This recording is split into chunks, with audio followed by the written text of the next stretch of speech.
24 teams, 8 countries, 12 clubs, with 70 sailors and one passion: sailing. 4 days of non-stop live action, broadcast live across the world from the 1st to the 4th of December 2021.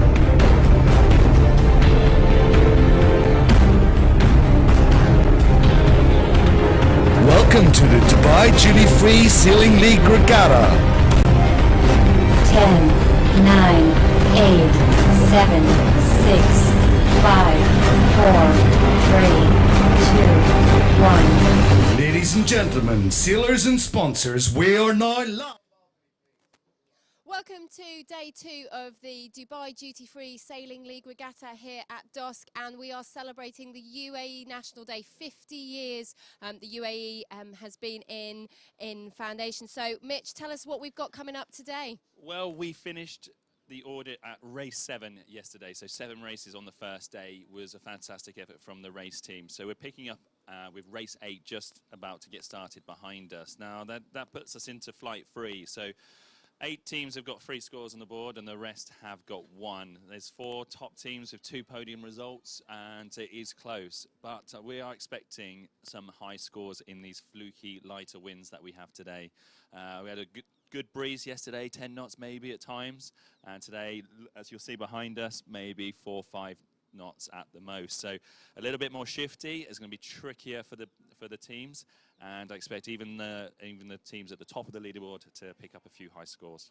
Absolutely. I mean, we're nearly at, so once we've sailed 9 races, that means that everybody have sailed 3 races, which means we now have an event, which is even more exciting because it means every single race from now on will count. So some of those high scores that some of the teams got yesterday, I was talking to GCA guys this morning, and obviously they scored a 7 yesterday. So not too pleased with that, but I think once they pick back up, then they'll be able to carry on their consistency of the higher results, which they're looking forward to. I know that much. One thing we saw on the race course yesterday, it really wasn't over till it was over. There was so many place changes in the final run up to the finish line, and that's all credit to the crews on not giving up. But a third, a second, a first, that could quickly change into a 4, 5, or 6 with the close finishes and almost photo finishes, I'd say, on some of the results.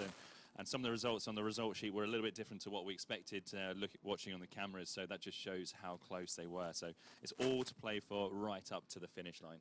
Absolutely, and by the sounds of it, that's our go for race number 8. So we're going to head over very, very shortly to watch the live racing on shore at Dubai Offshore Sailing Club.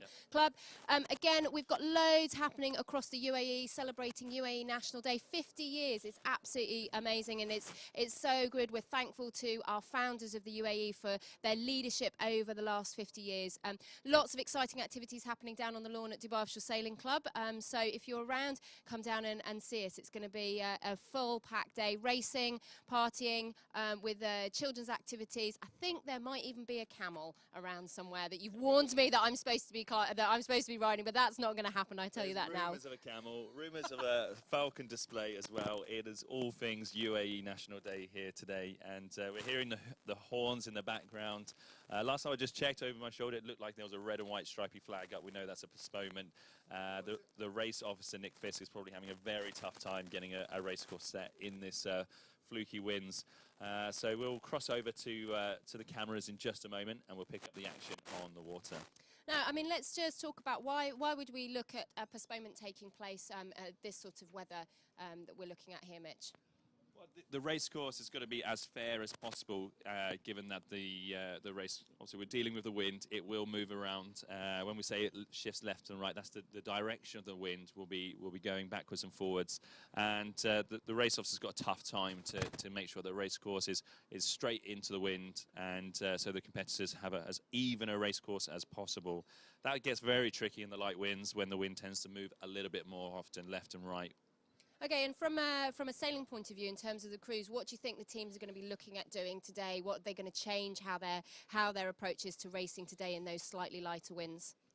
Well, they've got to make sure that they get the boat going up to full speed quite quickly off the start line. So there'll be a lot of crew work trimming the sails. It's not about pulling the sails in as hard and as fast as you can. It's about more of a delicate touch today. And they will also be looking up the water. What they're trying to spot is patches of water that have got a bit of darker color, a bit more texture, rougher waves. Then that indicates a bit stronger breeze.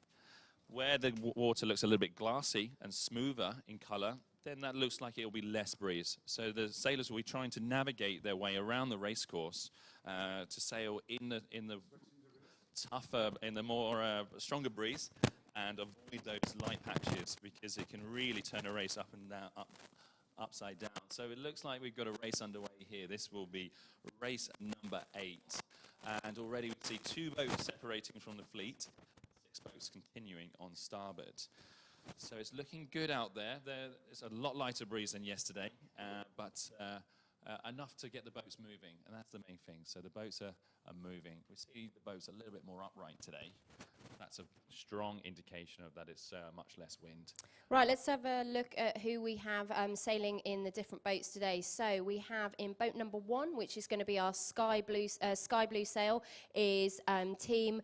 Now, you're going to have to say this one, Mitch, because I got it wrong absolutely every time last time. So that's Mariposa Mariana. No, you go for it. Mariposa Mariana. I had some coaching on it this morning from some of the sailors, because I got it wrong many times yesterday as well. So then in boat number 2, which is our navy boat, we're looking at VJ Holland. Boat 3, which is our purple boat, Entropy. Boat number 4, local team Co Capelli in the purple. In number 5, we've got yellow Lucky Charms. In boat 6, we've got the red 6 of Alyssa.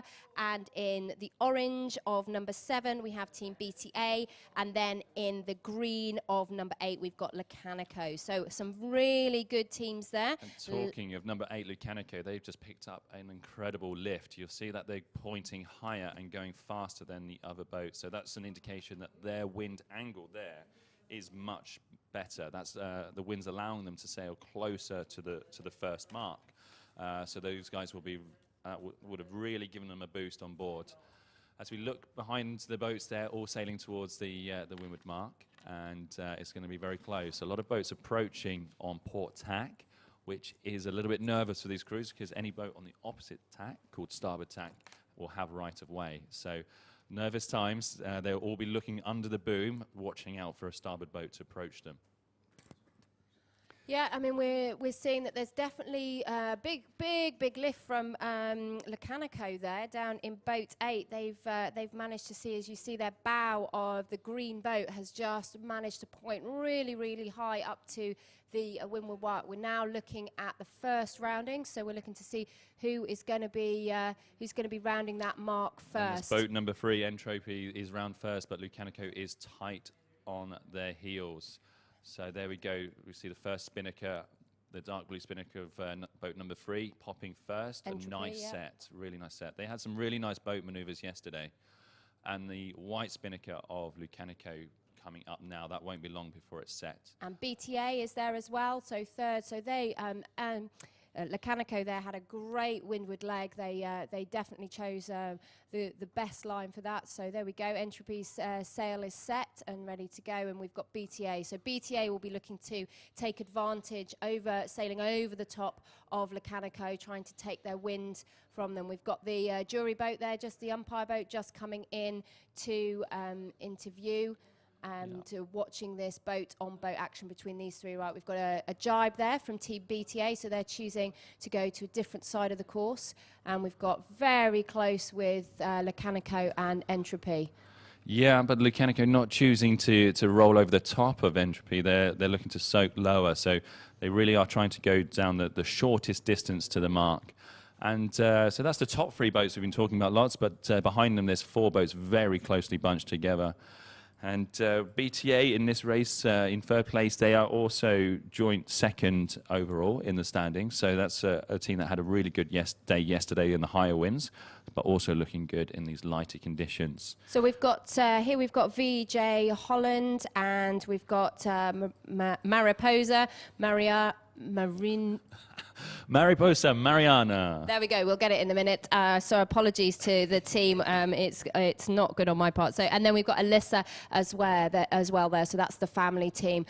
Those teams are sailing with 4 up. So they're going to be slightly heavier compared to the 3 up teams who will have struggled yesterday with the heavier winds. But today you can see on the water the stripes of where it looks a little bit stripy. So they're bands of wind and bands of less wind. So the teams will be looking out. We've got a much better angle with our cameras a little bit higher, looking down on the water. The sailors are looking at sort of eye level to the water. But one thing they'll be definitely doing today is trying to avoid glassy looking patches of water and trying to sail and navigate through the rougher texture, the darker color patches of water, which indicates a little bit more breeze in that area. And the breeze, remember, is the petrol for the engine, which is the sails. So it's all about spotting the most breeze today, and it will make a big difference to the boat speed across the water. And here we go. We've got the boats coming into view there on the right-hand side. We're coming into some sail drops down at the bottom of the course to the gate where our orange marks are. So let's have a look. We're looking at number 3. So that is Entropy going round. Nice smooth rounding. Lovely really gentle on the rounding. rudder. The rudder steers the boat, but it also slows the boat down a lot. Lucanico dropping nice and early, nice and smooth, and splitting to the left turn gate. So Entropy have taken the starboard rounding. It looks like Lucanico are going the opposite direction. So that is a split between boats, the first place boat and the second place boat, which makes our life a lot more interesting because we'll see who gets to the windward mark first. Entropy look like they're sailing in good pressure, so good boat speed there. They're motoring along, passing the boat, still sailing downwind. It looks like the boat's on the left, on the right-hand side of the course, sorry. So that's BTA and Lucanico chose to take the left-hand mark there and take the advantage of the right-hand side of the course as they're going up, which is where they made most gains last time on that windward leg. And there we go. We can see all the boats in view there. Issue on Lucanico look like there. We'll see them coming in the camera on the right side now. In boat number 8, they look like they got to the gate in second place, but there you see them on the right-hand side of the race course there. So maybe an issue on the drop or a penalty. And here we go. We've got Cocapelli there coming in and a drop there. They're going to be frustrated with that position at the back of the fleet. They're usually up there. They had a good competitive day yesterday, but they've obviously not managed to capitalise on this lighter wind experience that they'll see. We've got Mariposa there in boat number 1 and VJ Holland. So they're on 2 different tacks. VJ Holland following BTA up on a port tack, heading upwind. Got a real split of boats as well there, Mitch. Yeah, they're very spread out on the race course, so that makes our job of calling who's in the lead and who's not a lot harder.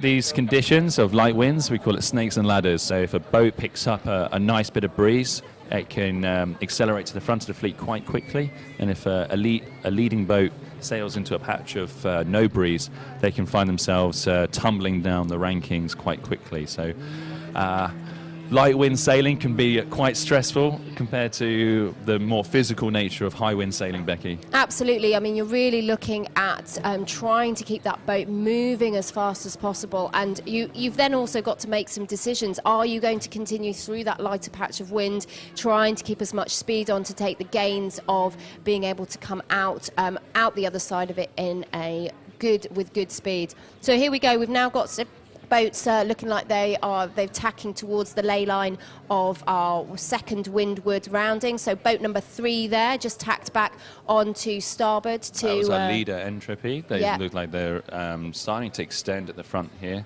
A nice leg. Cocapelli look like they've made some gains on the left side of the beat. Good pressure and a nice heading there. 6 and 1 sailing close together. So Mariposa, Mariana and Alisa.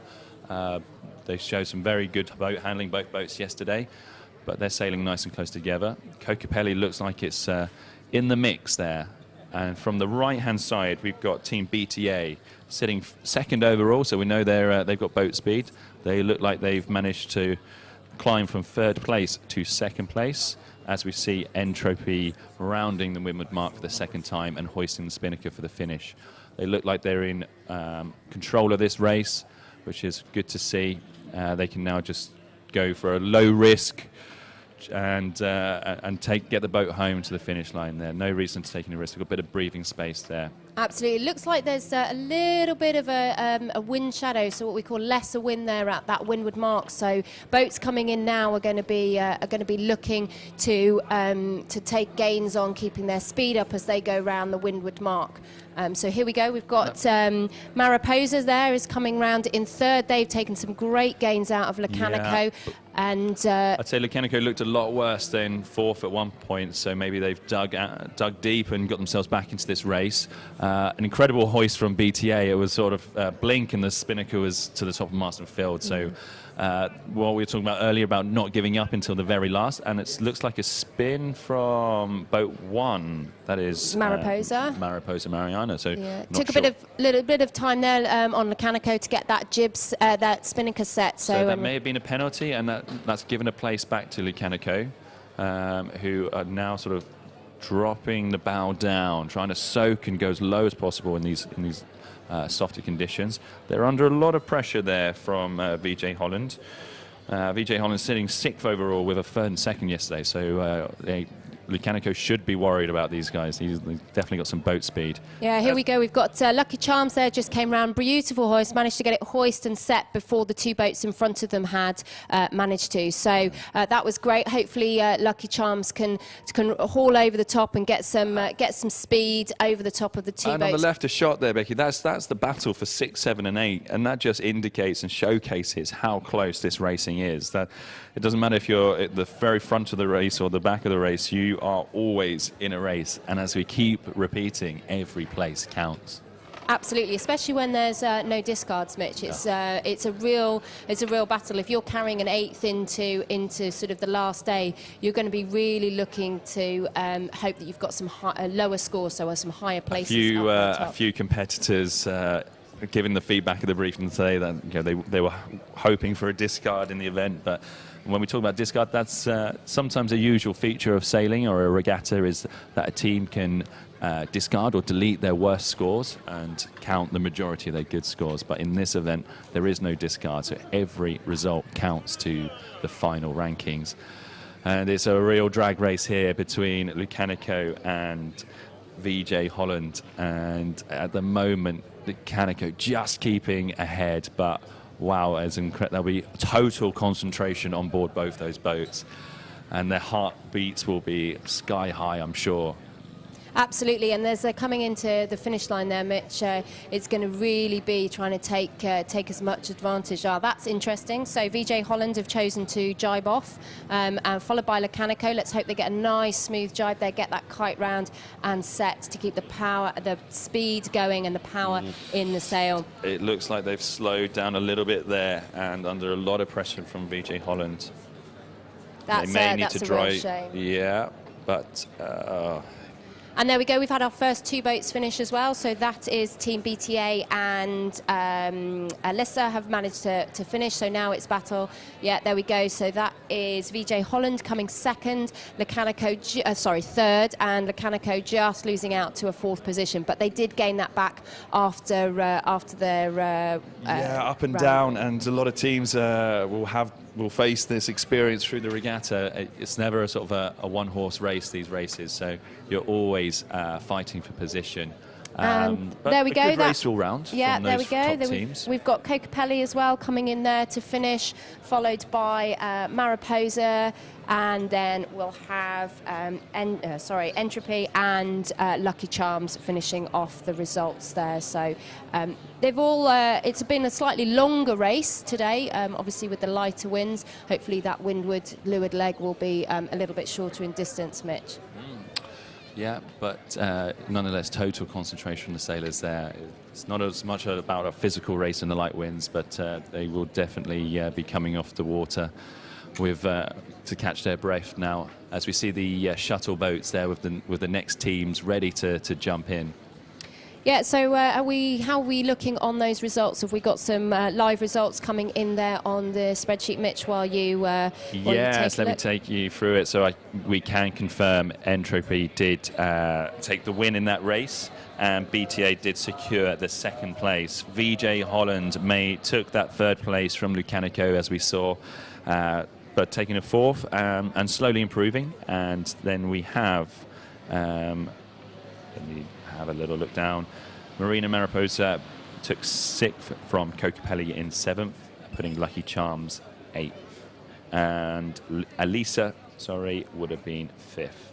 And here we are, we're just looking now as the boats are changing over for our race number 9, which will be our final race of flight number 3. So this is when this race finishes, and we now have what we call an event or a regatta, which means then every score so far sailed, or every race sailed, now counts. So let's have a look through who are we looking at, Mitch, on the boats. Coming into race 9, jumping into the race 9, in boat 1 will be Supersonic, who are lingering down in 16th place at the moment with a 4th and 7th yesterday. They are often seen at the front of the local SB20 fleet, and the guys know the boat well. They sail together a lot, and they know these conditions well. So expect to see some smooth sailing from boat 1, and then going to boat 2. This is the Bindahi team, so a scratch team for the event, and a change of crew, 1 crew member different from yesterday, so again a complete new crew, but with 2/3 yesterday are showing awesome consistency. So let's hope they maintain that momentum. In boat 3 is our Russian team, Akti Time. They are SB20 specialists, but one of the teams that's sailing 4 up, so that may hinder them, or that extra crew weight may hinder them downwind in the lighter conditions. Boat number 4, Vela Futura, a local dosc entry crewed by an Italian team, and they had some good results yesterday. Let me find them. They had a 5th, but then an OCS. That 5th, as remember, they were right at the front, battling in 1st and 2nd, and unfortunately picking up a penalty, which dropped them a few places. But we know they can feature at the front of the race. Then in boat number 5, Glasgow Kiss, who are sitting 2nd overall with a 2nd and 1st place from yesterday. So Glasgow Kiss are no strangers to the SB20 team. SB20 class, and showing some very nice consistency. Let's see how they get on in the lighter conditions. I think they will feature just as strongly. The Musketeers are jumping into boat 6. That's our team from Oman, and were pretty consistent yesterday with a 5th and a 4th. Team Shamao, another local team, also with a 4th and a 5th, but a very competitive team, and they will be hoping to use their local knowledge of these conditions to their advantage. Then Marine Beasts in boat 8 with a 6th and a 1st place yesterday, so they already shown that they can win a race. So this is going to be a mightily close race, and it's hard to really pick out anyone that stands out. All the teams have shown moments of glory. And there are some teams there with a little bit of local knowledge, Becky. Absolutely. We're looking at a few of crew changes as well. So in the regatta, they have the opportunity to register 5 team members, and then they can sail, if they've chosen to sail 3 up during the regatta, then they can choose to change the combination of who sails each day. If you're sailing 4 up, then you've obviously got 1 spare body there to change round as we're sailing. So it's going to be a few crew changes, I think, personnel changes on some of those boats. So for them, it's going to be a case of trying to get those dynamics back, figuring out their best zones, who's sitting where on the boat. And we're just looking there at Supersonic, practicing their synchronized roll tacking. That was very, very synchronized there with the team. We've got our local team, Shamal, again, one of the teams that's usually up on the podium for our local racing. And then team 3, Active Time, coming into shot there with the pink top of their sail. So they look like they're just preparing, a bit of a conversation going on the back of that boat between the helm and potentially the tactician. So we're just sitting and listening to the short sound signals, which then tells the crews to be ready to go with a 3-minute timer or a 3-minute warning signal. So we're just waiting to see when that's happening. So they're obviously just checking everything's okay. We can see umpire boat just having a conversation with the race officer just to make sure that the leeward marks, so that's the gate marks, are in the correct position, and potentially do they have to change the start line in case it's changed, the angle has changed of the wind. Again, you know, fantastic support from all the local sailors and our sponsors, Dubai Duty Free. We have Ribcraft, we have CSM Live and Beneteau, so our main sponsors to get this event running over this fantastic UAE National Day weekend, celebrating 50 years. And obviously sailing is a huge sport here, not just in modern sailing, but we have our traditional dhows, which we see out on a regular occasion, and we're hoping to see quite a few of them out, possibly on the horizon, with the parade of sail that will be taking place out of dosc from 3 o'clock. Is that today, Mitch? 3 o'clock today, the parade of sail, which will be a beautiful sight to see the horizon full of sails. I look forward to showing you some shots of that. As we see the race team wrestling with getting the marks in the right place for this in these fickle conditions. Race officer Nick Fisk really battling to get a straight race course ready for race number 9. So the sailors look ready. We're just waiting for the mark layer and the race officer to be happy that the race course is ready for a good race.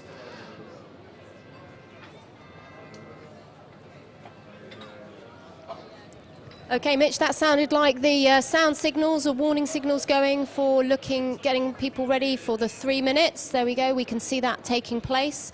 Getting the crew on the race committee boat getting ready. Just run out onto the balcony of the loft to hear. The wind was in the right direction today, which was excellent. And there we have the race officer Nick Fisk there, making sure that the wind is holding steady. As we can see, it's a busy old day on the water. We've got a few pleasure jet skis there, which I hope they stay clear of that race area. I know it's a lovely spectacle, but they do get a bit frustrating running in and out of our race course. As we look, it looks like the race team are getting ready to start race 9, which is fantastic news. As we see, that's the 3-minute gun. Fantastic. Here we go, ready for race 9. That's what we want. We want to see more races. And a real tricky race for us to call this one. Becky, I'm going to put a gun to your head. Who is your favourite for race 9? Well, I think Bin Dahi is definitely going to be trying to maximise on their consistent third places. I think we'll see Shamal hopefully taking advantage of the lighter winds, I think, from the 2 local teams, maybe even Supersonic, but they've not had a very consistent regatta. What about you, Mitch, from the overseas teams that we've got visiting us? Well, the 2 standouts in this race would be Actitime and Glasgow Kiss. But we've only seen the teams race in medium to strong breeze so far, so it's hard to say. We've not seen how these guys perform in light winds. It is often that you'll have some light wind specialists, and some teams prefer the stronger breeze. So we'll soon see out of the international teams who likes the light. Absolutely, I think as well, if you're, as a helm, Mitch, you and I, which one are you preferring when you sail, lighter or stronger winds? That's always the question. Which one are you better at? That's even more the question, I think, isn't it? I've always been favoured I favour the stronger breeze, but I may be heavier than you, Becky, so that also helps me as well. Yeah, no, I have to say I prefer helming in the heavier winds, but it definitely makes your sailing better. So here we are, we're into the 2-minute countdown to the start as the boats are all sort of choosing to line up. It's going to be interesting. Where are they going for? We had a lot of committee boat favoured ends, which caused a few issues for some of the boats, either getting across the line early or getting into a little bit of a battle for space on the line. 1 minute to go, Becky, and we see the team starting to line up on starboard. not all will gain that starboard end. I'm sure we'll see a few boats drift down towards the pin end, the opposite end of the start line marked by the inflatable buoy. And we've got Team 7 holding the guys up. That's Team Shamal. Oh, this is looking really good there. I do like where Bindahi team are, because they now have taken control and they have nobody to leeward, which means they've got a lot of room to accelerate. I think Bindahi team have really done well here. Let's see if Supersonic Shamal are can. doing well. Yeah, let's see if Supersonic can take that advantage. There you go. They're trying to. Oh no, they've actually snuck in between. They're going to take the position in between Shamal and Bindahi there. They're Quite a going to lot of pin bias as well, which will help Bindahi, Shamal, and Supersonic.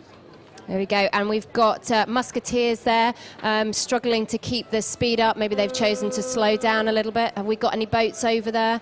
It's difficult to see. It looks like it was all clear, and Supersonic getting rolled. They just didn't have enough boat speed off that line. Yeah, Bindahi have definitely taken the advantage. Okay, that's interesting. So we've had Glasgow Kiss there have chosen to tack, go for clean air, which meant they did have to go around a large number of boats. I think it might have been a penalty, Becky. Not sure. I didn't see a flag, but they definitely did a jibe and attack, so we'll see what happened there. Okay, I think they did get squished a little bit at one position, so yeah, as you say, could potentially have been a penalty. And Team Bindahi really capitalised. They didn't have any boats to leeward underneath them, so they were able to bear away from the wind, use that space to accelerate and come off the line with a bit more momentum, and they've really used that to their advantage, as you see that sort of gap emerging. They will be looking and judging that distance to boat 8, which is Marine Beasts, to see if they can tack and cross. They've gone for the tack. They now have to stay clear of boat 8. They've tacked onto port. Boat 7, 3 and 8 are all on starboard. So they are choosing to duck. That's an interesting one. So they made the decision that they really want to go to the right-hand side of the course. That is very interesting there. Yeah, I mean, really great manoeuvre. That just shows, you know, the confidence in Fion's boat handling skills on the helm. And that's interesting. So we've had Shamal have tacked and taken a really, really good line. They've managed to get a good, what we call a lift, so been closer to the wind. However, Acti Time have tacked right in front of them, which will upset the wind flow. So the wind has to come through the Acti Time sails before it gets to the Shamal team. So the Shamal are working really hard to clear their air and not doing a bad job of it either. And we see Marine Beasts there, so that's in boat 8. The green boat 8 have looking great. Yeah, they chose to stay on, so they chose to carry on a little bit further. They've actually sailed into what looks like a little bit more breeze, but looking forward in front of them where you can see the lighter wind patch, so it's a little bit lighter in colour. That means there's a little bit less wind, so they look like they're going into a slightly bigger patch of... As we see all 3 boats, they're sailing slightly different angles. That could be the wind being in a different direction, or the style of the helmsman, if they like to sail close, very close to the wind, or they like to sail a little bit freer with a bit more speed. Well, we've got a few boats there down to the right of our screen, coming up on well, we've got one on port and a couple on starboard. They chose to head over to the right-hand side of the course. Why do you think that was, Mitch? Yeah, for the guys who didn't get off the start line as quickly as others and were falling back, their only real option is to tack off and find a bit of clean air. And that's true of boats 5 and 8 as on shot now. And in front of them is boat 1, which is Supersonic, who were a little bit slow off. They started at the port end, the pin end, but they weren't the quickest off the line, so they had to tack off and clear their air. But as we see, you know, the best starter of the start we gave to Bindahi team.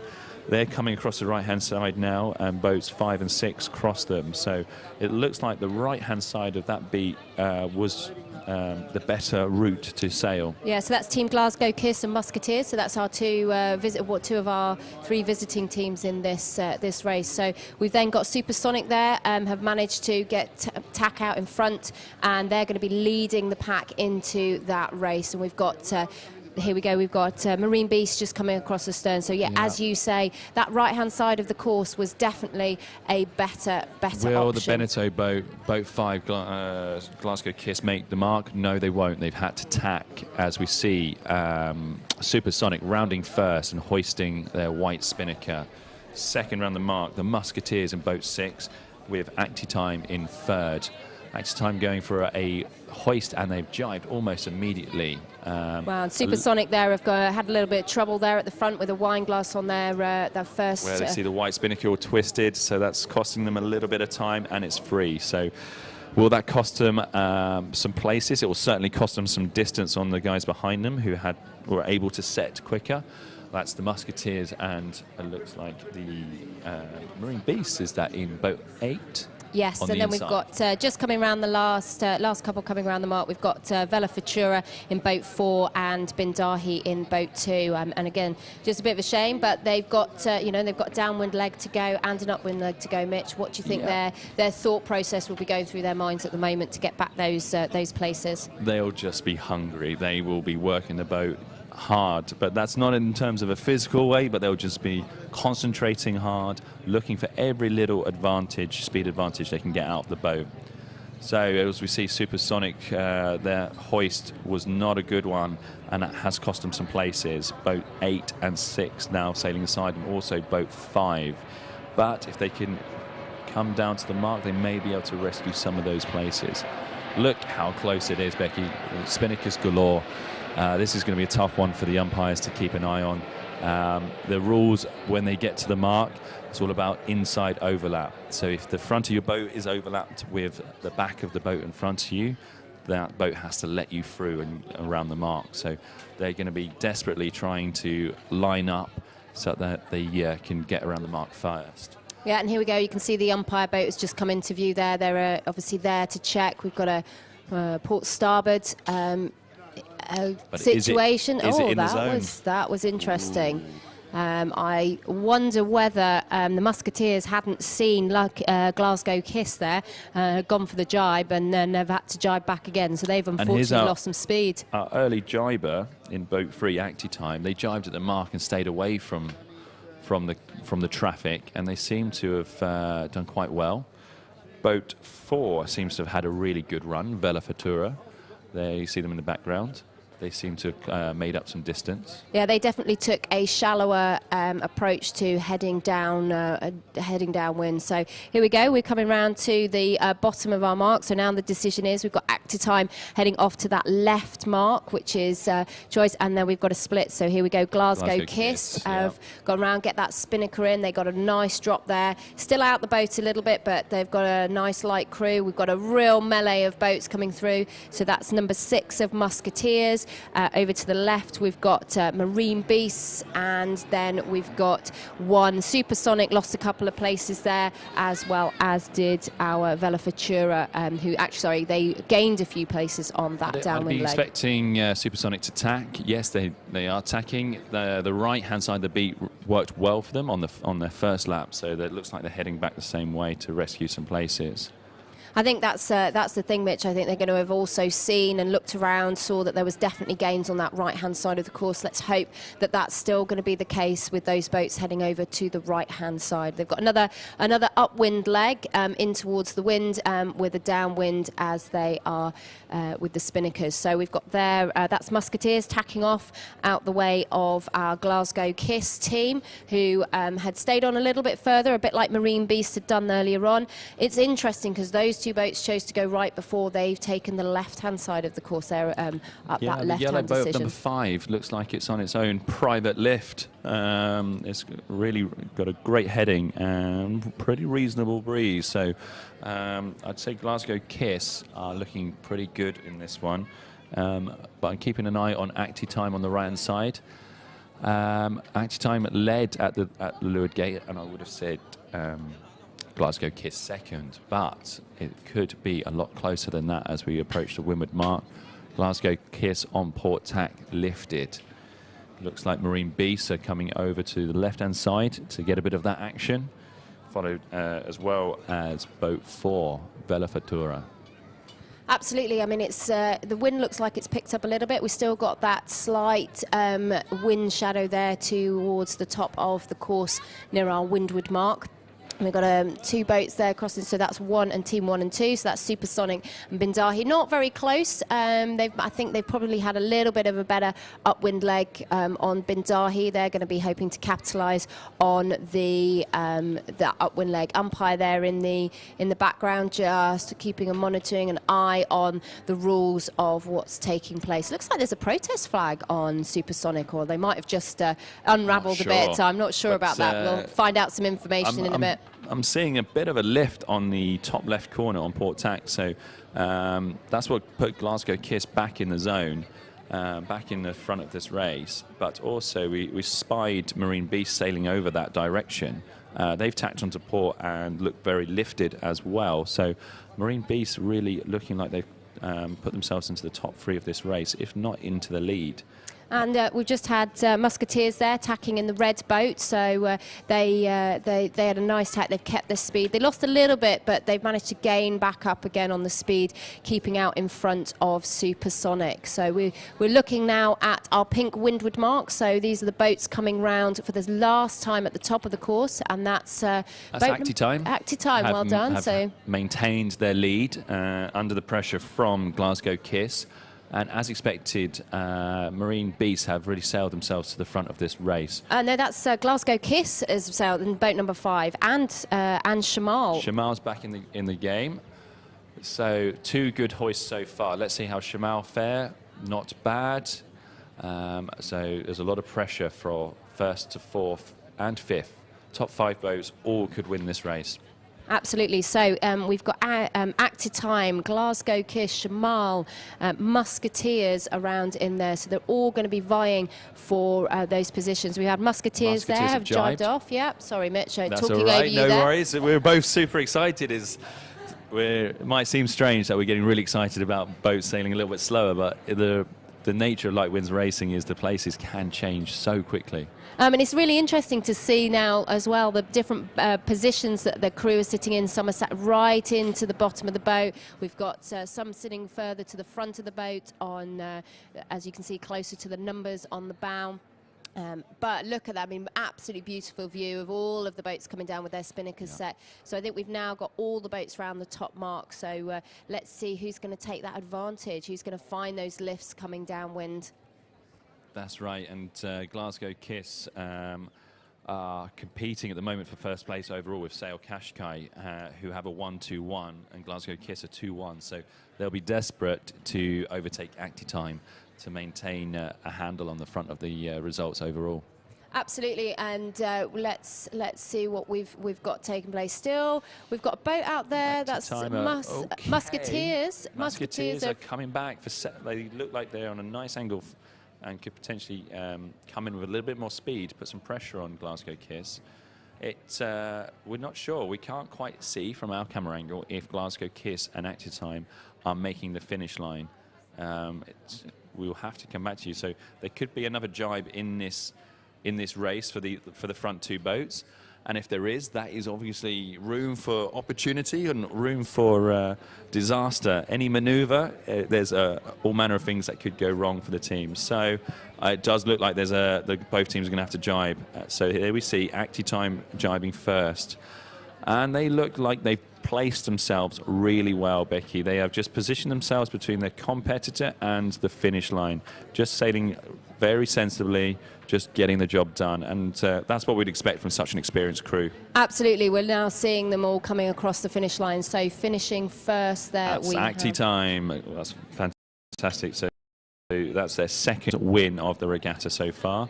Glasgow Kiss, fantastic. I mean, they have had a brilliant race. I mean, they were not, they definitely didn't look at the start. Up and down is the nature of the light wind sailing.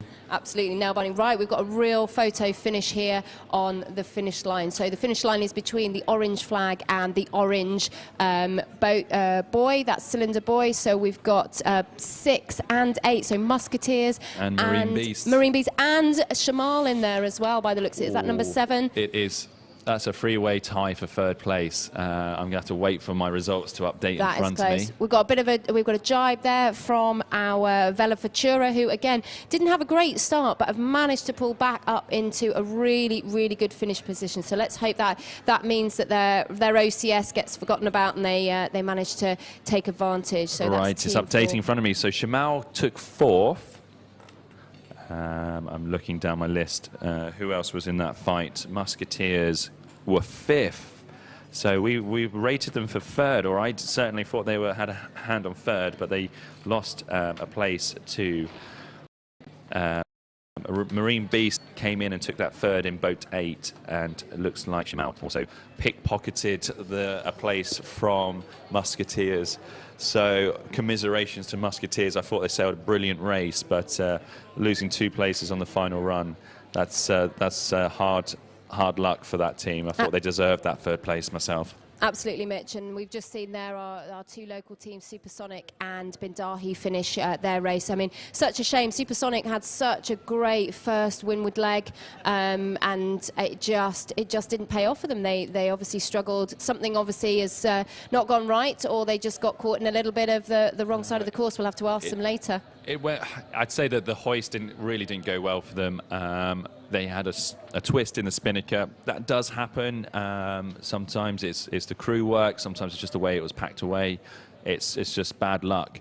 However, that forced them to take quite a high line, and it let a few boats get inside them downwind, and those boats were able just to slip through because the places are so close in this short course sailing league format. So as we see the teams change over, that is the finish of race 9 and flight 3 complete, and we move into flight 4 and race 10. So now we're getting the teams will start sailing their 4th race of the regatta, and getting into race 10 is GCA Sailing, Lucanico, Superbella, Shades of Grey, Elisa, Herbie, Shamal, and Iramande. So Shamal staying in the boat from the previous race. That will be a little bit of a... We always feel that's a little bit of an advantage because they've had a race to get to know the boat and to get to know the conditions. These boats are all one design boats. They're all exactly the same. Every boat weighs the same, has the same ropes, the same sails. But naturally, they always feel a little bit differently from one sailor to another. So, as the teams are randomly placed into the boats, they're not sure which boat they'll get. So, Shamal staying in the same boat and racing in the same tricky conditions, that might be an advantage to them. So, they managed to climb up to 4th in the last race, and I'm sure they'll be aiming to do better. Our team in boat 1, GCA Sailing, had a good start yesterday, a 7 and a 3. So we know these guys are fantastic sailors. They are new to the SB20, not much experience in the SB20 class itself, but nonetheless, fantastic experience on the world stage. Team Lucanico, a local team, a dosc team, they were robbed. They were looking great in 2nd place in their first race this morning, but they unfortunately, the closer racing, they dropped 2 places and picked up a 4th, but looked like they got a little bit more speed than yesterday. They look like they're getting used to the type of sailing. We've got Superbella that I believe they were, looking down the list, a 2nd and a 5th yesterday.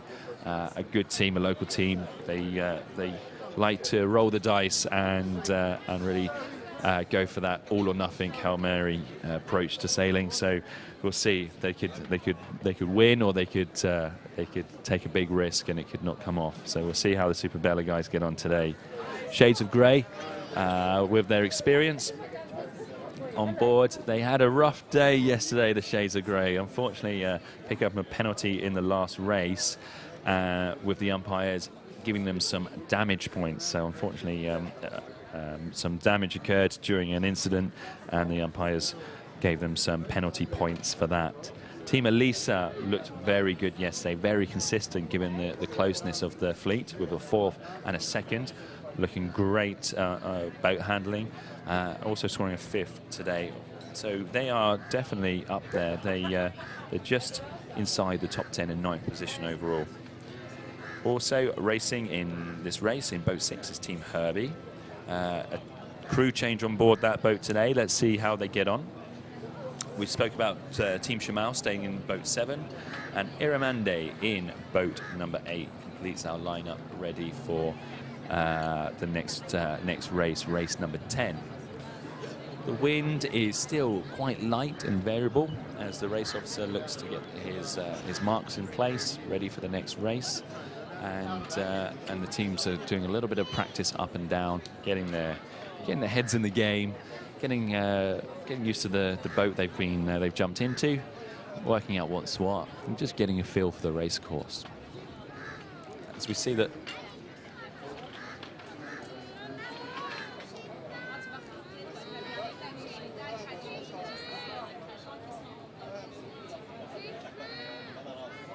So we're just listening in. The race committee are waiting for a boat to return to the start area. They may wait, they may not. It's up to them.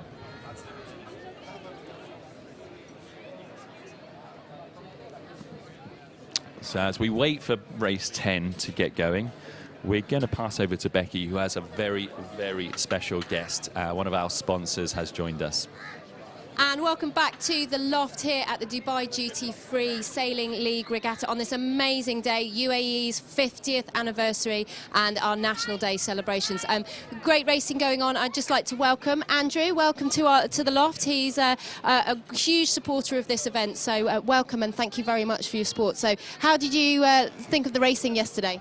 Well, I was actually in Europe, so I was able to watch it on YouTube, and then I was picking up on all the social media channels that you guys from here at the Dubai Offshore Sailing Club are putting out to the world, so everybody can see the sailing that's going on in Dubai right now, right here. I mean, it's just fantastic how far we can reach, and especially with all of that's going on over this National Day weekend. It's amazing. But what brings you obviously to our fair shores this time round? I know you're a huge supporter of sailing, so what brings us to our wonderful club at the moment? Well, there's an awful lot going on at the moment in Dubai for the future of sailing. It's very much part of the 2030 vision that the country has, and we're proud to be part of a new development in Mina Rashid. That's all sitting on the back of all the work that's been done for many years at the Dubai Offshore Sailing Club. So new water sports centres, new yacht clubs, a lot of things in the planning. And then, of course, next week also there's the Dubai International Super Yacht Summit. So there's a lot of things going on in the water right now. So going from little boats to big boats and back to little boats, all sorts over here. So, I mean, GAC Pindar has supported the event, so again, fantastic in your support, and thank you very much. I mean, can you tell the viewers a little bit about what you've managed to do for us here at the DOSC and the SB event?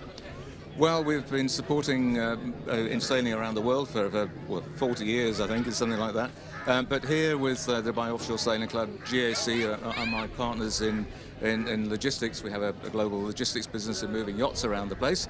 But GAC have been supporting the sailability program here at DOSC for quite some time now.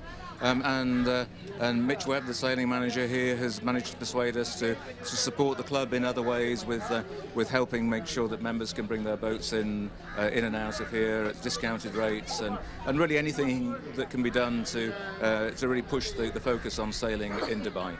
I mean, it's amazing that you've been such a huge partner with RYA Sailability, our team here that support and offer opportunities for people of determination to get out on the water and experience such an amazing sport. I mean, that's the lovely thing about sailing, is it's open to anybody, no matter what your ability, what your gender, what your nationality is, what your beliefs are. I mean, that's fantastic, and you know, Sailability's done such a big part of that.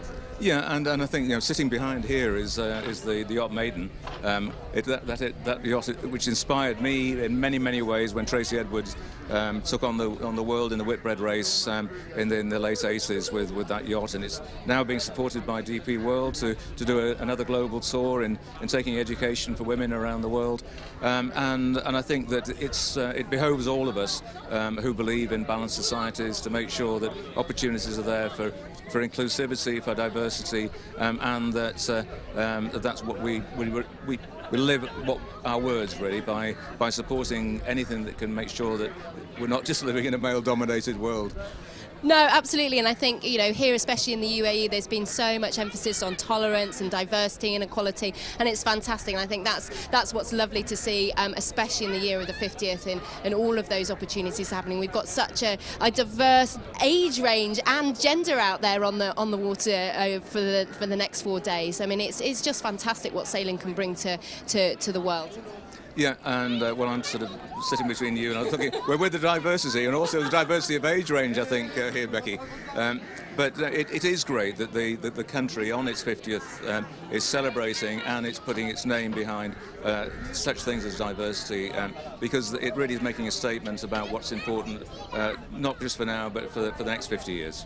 Absolutely, and I think you know, let's hopefully we'll be able to see more and more of our host families coming out and sailing with us, and with the initiatives I think that yourselves and Dubai Offshore Sailing Club and other entities around the UAE are putting forward to get, you know, not just girls on the water, but you know, our Emirati hosts here, and as you say, yeah, as much as we possibly can. So again, fantastic sailing. Again, thank you, Andrew, for spending some time with me up there in the loft. I can hear the hooters going. I'm getting a wave from Mitch on the commentary box to see whether we're going to the boats back on the water. So again, thank you, Andrew. What a special guest to have with us today. And we are looking at race 10, and the hooters are going, and we're looking at 2 minutes. And we can also see the course flag for race 10 is the pink cylinder. So the first mark of the course is pink cylinder. That's what we're looking out for.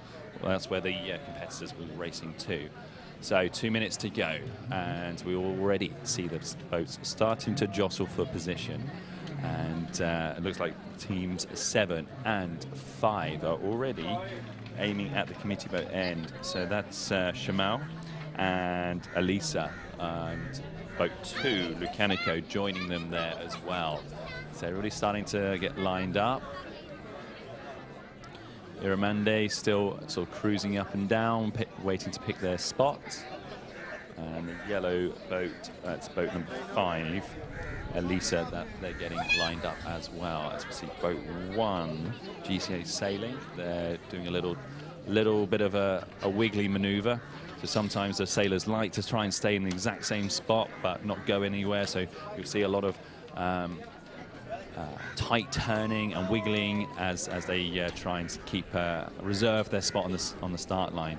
Less than a minute to go now, and boat number 3 looks like they're carrying quite a bit of speed. Super Bella, boat 8, Iramande, technically underneath them, and boat 1, GCA Sailing. They seem to be heading for the pin end. That looks like it's the favoured end to me. Boat 7, Shamal, is sort of midline. With boat 5, Elisa, coming down round the committee boat now, and boat 2, Lucanico. Boat 2 winning the starboard ends there. Boat 8, Iramande, winning the port end. And GCA in boat 1 looking really buried there, so they'll be desperate to tack out. They are really sandwiched underneath 7 and behind 8. So they'll be suffering there. That will be a really painful place for a sailor to sit, because the wind is coming over the sails of 8 and 7 before it gets to you. So a tough place to sail. You see them bearing away and easing their sails there to try and get some boat speed up. Lucanico winning that starboard end. Good start from them. They'll be pleased there. They just need to sail sensibly as they tack off and look like they're heading out to the right-hand side of the course. Boat 7, Shamal, going with them. And as we see GCA getting themselves a little bit more into clean air. Boat 8, Iramande, tacking off will help them. Tacking onto a nice lift, really lifted on the left-hand side. We spotted that in the last race, Becky. Maybe less pressure on the left-hand side, but a very lifted tack. It paid sometimes, and sometimes you saw boats coming in fast from the right. So it's all to play for at the moment. It is. I mean, it's a bit of a tricky one. You do have to make that decision. It looks a little bit like the wind's just increased a little bit on that right-hand side, but there are still those pockets out there that you need to be making sure that you're not going to sail through them, or if you do, you've got to keep that speed up to sail through them. So there we go. We'll just see. What we're looking at is when the boat leans over a little bit and you see all the crew up on the windward side. It shows us that boat's got a little bit more power and a bit more wind speed. And when the sailors start to lean in a little bit and the boat stands upright a bit, that's less power and that will result in less speed. Yeah, so we've definitely got Iramonde there in the sailing green a boat. nice leg up the middle. They seem in control, so they got on the inside of that lift, and a good start. They won the pin end and then tacked onto that lift nicely. GCA were a bit buried at the start, but they pushed out to the left. That's obviously the direction they wanted to go in. And we've got the red boat at the back there, boat 6. Herbie. Herbie's out the back there. They obviously had a bit of a tricky start, didn't manage to find themselves some clean air or some speed off that start line. So, and we've got a real battle going on with the boats down there to our right-hand side. So that's got but Alyssa, Team Alyssa, Shades of Grey, and Shamal in there. So it's going to be interesting to see what their decisions are when they tack and when they decide to go for that line. So we've got one of our purple boats there has just, so that was probably... That's Mechanico, first attack onto starboard with some good pace. So they are, you see them coming across the front of some of these port boats now.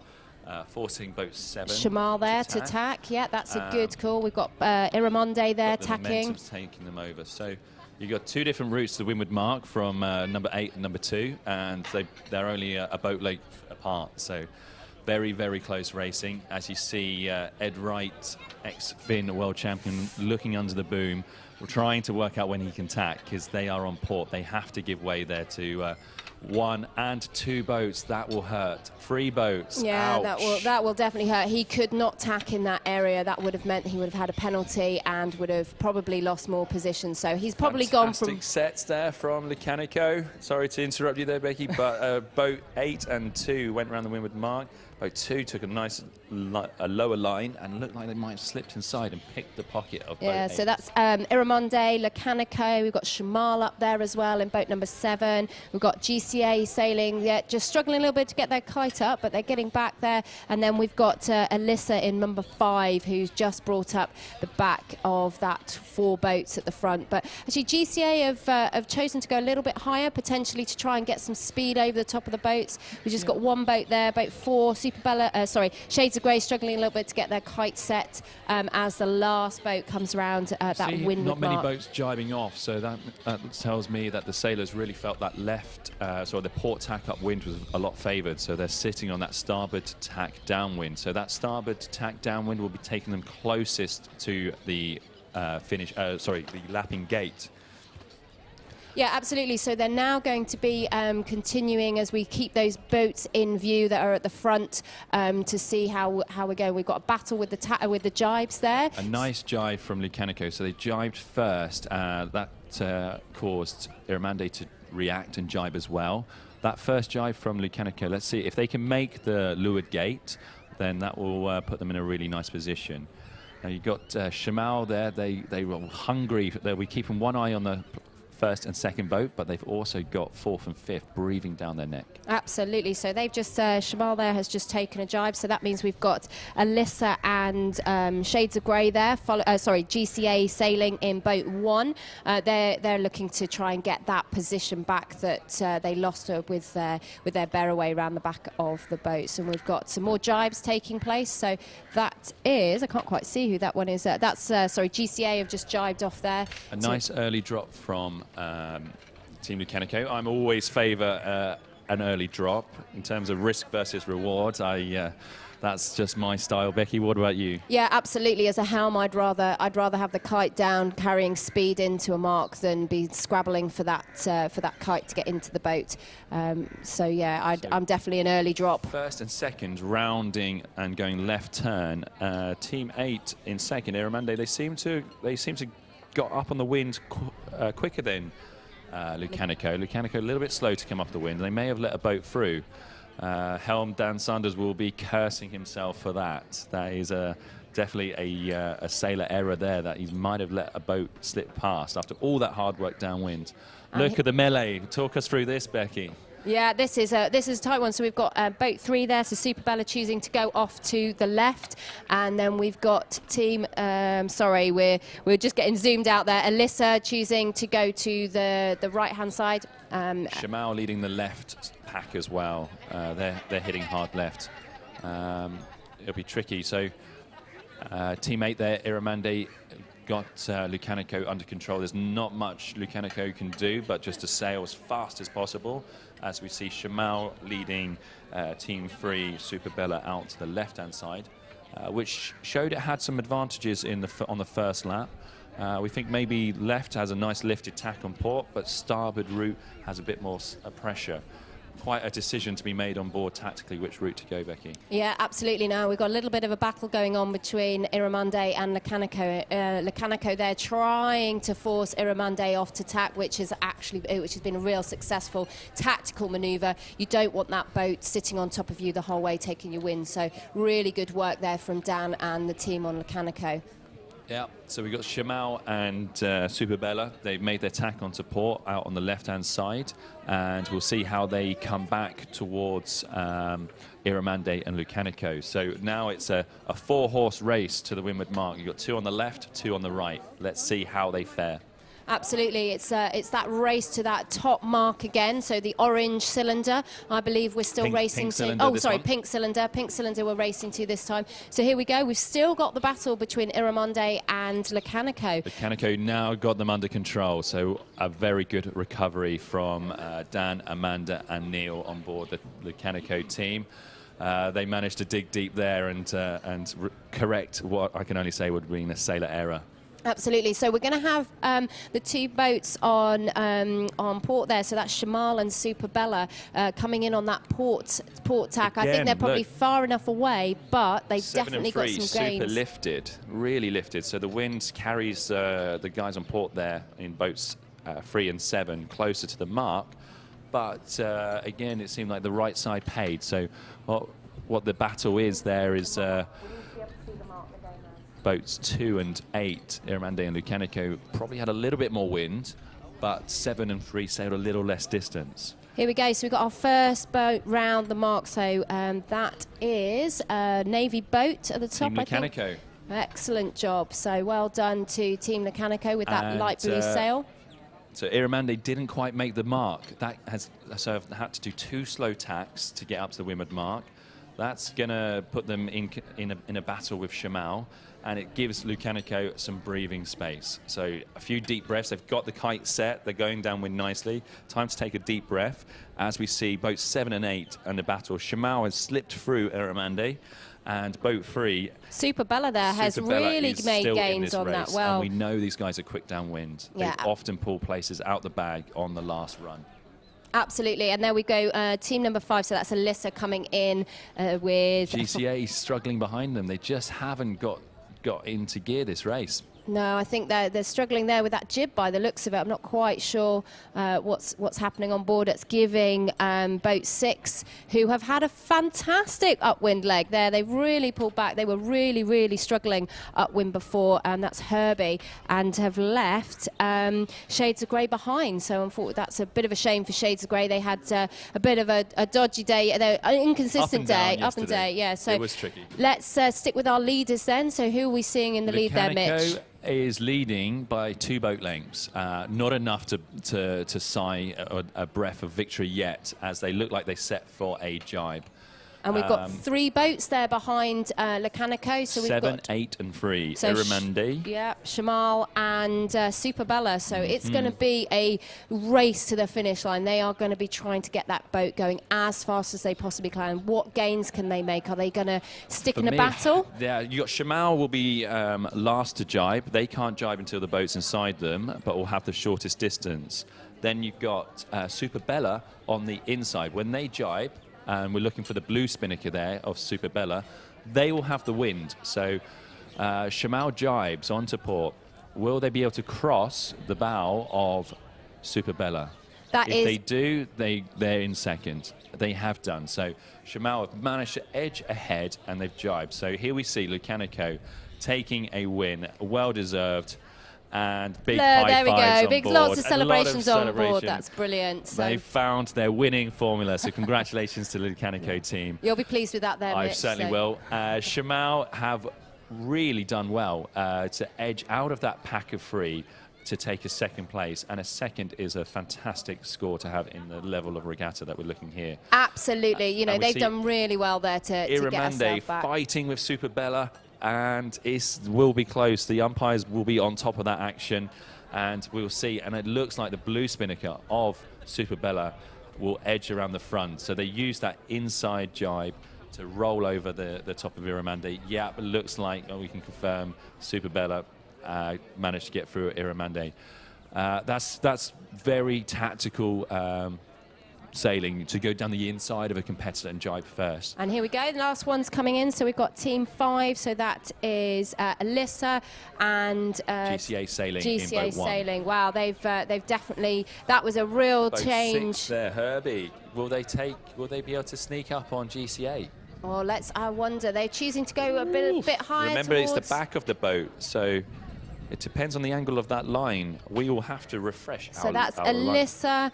and whether that is GCA or Herbie. But I have to say, well done to Alyssa and Herbie for really working so hard on that last upwind and the last downwind leg. And there we go, that's shades of grey finishing as well in boat number 4. So what amazing racing there, Mitch. We're going to line up an interview while the teams are all changing over. Results, I'll hand you over to do the results. There you go, Mitch. I can confirm that was a 1-2 for Lecanico and Shamal, with Super Bella taking that 3rd place. That was these guys leave it to the last minute to take their final places. They are one to watch on that final run, because they've shown it all the way through this regatta that they do not give up.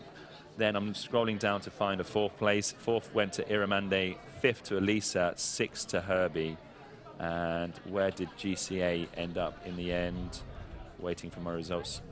7th, GCA slipped to 7th. So Herbie, as we wondered on the line, Herbie managed to get 6th place out of GCA with only a couple of feet to go. So Becky has welcomed back the Commodore. Simon Reeves is back on the balcony of the loft, ready to have another chat. To the loft at Dubai Offshore Sailing Club, where we are commentating about the Dubai Duty Free Sailing League Regatta. So I'd like to welcome Simon, our Commodore, to the club, to the loft, sorry, you're already at the club, and to tell us a little bit about the fantastic things that have been taking place out on the water and what's heading up later. So racing, what do you think so far? Well, just some tight racing, and I see the wind conditions have significantly improved.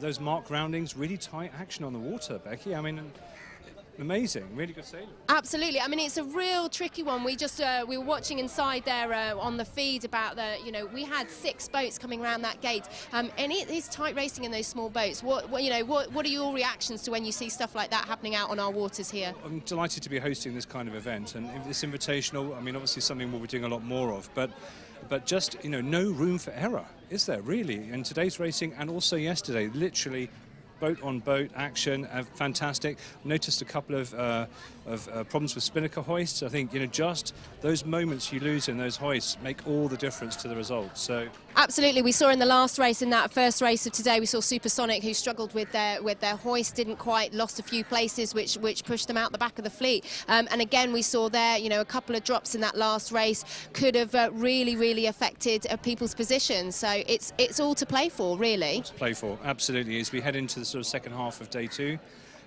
yep, good luck to everyone on the water.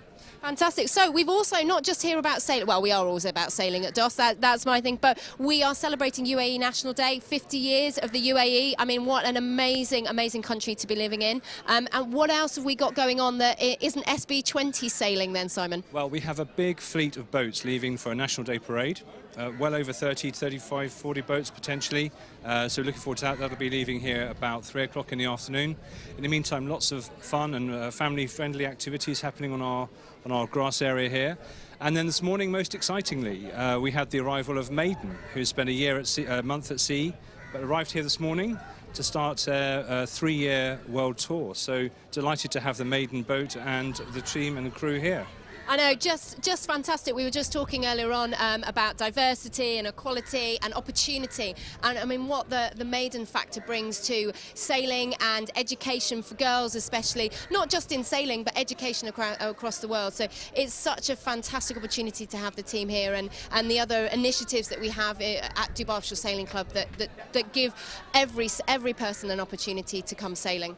Yeah, maybe it's time we should also say a little bit about our sailability program as well, and it's something that we're very proud of, and I think is unique in this region. It's been going on for how long now, Becky, would you say? Well, that's going to show how long I've been part of the club. So let's say, I think it's nearly on 20 years we'll be celebrating soon. I think there was definitely a big birthday recently, and I apologise to our leader, the lady that leads our RIA sailability. I should have had my notes down a bit better, but we're going to... 2 decades, wow, there you go. I mean, it's just phenomenal. I remember when the first group came and joined, I have to admit I was an instructor then, and we, you know, the 4 kids that used to come and, children that used to come and sail with us, it was actually the highlight of my week, was to go out and give people of determination an opportunity to get out and experience something that is such a tradition here in the UAE and with our dhow sailing. I mean, we were talking earlier about hoping to see some dhows out there. Have you heard whether we're going to be seeing a dhow parade as well? I haven't heard that, but obviously we always hope to see those. They're fantastic on the water, all the sails up and the boats cruising past, fantastic. Yeah, so let's hope so. We'll see. We'll see this afternoon. Absolutely. So obviously stay tuned. We've got lots of racing going on and we've got lots of activities. Apparently there is a rumour that there is a camel coming in, and they have warned me that I am going to have to get on the camel. I am not. I'm telling you now. Apparently, no, the joke is I was out there being Annika Rice, but that's not a challenge for Becky today. Absolutely not. The camel riding was happening. I had heard that too. But we shall see, Becky. We shall see. I think that's your job, Simon, as Commodore. You need to pave the way. But no, we've got lots more activities. We've got falcons. I think there's a falcon display taking place. We've got face painting. I think there's even the rumour that there's definitely a bouncy castle out there. So a fantastic celebration at dosc, and I mean we've been here since 1974. So you know, we are an integral part of the community really here, and that's our big drive and one of our strategic plans, isn't it, to really make sure that the community in the UAE has access to sailing and the fantastic events that we have taking place. So I mean, I can just see some of the crews coming in here for their changeovers. So what do you think some of their thoughts will be? I mean, I'll obviously get down there and have a chat with them in a bit, but what do you think some of their thoughts for going forward in today will be? I think it's going to be a game of two halves today. I mean, we've got, you know, completely different sailing conditions as we see the wind building up this afternoon. So I think they'll be talking a lot of strategy, how they can improve on mistakes perhaps that they've made, you know, get those extra few seconds, those valuable extra few seconds back on the water, and it's all about planning. Crew movements need to be slick, so I think there'll be a lot of talk this afternoon about the conditions. That'll be probably a key point.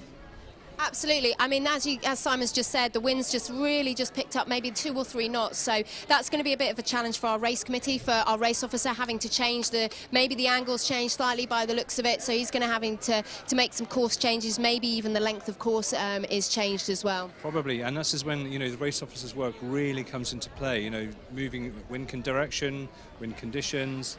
You know, it's a tricky day for them today, really. Yeah.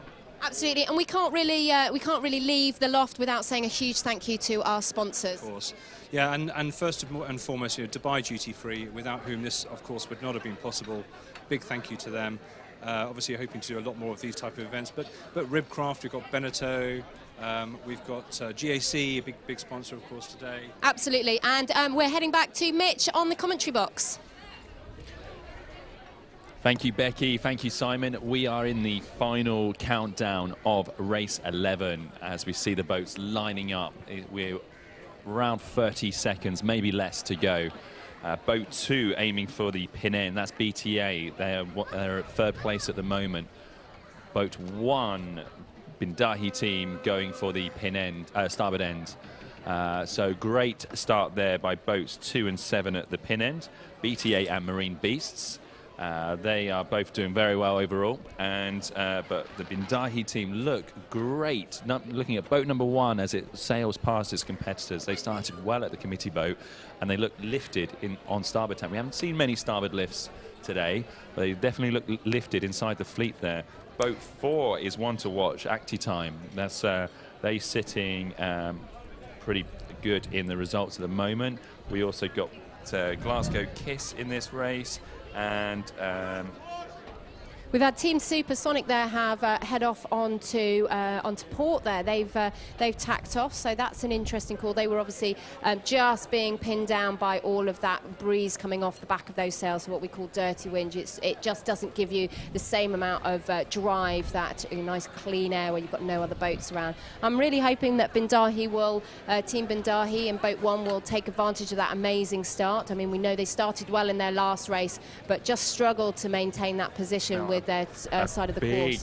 A big move there by Boat 7, Marine Beast. They were looking very nice on starboard tack on the left side, and they chose to tack and then dip, not one, not two, but 3 boats to go out to the right-hand side. So they look like they are very committed. They want to go to the right-hand side of the course. They gave up 3 transoms to get there. So let's see how they fare. So that was obviously a very purposeful move on their behalf. As we see Boat 8, Vela Futura, they look like they've gone most left on the race course. That's them tacking now onto port. So Vela Futura most look like they're on the most left boat. Supersonic and Boat 6 look like they're most on the right with...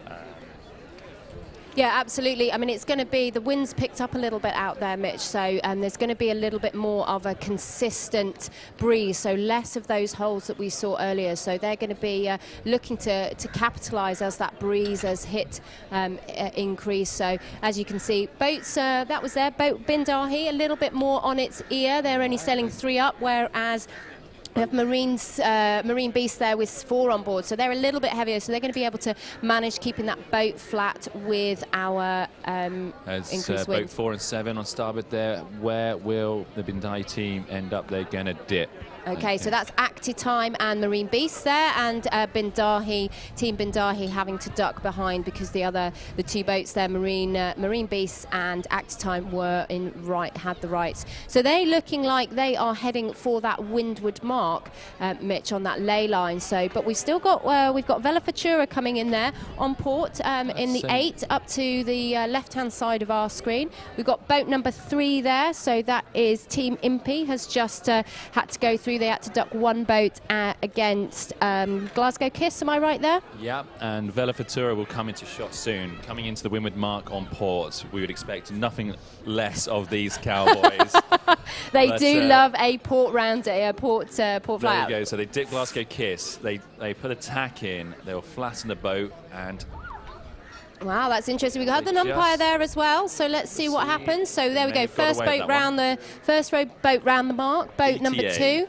BTA in first, Glasgow Kiss second, and as we see Vela Futura spin off for a penalty. So the umpires obviously judged that port tack to have infringed one of the starboard boats as they struggled to get a full 360 in.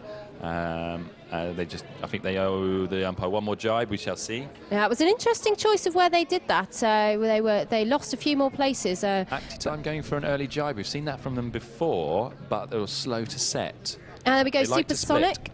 Supersonic managed to gain their place. They were a bit late round that mark, heading out the back. That's not where they're used to being. So they're going to be making some tactical decisions downwind. And there you go, you see them off jibing. That's boat number 6. We also see Vela Futura making a second penalty turn, so that may have been because they chose to do the first one too close to the other competitors. And we can see Bindahi, Team Bindahi there. Sorry, Mitch, for interrupting. Team Bindahi have struggled to get their Spinnaker up, so they had a groove. Better now. They've got themselves in a groove. As you see, boat 2, BTA. These guys are pretty high up in the standings. Let me just check. They are in third at the moment. We've got a protest here. We've got a starboard port situation. We have Glasgow BTA. Kiss. Yeah, BTA jibed too early, didn't see the starboard boat, so they're going to now have to drop their Spinnaker and do a penalty. Oh, no.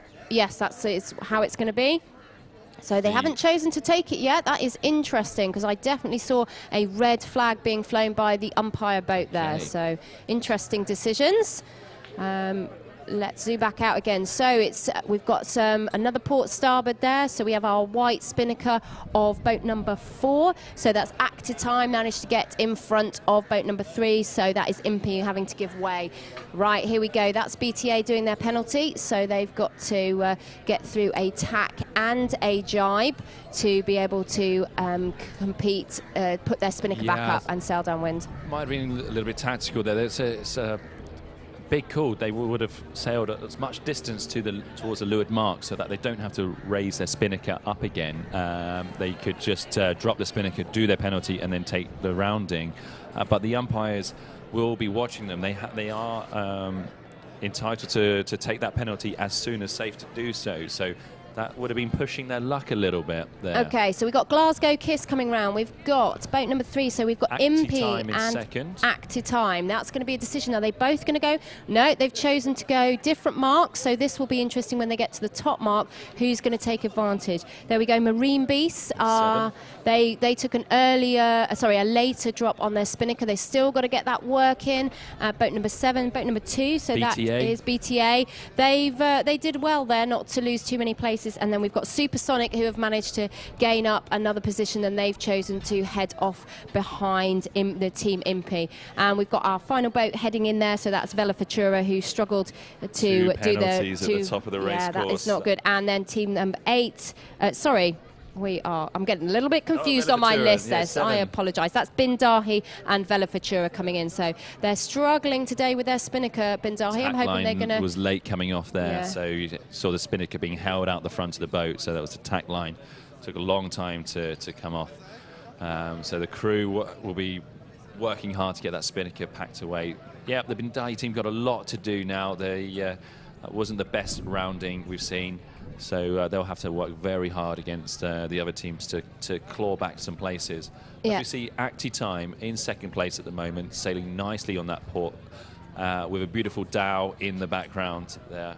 We were just talking about whether we were going to see some, so that is such a fantastic view. Hopefully we'll see some more out later. So there we go. We've got the yellow of Glasgow Kiss, so that's number 5. Looks like they're leading the pack here. They're in a very comfortable space now. They had a nice rounding right turn around the gate, got themselves to the left-hand side of the race course, which onto the lifted port tack, and are sitting quite comfortably now. There we go. We've got, looks like Bindari is still struggling a little bit with their Spinnaker pole. Let's hope they can get that back in and sorted before they get round the next mark. But they are hunting down a Vela Futura. They're going to try and get back the place that they lost there. We've had some not very close port starboards over on the far side of the course. It's all going to be an interesting battle when they get up to that top mark to see whether those positions are still the same from that gate. And then we've got one last downwind leg where they could still make some gains, Mitch. Yeah, it still looks like this is Glasgow Kiss's race, sailing the Beneteau branded boat there. And we last saw Active Time holding second, so we shall see how they get up to the windward mark. With the shifty breeze and the variable wind strength, it can change very, very quickly.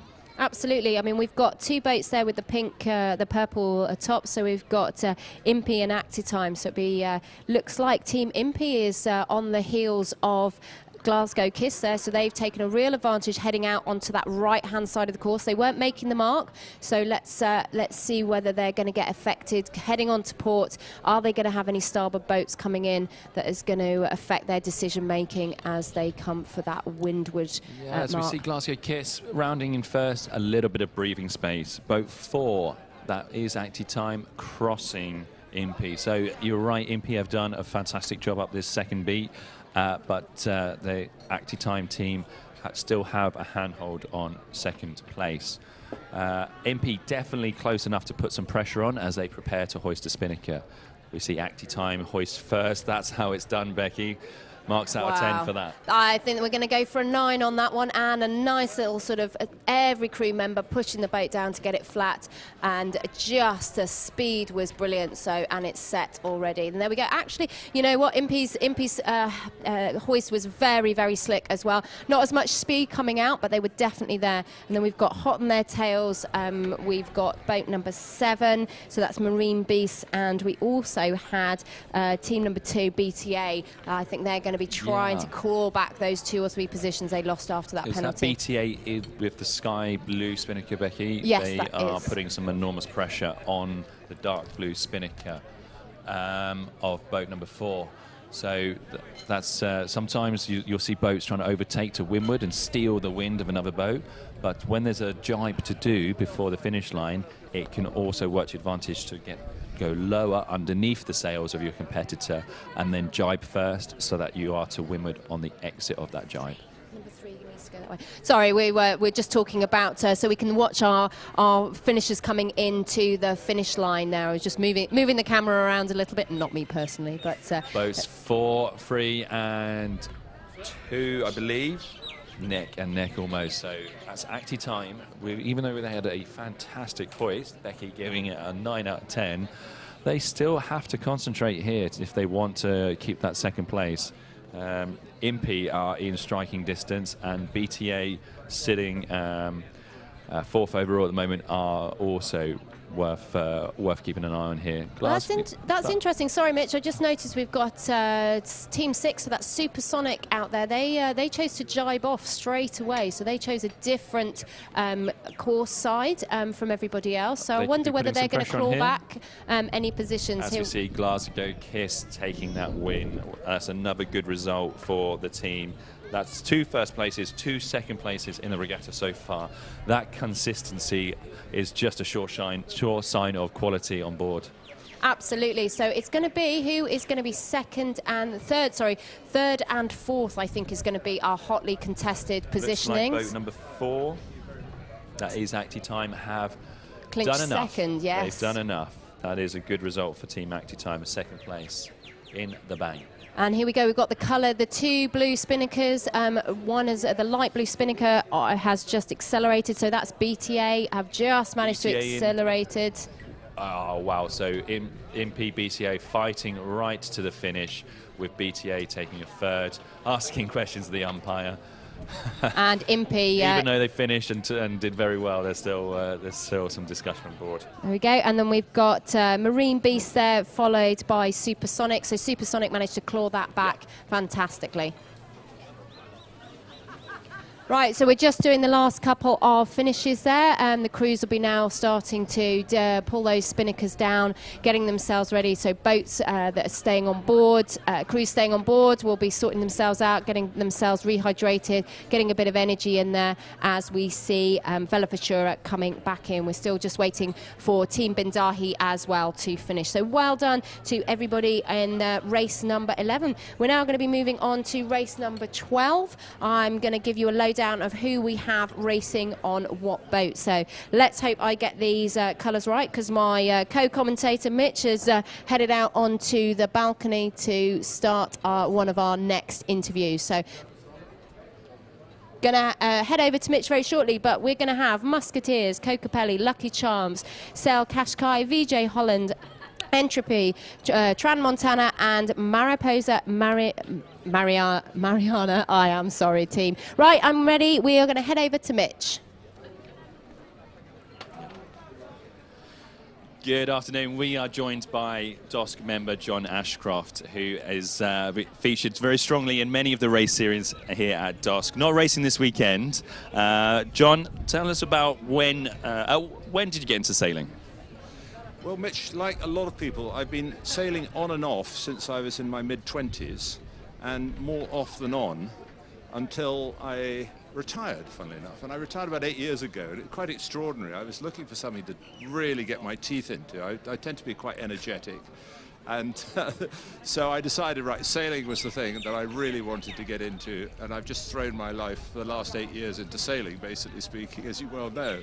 Fantastic. Tell us about some of the races that you've competed in worldwide, some standout moments for you in your sailing career. What have been the highlights? Well, I guess, first of all, that I mean, sailing here at dosc has just been amazing. I mean, what a bunch of people. We've won a few trophies. We've been down for the Dubai Muscat race. We've had some successes there. And in amongst all that, I thought, well, I actually need, these waters are wonderful here, but this isn't real sailing. You know, you've got to get in amongst the big winds and the big waves and the international action with a whole bunch of strangers. So I then started going to Cowes, racing at Cowes, and as you know, because we've raced together at Cowes, And we've had a lot of fun. And so I started racing at Cowes. Then I started pulling together my own crew. And some of them are actually coming this coming weekend for the Formula One from Italy and from Ireland, which is lovely. My American friend, JB, who you know, he had to sadly drop out. He's coming all the way from the States to join us, which is magnificent, really.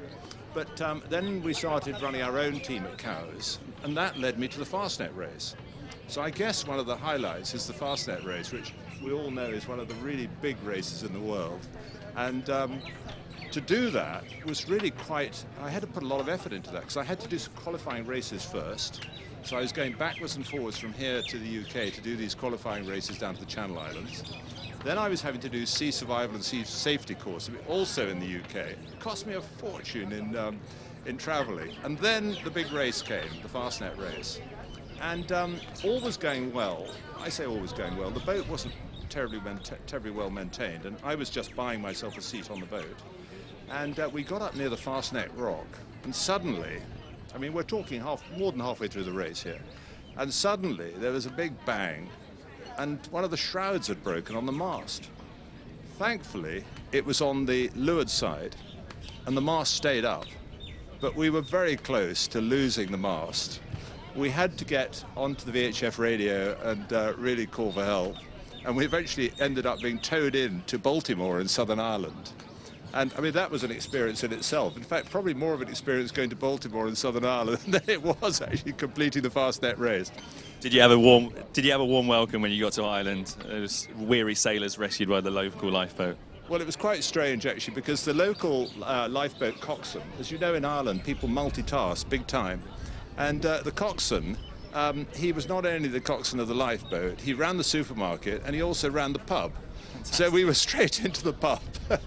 It was magnificent. Where else would you want to be after being rescued from the Fastnet race? And we're looking over to our right shoulder and we see the fantastic yacht Maiden just arrived in Dubai this morning. And you know, talking about offshore racing here, has its exciting moments, has its risks, as you've experienced yourself with things going wrong in an offshore race. Where would you put yourself? Do you think your love or passion leads you offshore, or do you like the inshore racing as like a Cowes Week? What's your preference? Oh, that's a very difficult question, because I've just been cruising, and cruising is actually wonderful, but it's not racing. So we cruised all the way to the Maldives and back again. It took 34 days there and back, and that was magnificent. But I really miss racing. So in February, I'm actually doing the Caribbean 600. Wow, fantastic. And that's the second time I've done it. Yeah. So the Caribbean 600 is equivalent to the Fastnet. In fact, it's one of these 600 nautical mile races. So you've got the Caribbean 600, the Fastnet, the Sydney Hobart, and then you've got the mid-sea race. And so this is really big racing, and we're sailing in a boat the same size as Maiden. I think it's a 65, a FAR 65. I think it's about the same, isn't it? Yeah. So this is really big stuff, and this is big seas. Big waves, I mean, and big winds, you know, 25, 30 knots, and it's huge fun. And so I love everything about it. And as you know, I nearly bought an SB20, which they're racing today. Yes. And I'm thinking, oh my God, I could have been out there racing. So I just love every aspect of sailing as well. It's magnificent. What's been your impression of the racing so far? The short course, short races, the team swapping in and out. What's your impression? Well, I think it's just magnificent. I mean, here we were with a very small fleet of SB20s, and you've doubled the size of the fleet in the last 6 months, which is extraordinary. You've brought all these great international sailors in. You know, you've organised a 4-day event in double quick time. You bought sails, so everyone has standard sails, I think, don't they? Yeah, so exactly all right. 8 crews. All brand new, yeah. And I mean, to bring in the racing close to the shore and then have it televised and then put it on YouTube. I mean, Mitch, congratulations. Nice.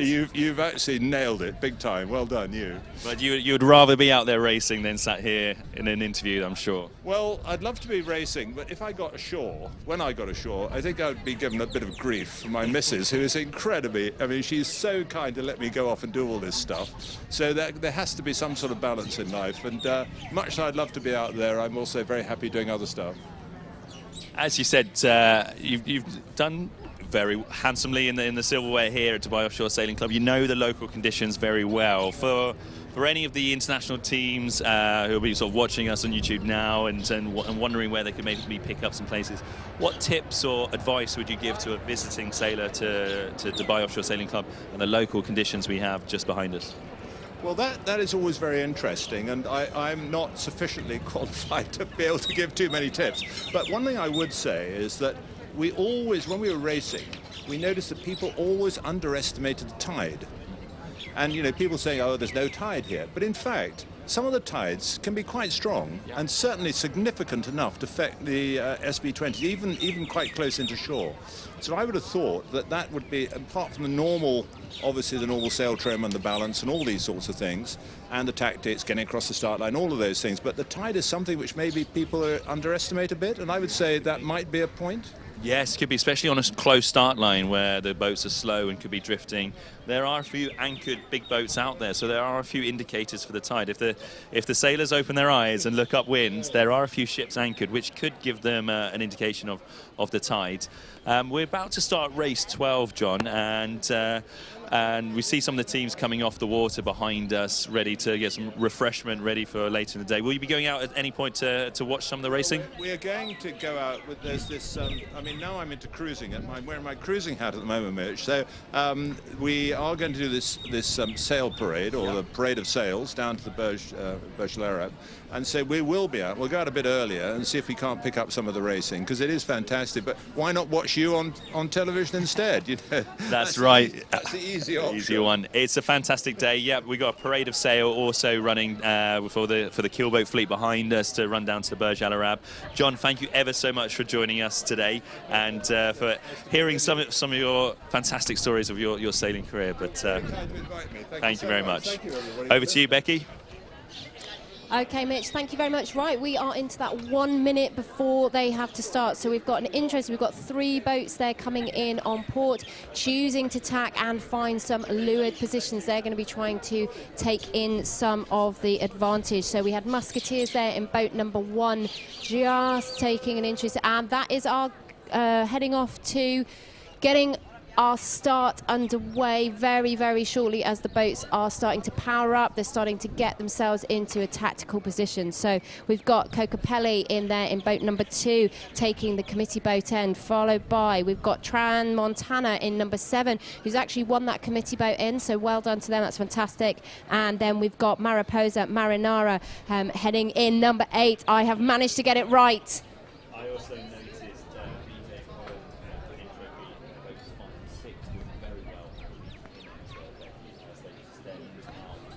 as we see again, Port Tack looks lifted.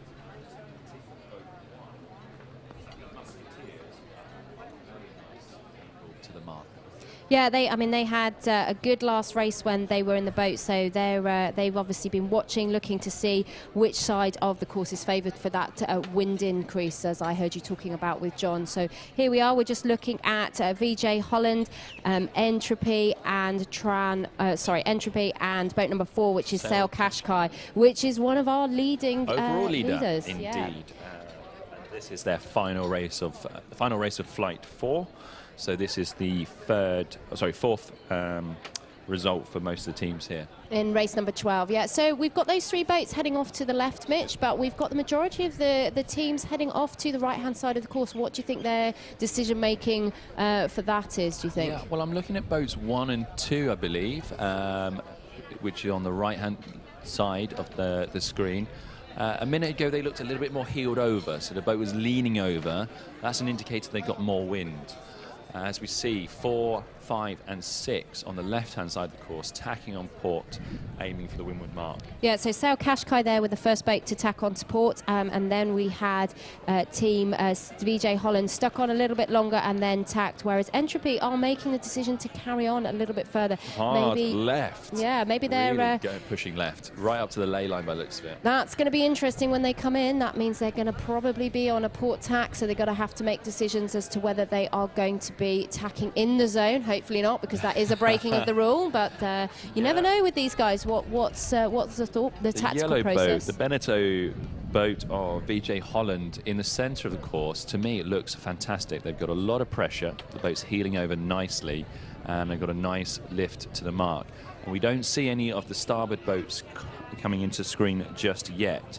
So for me, it looks like the yellow boat, VJ Holland, who are up there overall in 6th. We've got Lucky Charms just coming into picture there in boat number 3. They've just tacked off a bit of a, their helmsman's not quite getting it right there to keep the speed off, a little bit of a bear away, but getting back on. So here we go. We've see boat 1 and 2 approaching. They're crossing Lucky Charms. Will they cross VJ Holland, the yellow boat? So that's Musketeers there in boat number 1. That's the sky blue of boat number 1, and then the dark blue of the navy of boat number 2. So that's Kokopelli, so another one of our local teams. It might be the camera angle, but Entropy are closing in on that Widman mark very quickly. So they may sneak round. It's a port approach, which the rule book doesn't look favourably on, but if they can get around cleanly, they will be in the lead of this race, race 12. And we've got the jury boat there is sitting in a good position to see what's taking place. So boat 6, what are they going to do? So that's Entropy. Here comes 2, so that's Kokopelli. So that's one of our right side done. boats, and 1, the Musketeers. So it's the right has paid this beat. I say the right is paid, but look how close the most left boat is. It's 1, 2, 3.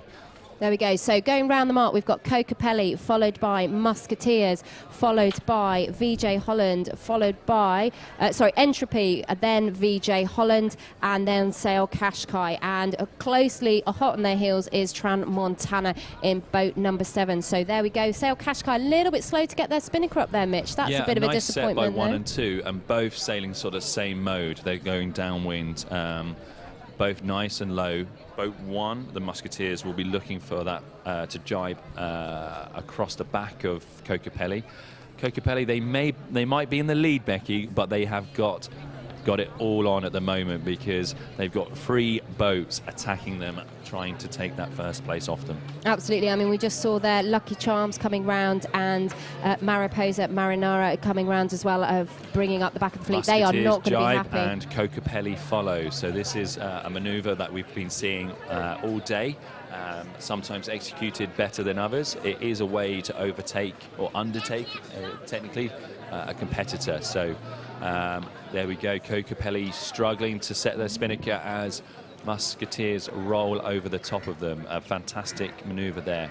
And there we go. We thought it was coming, and it did. That was interesting. That is Team Entropy there having to take a penalty. I'm not quite sure what that's for. We'll find out in a minute. But yeah, the penalty downwind really hurts, Becky, because the guys have to drop the Spinnaker, spin the boat 360 degrees, and then hoist the Spinnaker. Absolutely. Again. There we go. We've got, thanks Mitch, we've got Musketeers and Kokopelli still battling it out. They are going to be interesting decision-making at the gate. We've got an umpire following them because there's obviously going to be, not obviously, but potentially some decisions to be made. You can trace this lead change right back to the windward mark where the Musketeers bore away, so they turned away from the mark a lot more than Kokopelli, hoisted the Spinnaker and got it set and soaked lower, and that gave them the option to jibe before them, and as they come into the gate now. So now mark room rules apply, rule 18, and Musketeers can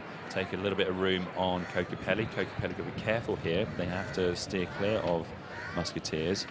And Musketeers in control, but not a good drop. No, they have let Kokopelli through the inside.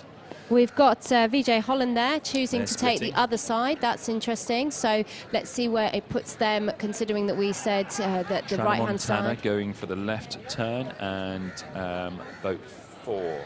Sail Qashqai there. Good, swift start of their drop. Sorry, they're choosing to go to the left as well. Got to get that Spinnaker in and pole away so that they can drive through a bit slow out of that mark rounding there, Mitch. Sail Qashqai, they'll be most interested in VJ Holland out the whole race because those 2 boats are the most senior boats in the overall ranking. So they may be keeping an eye on their closest competitors overall, as well as the competitors in this race alone.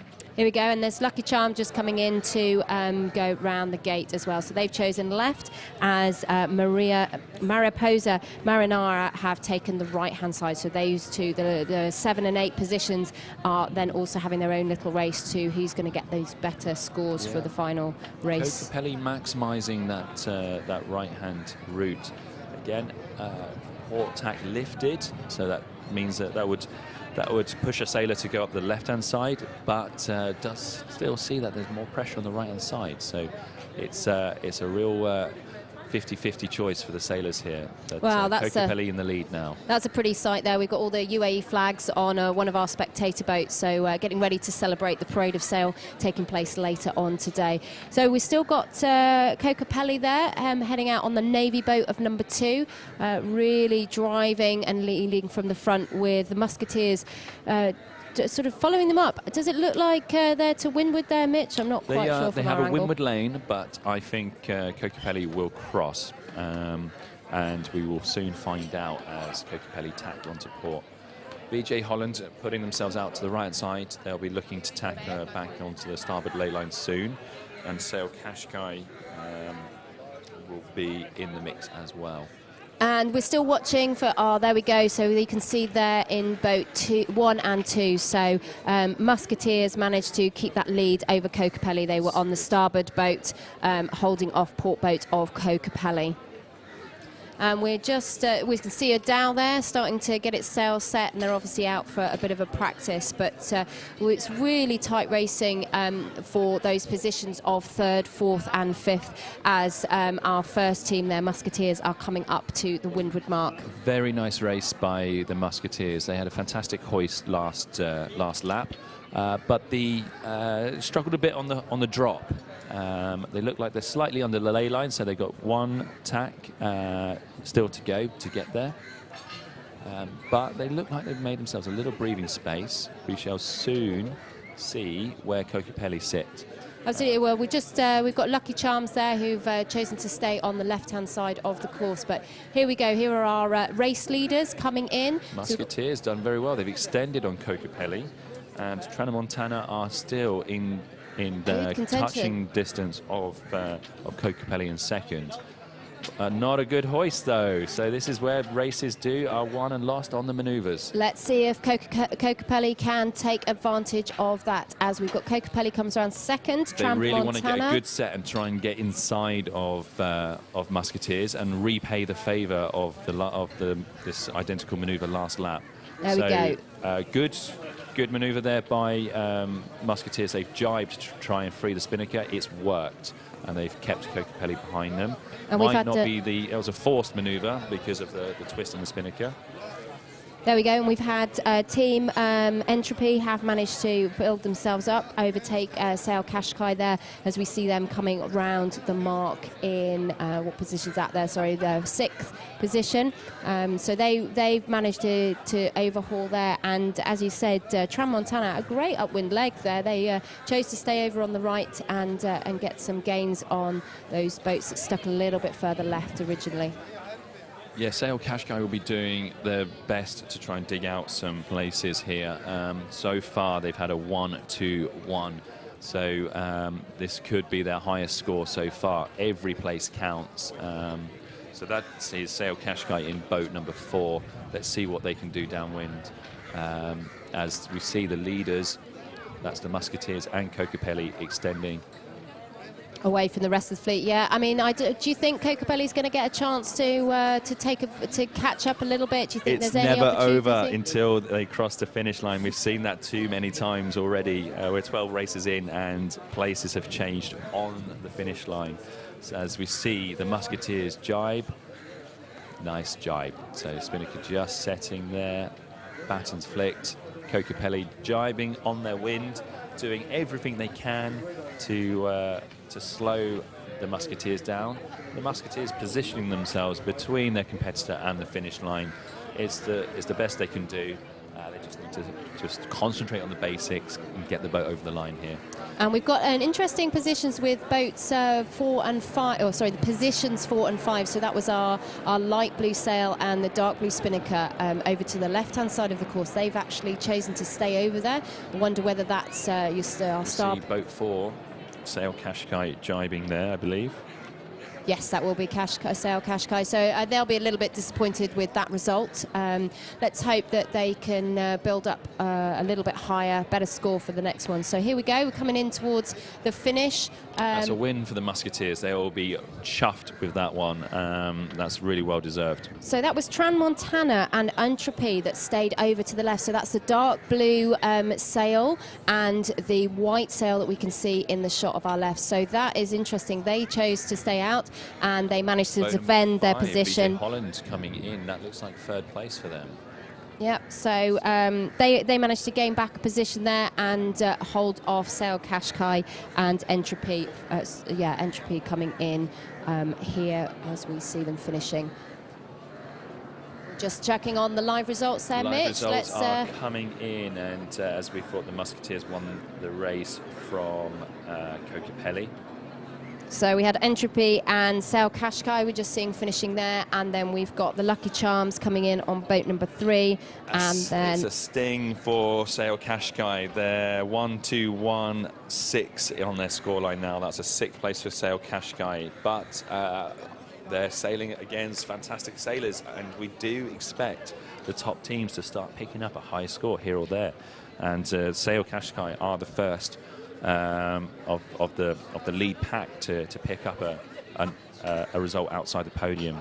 That's really interesting. I mean, as we talked about before, the changing wind conditions, slightly lighter winds from yesterday, it's really starting to affect those position changes on the course. And actually, we talked about yesterday that you win the start and you potentially you're going to win the race. But actually, we've just seen this morning or this afternoon, it's so different. You make a wrong, not a wrong decision, but a decision to go to a different side of the course, and you just don't get the favourable winds. Mitch, what do you think? The wind can vary over a really small area, Becky, so you don't have to be that far away from another boat, but racing in a different wind speed, a different wind angle, and the result of that is boats are going different. All the boats are going different speeds. They're sailing different lengths of race course, and positions are changing constantly.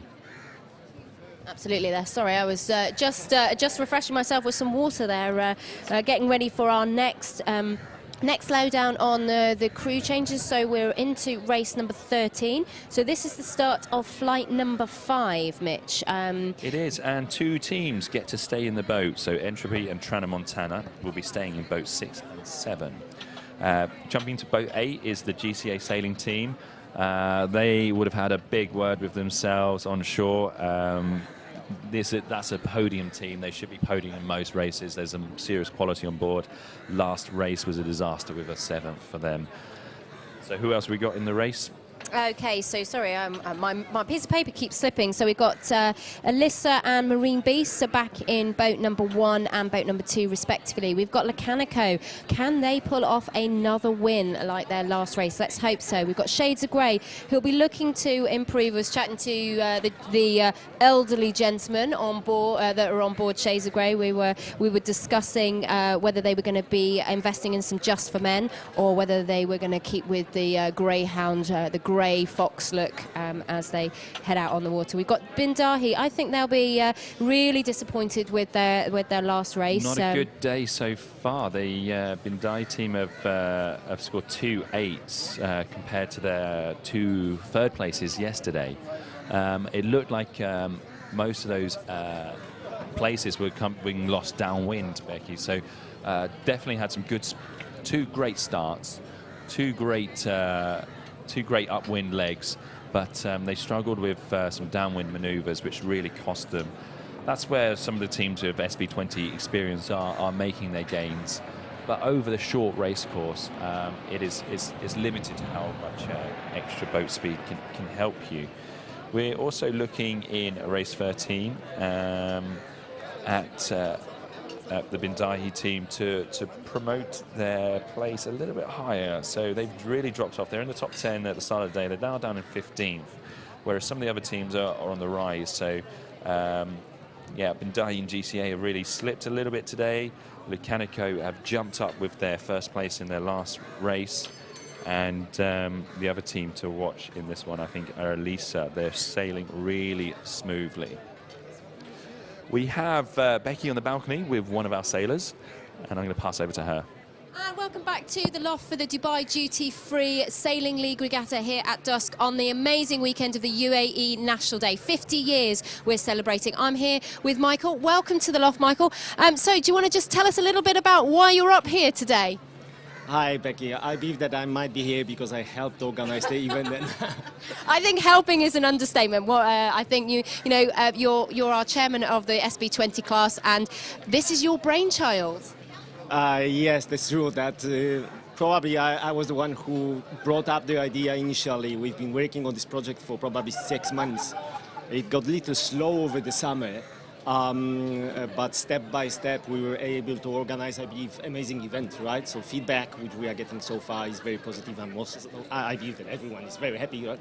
Absolutely. I mean, 6 months, you say that, it seems a little bit slow. 6 months is such a short time to pull together such a fantastic event. I mean, we were talking yesterday about, how we were reaching out to, or how you, sorry, I can't say we at all, how you were reaching out to some of the teams that have come to join us. How did you find making those connections? What's been your main platform, really? So I think that the entire idea came from 2019 Worlds in Cascais, where we went together with David Rostan and Gaten. And after this event, that's where the thought came up that we should have an international event in Dubai, right? Such a wonderful venue up here.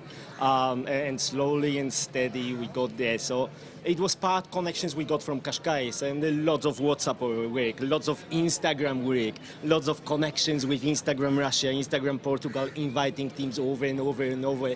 And I believe that we were able to build a really nice group of very competitive sailors coming here to sail with us this year. Absolutely. I mean, I'm extremely jealous. I'm not out there on the water, and same for Mitch. We're not out there sailing this week. But, you guys are out there. It's a slightly different team that you were to the Worlds with, that you were talking about. How have you found it being a local team, local conditions? How tough has it been out there? I can tell you it's tough. It's really tough. Having all these international sailors here with us definitely elevates the level of sailing, which we maybe haven't seen for some time, first of all. And second, also the format of Sailing Lead and this short course is not what SB20 sailors are used to, right?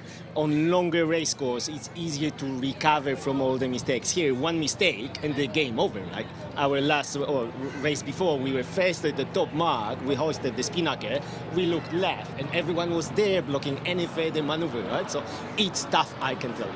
Yeah, I mean that's it. We're having a really front row seat watching it through the cameras. It must be, as you say, it's quite interesting. As you say, hoist the Spinnaker and you've got 5 boats there. What's going to be your plan? What's your sort of rethink over for your races coming up this afternoon? So I think that's for many of us, it's a learning curve. So I believe that we are getting better as a team. We figured out starts, so now we know how to hoist and don't let anyone inside. So step by step, we want to improve and learn on our mistakes, right? That's also a great advantage and objective for many of us here. Absolutely, and so being confined to 4 days is a great way to really up your game, as you say. But let's go back to SB20 fleet in the UAE. So the SB20s were brought in 2007. I think there were probably only 8 or 10 of them. And just talk us through what have you done over the last 2 years to build to a fleet of 16 boats in our local club? I mean, just fantastic. 17. Oh, I apologise. 17 boats. 17 boats. I mean, tell us, how have we got to this stage? So I think that fleet had its ups and downs. So I've been sailing on SB20 here since 2012, and probably I own Supersonic, which sails as boat number 2 since 2014. So I think that what we did well over last year is to activate non-sailing boats by connecting with owners, asking owners for permission and putting other crews sailing with us, right? So we handpicked all the best sailors of the club and we just put them on SB20s, and it made us 12 sail together in last April. That built some interest, and we managed to secure 4 buyers. and it's big thank you to Vasco and Sail Qashqai's and Qashqai's fleet.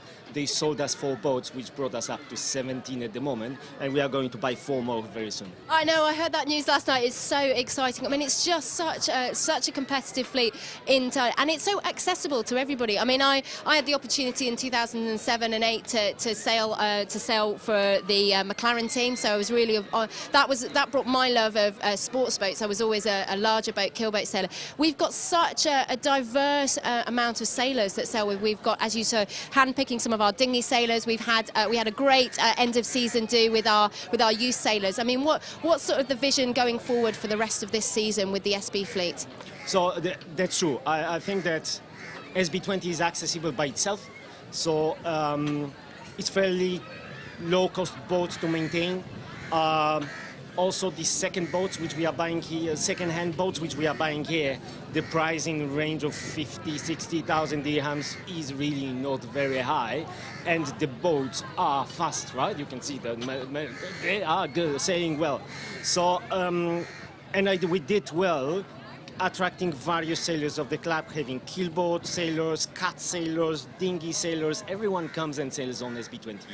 So definitely going forward, I would like to have a youth boat which really competes in the races, more lady teams and ladies at the helm, and we also need our first Emirati crew, right? It's a national day today, 50th anniversary. Actually, that's great that 50th, our regatta overlaps with the 50th anniversary. It would be good to have at least one Emirati team with us out there as well. Absolutely. I mean, we've got some Emirati sailors out there. We interviewed Ahmed yesterday. We're hoping to see Fahim, who's one of our regular crews. I mean, it's a fantastic day on the water. I can say a huge thank you from the fleet for getting this going, Michael. It's just been a great opportunity for us as local sailors, but getting those international sailors in and putting on such an amazing event. I think we're ready to go over to Mitch in our commentary box. We're about to start race number 13. It's lucky for some, unlucky for others, but let's hope good luck to all of those teams at the Dubai Duty Free Sailing League Regatta.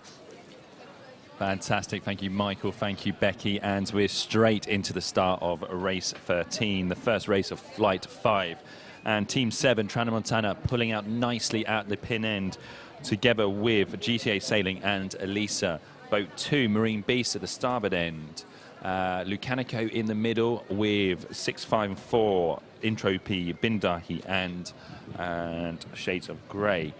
So we know the Bindahi team have got some nice speed up wind, and they'll be looking to pull out there. So as we see, boats 1 and 8, GCA and Elisa pulling out with boat 7, Montana. So nice little pack leading out on starboard to the left-hand side of the course. Then the starboard end starters seem to have been headed out to the right-hand side already. So we got a sort of 5 versus 3 boat split on the first beat, Becky. Oh, that's interesting. Oh, thank you. Sorry, rush off the balcony there with Michael. Wow, it's really interesting to see. Oh, there we go. Big duck there from Team Alyssa behind Bindahi. So they've obviously managed to capitalise on their start for you. And then we're just seeing Montana there shooting out, staying out to the left past those spectator boats. We've seen it in many races, particularly the first beat. Teams are prepared to duck the transom of a starboard boat because if I guess that means they really, really want to go to the right-hand side, Becky. They're happy to give up a place for the course position. Yeah, it's an interesting thought. I mean, I'm not a big fan of those port starboard crosses, as my team will tell you. It's definitely not my favourite manoeuvre. But yeah, the duck, you've got to have confidence that that's where you want to go, and that your crew's going to release that sail so you can actually bear away. But yeah, it's an interesting thought. But not much we see of that with our local racing. But those international crews are obviously something favoured that decision. And it's certainly something you see more on lap 1, where the crews are favouring course position. But at lap 2, it does seem like every place needs to be put in the bank, ready for the finish. There we go. So we're just viewing Bindahi and Entropy. So that's Bindahi on the yellow of 5 and the red of 6. So they're middle, of course, and looking okay at the moment. They're nice heading, I'd say pretty neutral. We've seen some big lifts on the port tack. I don't think they're as lifted as we see. Boat 2, who do look lifted, that's Marine Beasts. They are definitely lifted on starboard, but a little bit behind the leaders there. Now we see boats 1 and 4 coming in from the right-hand side. Elisa and Shades of Grey. They are looking in quite reasonable place on that starboard ley line. I'm interested to see where boat 8 has got to. That was one where you said we're looking GCA for. Sailing went far left, so we're expecting them to be coming to shot on port, near the port ley line. Yeah, and here we go. We've got there's boat up there. boat 8 there. You see, just coming yes, to shot I've got with the them now. green number 8, the UAE Dolphin project blazoned on the sails. With boat 7 tacking in front of them, Tramontana. That was another one of the port end starters. Okay, here we go. This is a decision. What are they going to do? Are they going to duck those boats? That looks like maybe Lucanico are in 4th place. If they can tack with boat 1, are they going to tack before? They are. They've got to be very careful there. The umpire is on top of them. Let's see if they've completed that maneuver in a fair way. There we go. We've got Tramontana coming round first, followed by GAC, followed by Entropy coming round. GAC have gone for an early jibe. They're splitting away from the pack. Not always a bad choice. It's better to sail your own race. And then we have a big traffic jam. We've almost got 4 boats side by side. 6, 5, 1, and 7 just in front of them. And we've got boat 1 there, Alyssa struggling with their Spinnaker. This is going to be what Michael and I were talking about. They're going to lose those places, get that Spinnaker sorted and get going. And Lucanico jibing onto port and getting the boat settled. Boat 1, Elisa, had a great beat but have struggled to, they still haven't set Spinnaker yet. And the yellow and red boats of Bindahi and Entropy in the middle of the course. Yep, let's see. We've got another jibe off there. So that's Alyssa sorted their Spinnaker off and they've jibed. I think maybe that jibe has assisted them to get it round. And then we've got Marine Beast just coming up. They've not had a great windward leg there, but hopefully they'll start to get back in the game after they get round that Interesting on mark. Marine Beast. They've had a 1st and a 3rd in the series so far, so we know they're no slouches in the SB20. They can definitely make the boat go fast, so they will be looking to recover as much as possible. Yeah, absolutely. So we've got lots of spectator boats out there. It's going to be a great show on the water. Tramontana crossing GCA and jibing in front of them. So maybe a little bit more pressure on the left-hand side of the course, the right-hand side for these boats coming downwind. Yeah, so Tramontana jibing right in front of GCA and taking control of that run. I'd say these boats are in 1st and 2nd place. Yeah, it's going to be exciting. They've still got that windward leg to go. I mean, unfortunately, we can see there's a big rip in the Spinnaker of Tramontana, so let's hope we can get that one fixed before the next race or swapped out.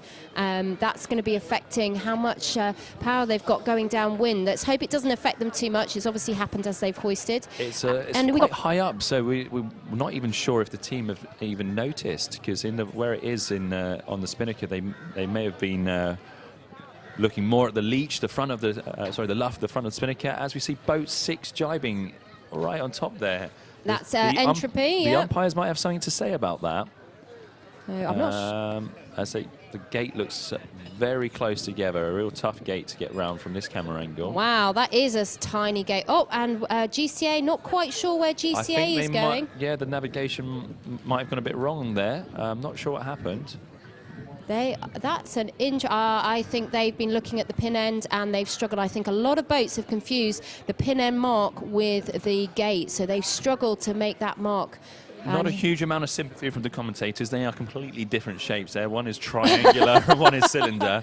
The quality of sailors out there should know better. Sorry, lads, but I'm going to call it. Alyssa and boat number 5 there, Bindahi, battling to get round. Bindahi just snuck on the inside. Great. If they get that jib trimmed in, they put themselves back into this race. Okay, I know Ed on GCA Sailing and the boys there are going to be absolutely spitting about that. However, truckee. They've been in bad positions before and they've clawed back, so they'll be just focusing on boat speed, boat speed, boat speed now, trying to get some leverage on the fleet, trying to get themselves back into this race. They're not a million miles away, and they're still ahead of some very classy sailors. And one example there, Boat 2, still coming downwind. That's Marine Beasts. Well, that's an interesting. There we go. So they've managed to claw back because we've got Bindahi have just had to duck GCA.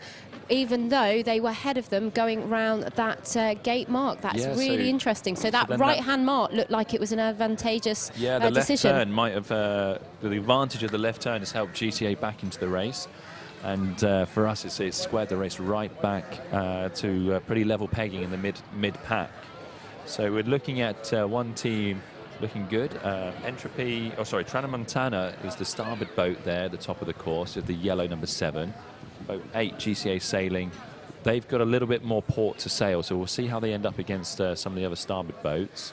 And the pink colour there, CSM Entropy. Live. So I think that's Entropy just coming, and that's an interesting manoeuvre from number 7. So that's Tramontana have tacked in front of Entropy, so onto port. They obviously wanted to give them a bit of a run for their money, but unfortunately they didn't get the jib in time. So there we go, we've got team 8, so that's GCA Sailing. I've stuck on the left-hand side of the course, so they're the only ones that have stuck there on the left. They took that right-hand mark on the gate, but have stayed left. But we've got 3 boats working their way up on that right-hand side of the course on starboard. And it'd only take a small amount of pressure difference, a small wind speed difference across the race course now for this to be a complete upset. You know, this is real snakes and ladders conditions. You know, it's very, very difficult if you sail into a patch of no breeze to get yourself going again. And that can really cost you some places. Boat 5, I believe that's the Bindahi team. Nice smooth roll tack, and they're in touching distance of Boat 7, Tramontana. So Boat 5, Bindahi had put them, they're kind of closing up on 4th, and we could have a complete upset here as we see the GCA team closing in on port to the windward mark. I think the starboard right away of Tramontana will put them round first. It does. And then where can GCA find a gap to tack?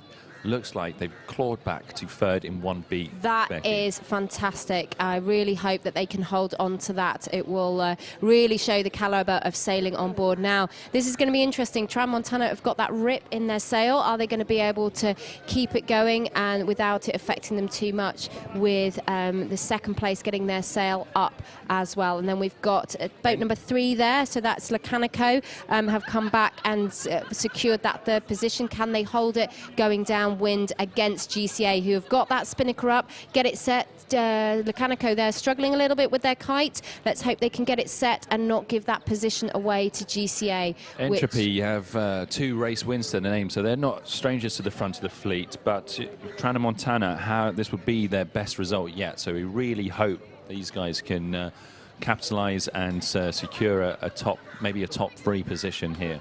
So there we go, we've got Alyssa and Shades of Grey who have come round in those final positions for 5th and 6th. So this is interesting. So we've got Alyssa there jibing off. Yeah. So that's the first boat to make that jibe. And they look like they're jibing into good pressure there. You see them accelerating away. May expect Lacanico and GCA to follow quite shortly.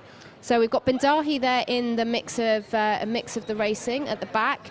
Hopefully they'll be able to get themselves up into a good position to get themselves out of that those 8s that they're carrying forward. And we're on board with Alyssa there, just watching them with their Spinnaker out. There's another little rip, and there looks like those Spinnakers are working hard today there, Mitch. Yes. It's not good.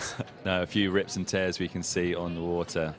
Tramontana have got it all on here. They've got some fantastic sailors breathing down their neck, so they will be really struggling to keep all these boats behind them. It's very difficult to defend against the whole fleet, even if you're in the lead. You can't cover every angle, every boat, so they just got to put themselves in a good position and sail the boat as quickly as they can. Absolutely. So there we go. We've just seen Entropy jibing off there to behind, and then we've got Bindahi as well, has jibed behind and is heading off. Yeah, it seems that Entropy have sunk below Tramontana and now holding them up, which is so they've got them under control there. as we see some boats coming in from the opposite side of the course. Let's see how it all works out. Yeah, so we're just looking there at boat 3, so that's Lacanico. They're keeping GCA behind them. They've got a better jibe there as they go bow forwards and break that overlap. Right, and here we go. That is going to be interesting on camera number 4 there, looking at who won that between Transmontana and Entropy. And then we've got boat 3, so we've got Lacanico, Bendahi and GCA all coming into the finish. I think that looks, from our angle, Mitch, that looks like Lacanico got GCA there. Well, they've dug out a few places on that final lap, and a third place is extremely respectable. Alyssa and Bendahi there looking to finish off those positions and in those 4 and 5 results positions. Coming in, Transmontana held off Entropy to win the race. Well done, that's great work. Entropy claiming a second, being one of the most consistent teams today. Lacanico a third place. They are having a much better day today in the lighter winds. GCA Sailing a 4th place. Now I think GCA Sailing were in every different position in that race. They were in first, they were in last, they were in mid-fleet. So actually a 4th is probably a pretty good result. They could have been a lot worse. 5th, Elisa. 7th is yet to register, but I've got Marine Beast in 8th. Now that's dropped them down a little bit. I mean, these guys have got a 1 and a 3 also on the board. So yeah, a high score there. Okay, we are going to go to a little bit of an advert while we get the crews changed over and obviously those spinnakers repaired, as we just see Marine Beast there finishing our last race, race number 13. So bear with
24 teams, 8 countries, 12 clubs, with 70 sailors and one passion: sailing. 4 days of non-stop live action, broadcast live across the world from the 1st to the 4th of December 2021. Welcome to the Dubai Duty Free Sailing League Regatta.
We are living in one of the most exciting and transformational times in human history.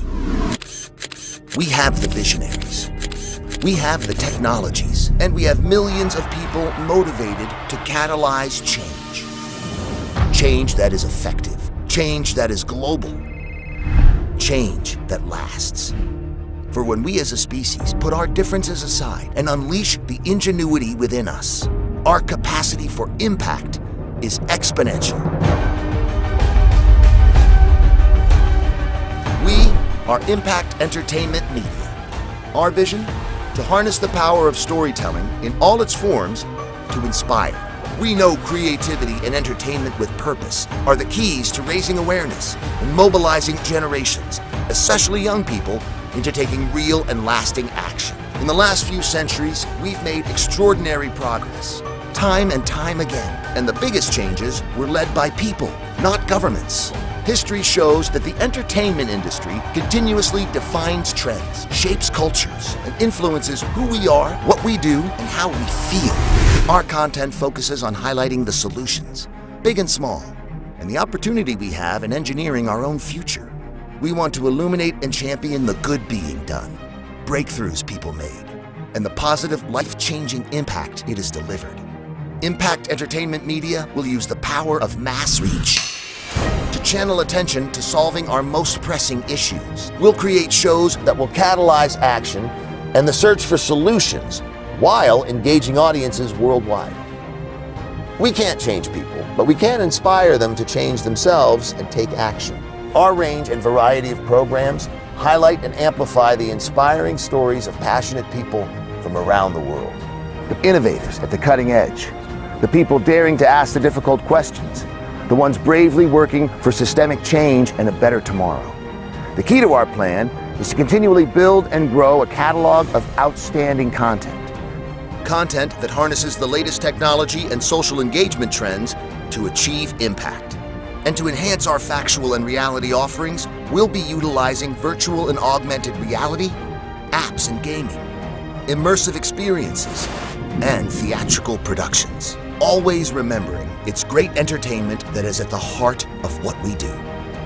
Shaping our future is the most exciting project we could ever embark on. So, how do we approach it? To bring about change on the scale needed, we must focus on creating the will to act. Science fiction has become science fact. We must now create social fictions so that they too can become social facts. Entertainment and competitions will be the driver, and great storytelling the fuel for our imagination. Interesting places, memorable characters, compelling stories. Watch us. You'll be moved. Better yet, be inspired. Get involved. Make an impact.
"24 teams, 8 countries, 12 clubs, with 70 sailors and one passion: sailing.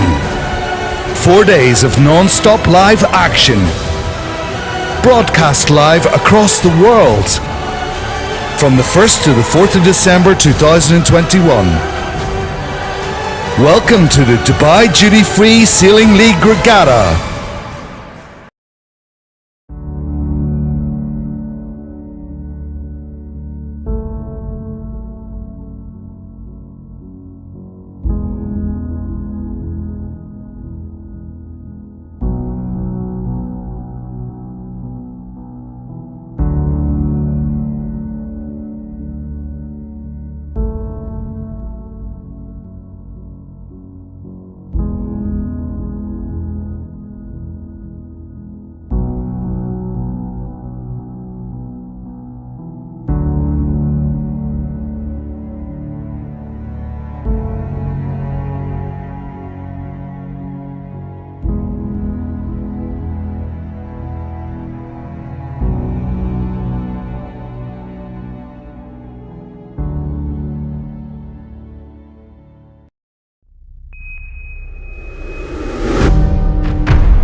are living in one of the most exciting and transformational times in human history.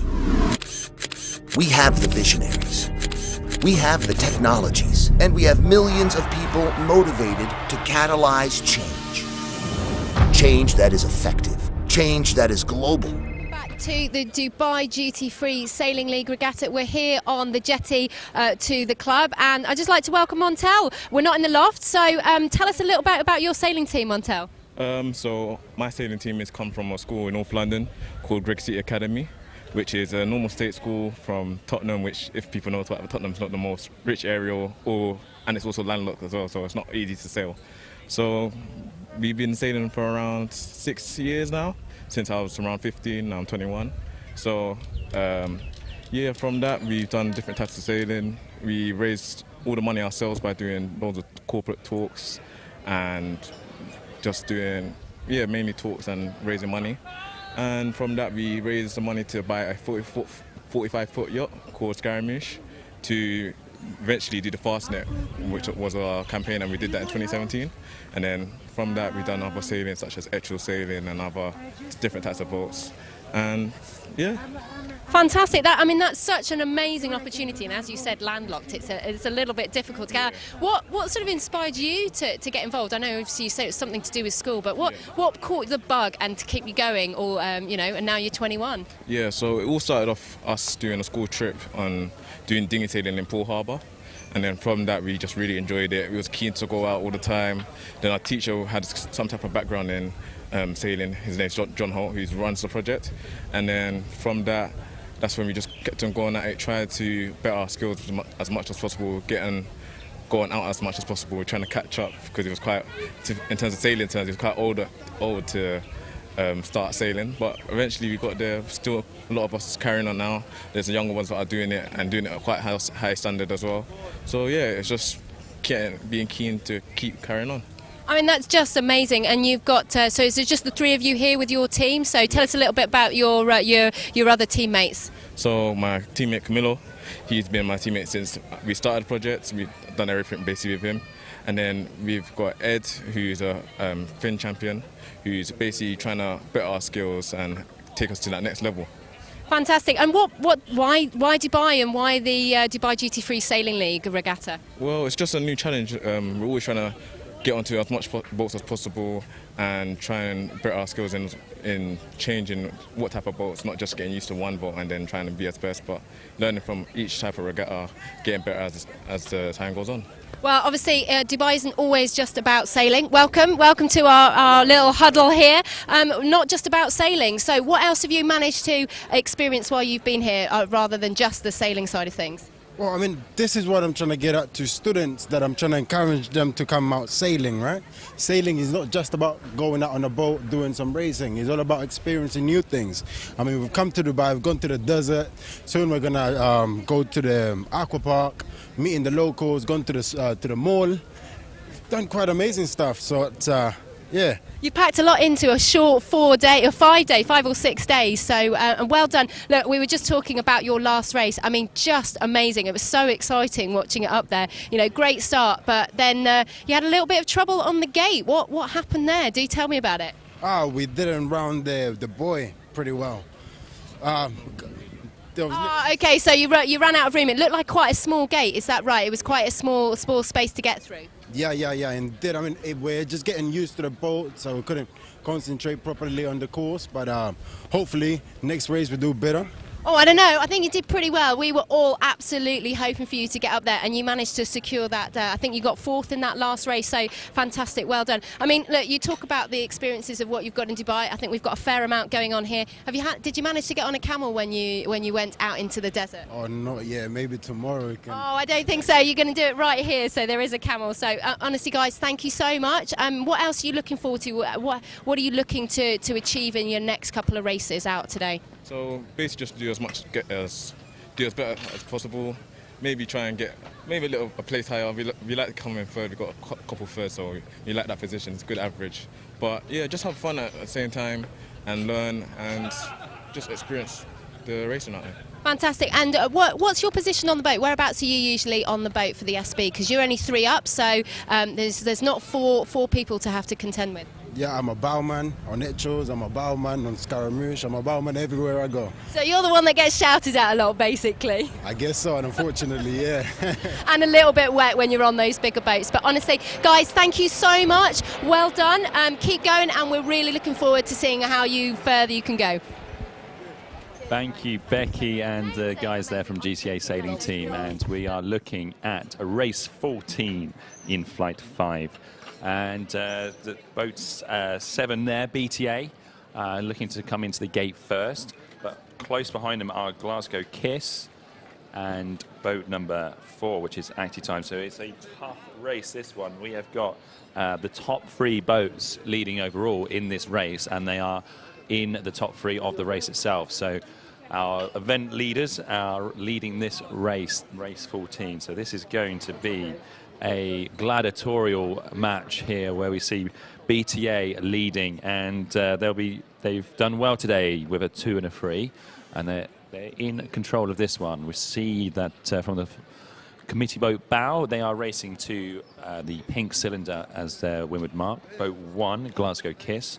They've had a good day as well with a 2 and a 1. They look like they're going to take the left turn, the right gate mark. And boat number 3 is VJ Holland. Now they're in 6th place at the moment with a 3-2, 3-3, very consistent. As we see boat 5, Vela Futura, they're coming over. Looks like they want a bit of left turn as well. Boat 8, Super Bella, look like they're going to make the right turn. And boat 2 coming in here, Herbie, they look like they're going to take a right turn as well. And we're just missing boat 6, Lucky Charms, and they will be that white Spinnaker behind. So both 7 and 1, as you see, leading the race there. They're going well, but looks like the wind has eased a little. So as we see boat 6 coming into shot now, that's the Lucky Charms. They look like they're sailing across to the left gate. So the fleet quite split here. Different choices at the gate after lap 1. And we'll soon see as the right boats come back into the centre of the course and the left boats take that port tack up. Now boat 2, Herbie, they rounded a little bit low down, but they found themselves a nice lane there. Look like they're lifted and got good pressure. And they're coming into contact now with boat 5 of Vela Futura. And eventually will be Glasgow Kiss in front of them. So good rounding and a good early part of the beat from Herbie. They might be digging themselves back into contention of this race. If you look hard left, there is the team of Super Bella in boat number 8. They've gone right up to the port lay line. And we'll see the spectator fleet assembling. It's our national day here in Dubai, in UAE National Day, and quite a significant one. It's the 50th, so we're seeing lots of boats decorated on the water as we see the guys get ready for a nice parade of sail.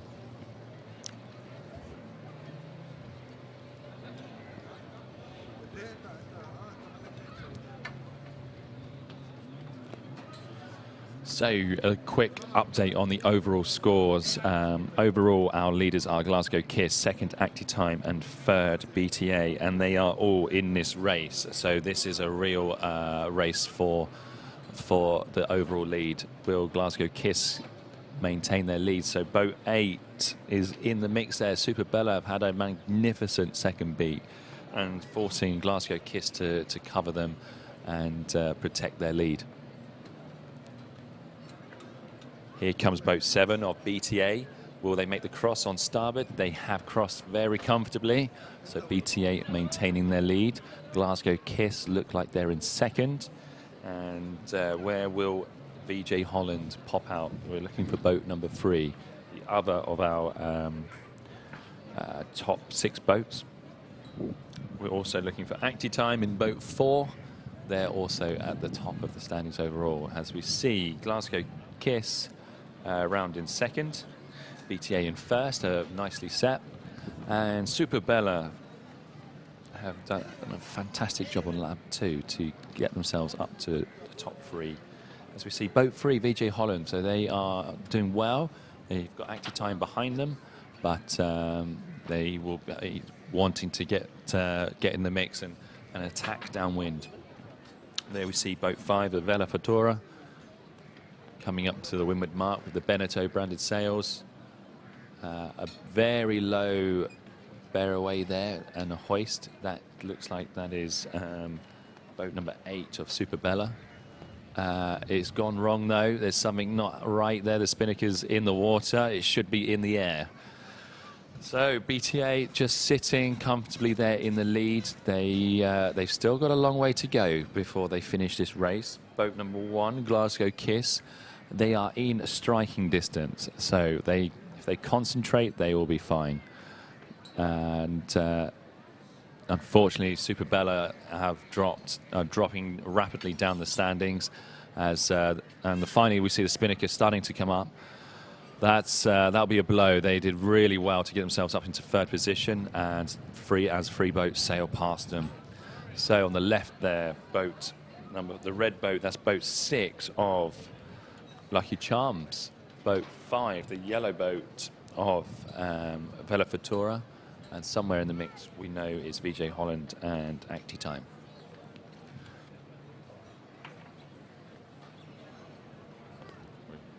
So we're on the final leg to the finish here, and although places 1 and 2 are look fairly comfortable at the moment, it can all change. So will BTA, as they jibe for the line, will they secure victory? I like where they position themselves. They look like they've got a good run to the finish. But the 2nd place, Glasgow Kiss, now they'll be keeping an eye behind them. There's 3 boats, in fact, on a lower angle than them. So there's a threat that those boats could jibe and block their win to the finish. Glasgow Kiss are pushing out to the ley line there. Here they jibe as BTA cross the finish line. A fantastic result for them against a star-studded lineup in race 14. So Glasgow Kiss jibe for the line. They'll be happy with a 2nd, given the number of top boats in this race and the light fluky conditions. So a 2nd is definitely a very respectable result. That's a good result there, as we see Glasgow Kiss in 2nd. Now, who will come in 3rd? It is too close to call at the moment. There are 3 boats battling for the final podium spot in this race. So, as we zoom in on the finish line, we see boat number 3 of VJ Holland. They've got a nice run in. There's a jibe onto starboard. Not a crisp jibe, so we'll have to zoom out to see how we're doing. And 2 more boats, boat 4 of Acti Time and 5 of Vela Futura, all coming in. Very close to call. Let's see, so results coming in. First, of course, BTA. Where have the rest of them finished up?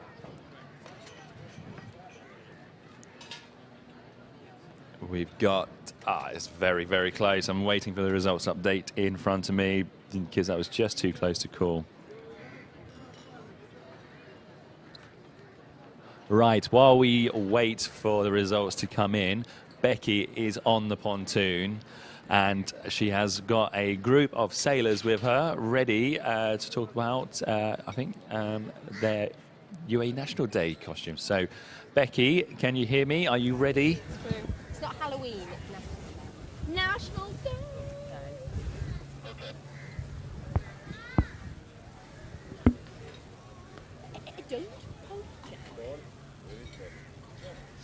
Right, we're here on the dock at Dubai Offshore Sailing Club and I've got some fantastic sailors who are getting ready to head out. So, Jack, can you tell me, why are you wearing such an amazing hat and wig?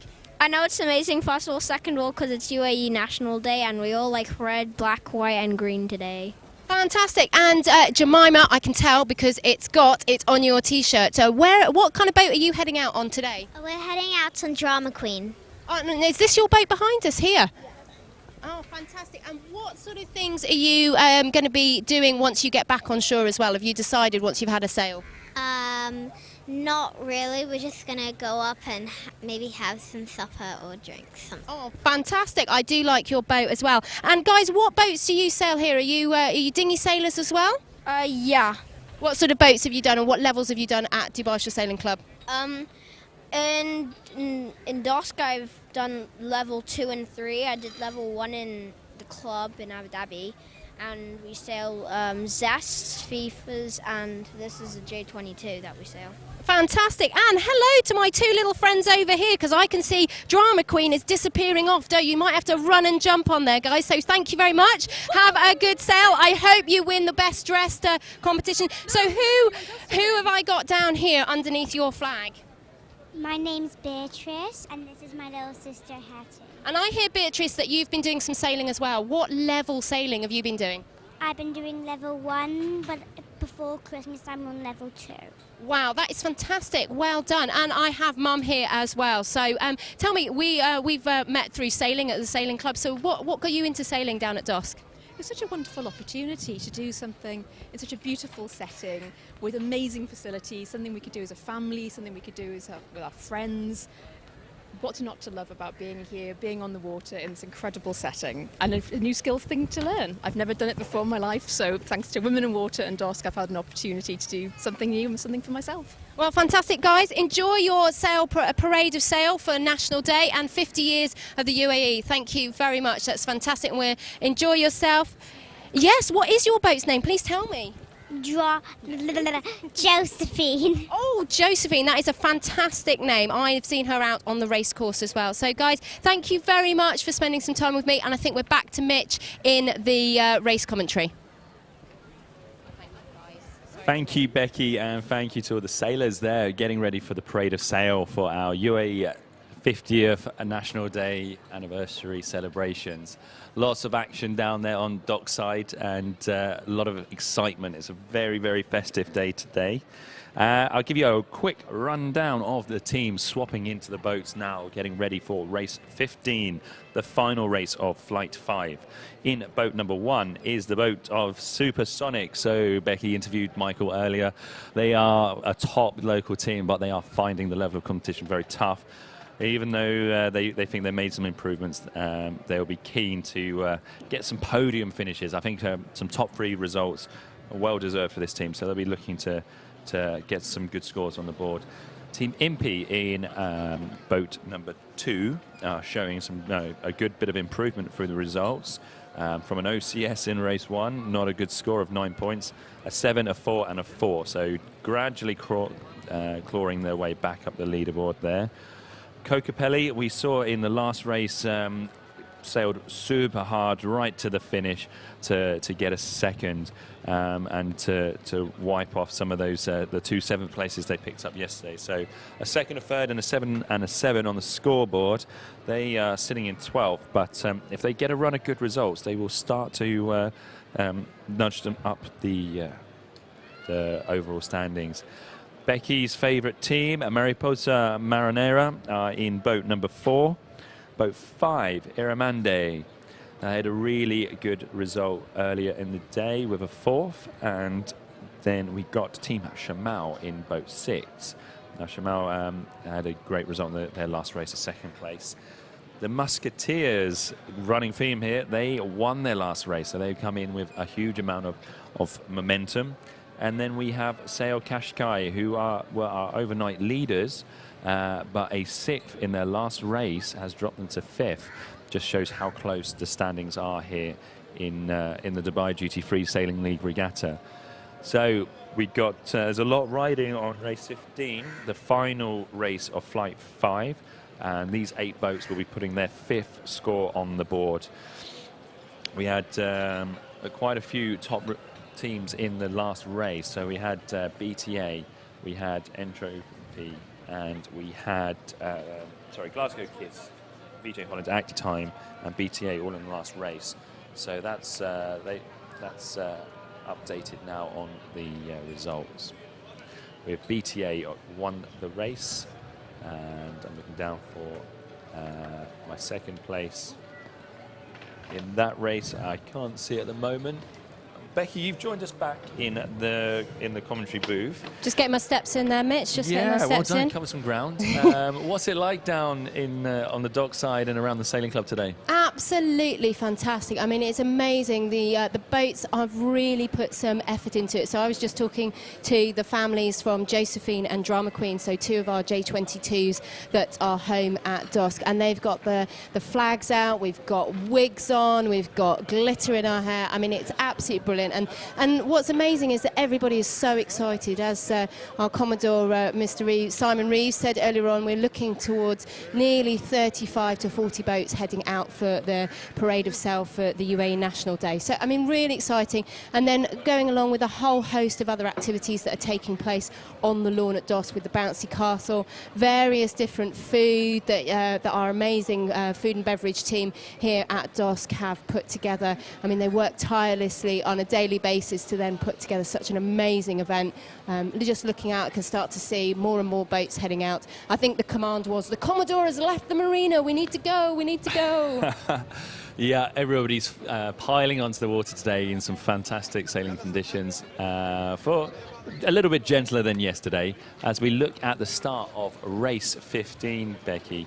So we've got a nice wide angle there where we can see all 8 boats. Let's say 8 boats. Oh yeah, we've got one. We've got. There's a few overlaps, so we'll see. So a few boats tacking onto starboard now.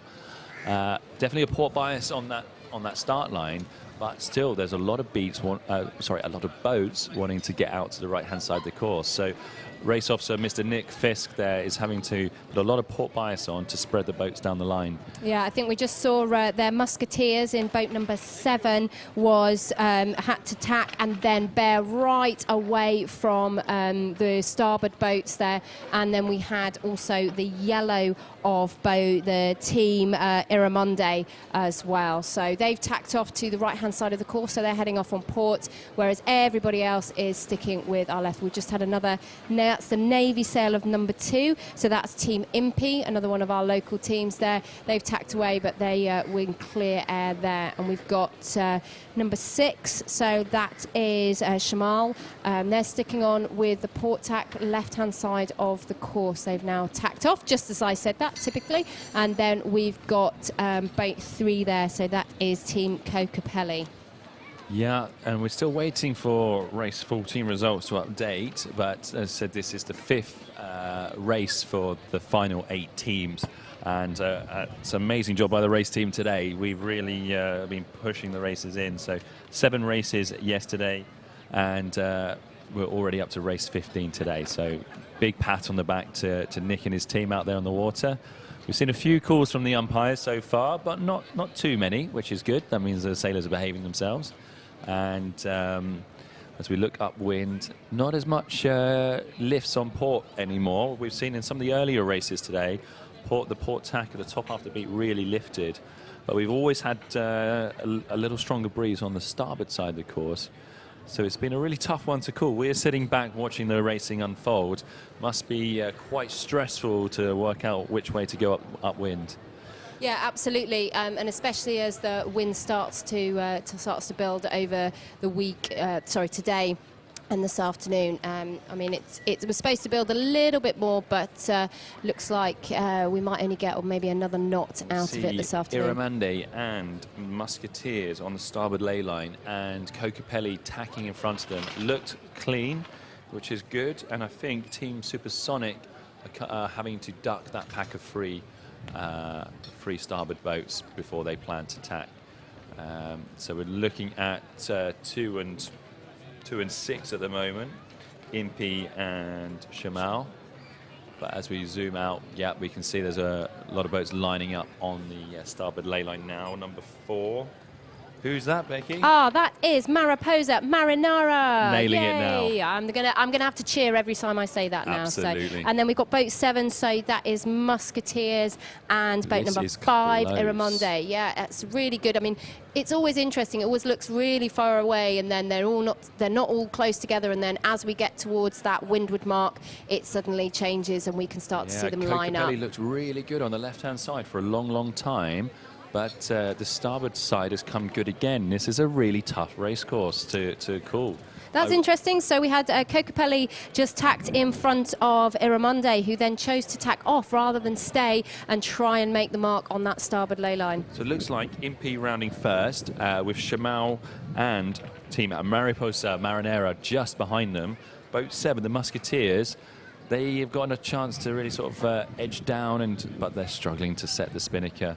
Yeah, that's going to cost them. Impey sailing away with the best hoist there. Boat 1, Supersonic, they are in the mix. So because we've got the 2 boats on the left side there, they're sort of edging and encouraging each other to sail a little bit longer than they need to.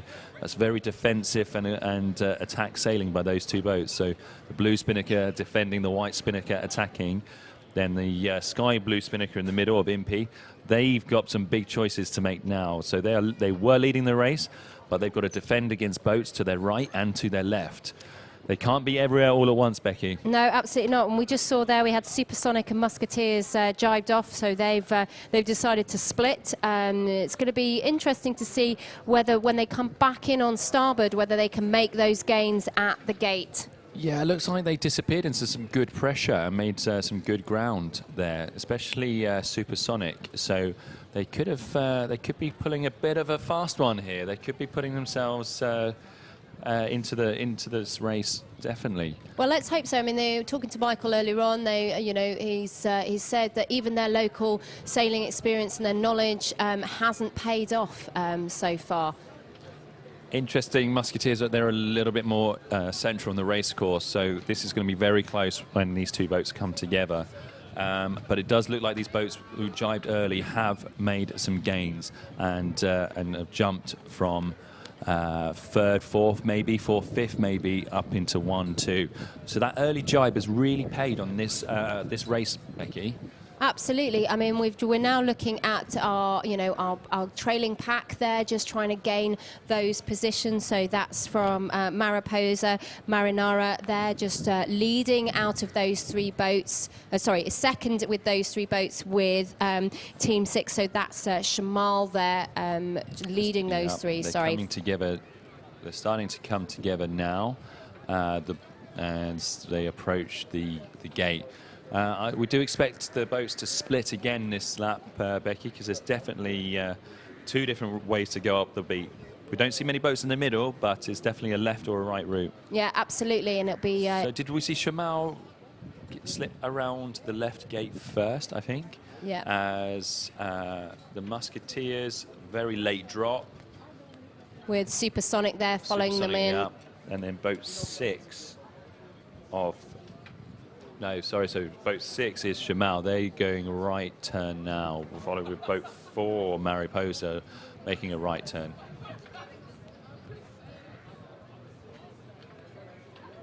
Boat 3, Kokopelli, they've had a tough downwind leg. They rounded well upwind, but now they're having to do a penalty as well. That's going to hurt them further. Yellow boat, boat 5, Iramonde. Yeah, that's it, Iramonde. I wonder, that's interesting. Pole out. So was that on the that mark rounding there, Mitch? There looked like there may have been 2 penalties in close succession there. So definitely a bit of action there from the umpires. They've been waving their red flag around. Yeah, absolutely. I mean, as you said, we've got a split of the fleet, so we've got 3 boats there that have chosen to head off right. So that is, we've got, sorry, we're just double checking our numbers. The Musketeers definitely have gone that route.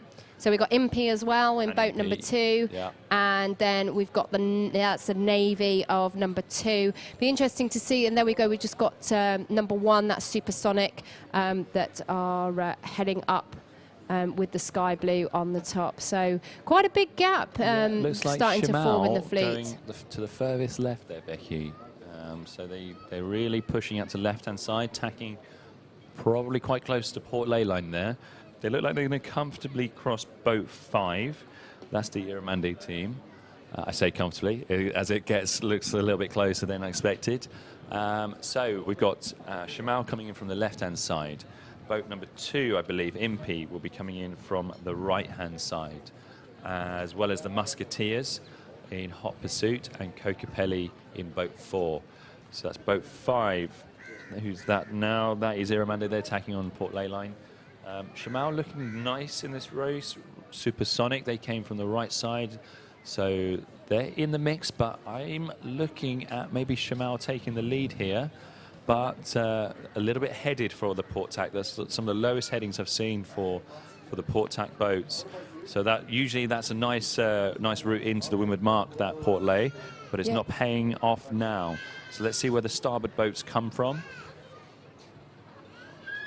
Yeah, absolutely. I mean, we're just we're seeing lots of boats heading out onto the water for the parade, so we're getting a little bit of an interruption with our commentary. So please bear with us as our boats head out there and block our view. I tell you what, Becky, we're also seeing a lot of crew ducking inboard now upwind. So I think the wind may have dropped a little bit. Not as many crew on the side. So boat 2, Impy crosses Supersonic. I think boat 2 is now in the lead. Absolutely. I mean, hopefully we'll get to see a bit of a closer look at that pink mark there as they come round on the left-hand side of our screen. So, yeah, that is Impy. Fantastic job. Boat 6 made that left beat pay. So boat 6, Shamal, they've done well. They pushed hard left. They took the right gate and they went right out to left side beat, and that's paid dividend for them. Absolutely. And then we've got number 7, so that's Musketeers are following them so up. The Musketeers look like they're enjoying the lighter winds a lot more, and that would make sense because Oman tends to be quite light and shifty on the east coast there. So I just noticed in there, Mitch, we haven't seen Sail Kashkai on boat number 8 sailing. They're obviously a repair that couldn't be fixed before the start of the race, so that will go to getting some average points later on when they next sail. So we've got a bit of a wine glass there. That's Marina, such a shame there. Mariposa Mariana, sorry, I've slipped up again. Mariposa Marinara. Yeah, they look like they're rounded right up behind that pack of 3, but have dropped back. Yeah, Supersonic struggling to get set. The lads just want to sit, be calm, get the boat comfortable. They took an early jibe there, Mitch, as they came through. So I think they're going for a similar tactical decision as we had before. So there we go, and we've got. The leaders Impy, they look like they're in good breeze. And they've got too much to worry about. So the boats are kind of directly behind them, Becky. So when the boats behind you starts steering inside you with good speed, that does get difficult to defend against. So Supersonic have jibed back across towards Marina Mariposa, who look like they're going to jibe on top, which they do, yes. So that is quite a difficult situation for the commentators, because as they've still got another jibe to do to get back to the finish. So I still think Supersonic in control there, even though at this point boat 4 is on top of them.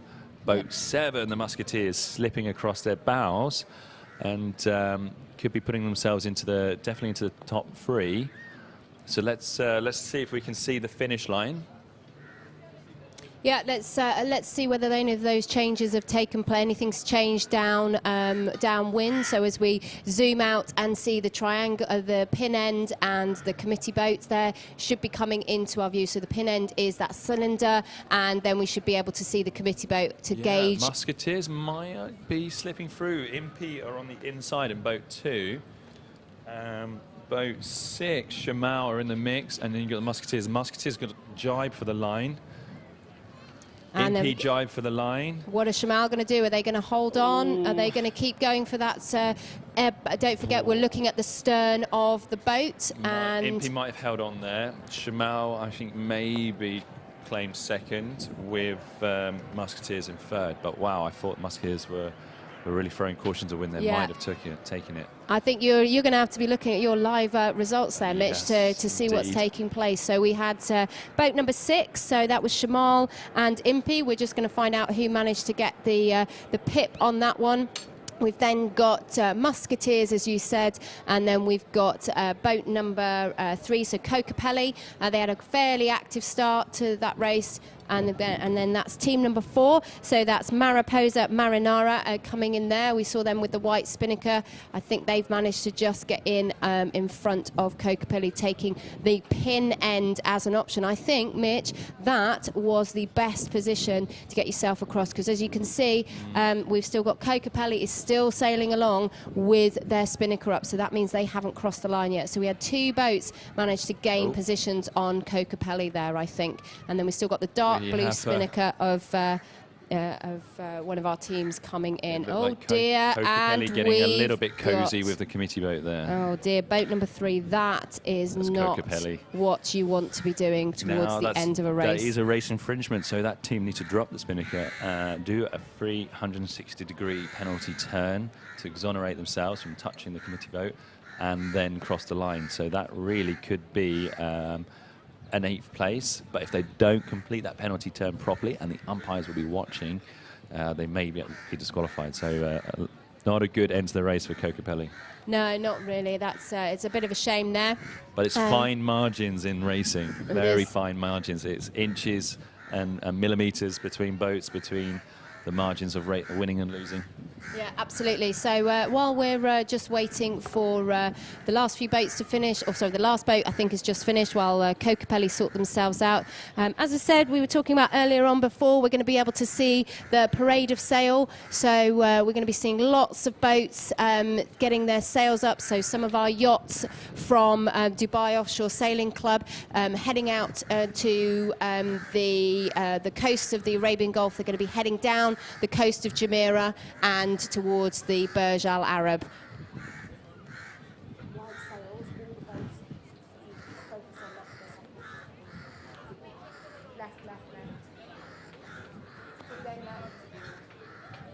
So as we've seen, we've just finished race number 15, and we're just sorting out, getting crews changed over. You can start to see the amazing boats of the of Dubai Offshore Sailing Club coming out for our parade of sail. As we talked to some of the families earlier on, heading out onto the water, they were getting themselves dressed up, not only themselves but their boats as well, with our UAE national flag celebrating 50 years of the UAE and the amazing achievements that our country has made over the last 50 years. You can start to see the crews as well jumping in the shuttles and heading in to the pontoon at dosc.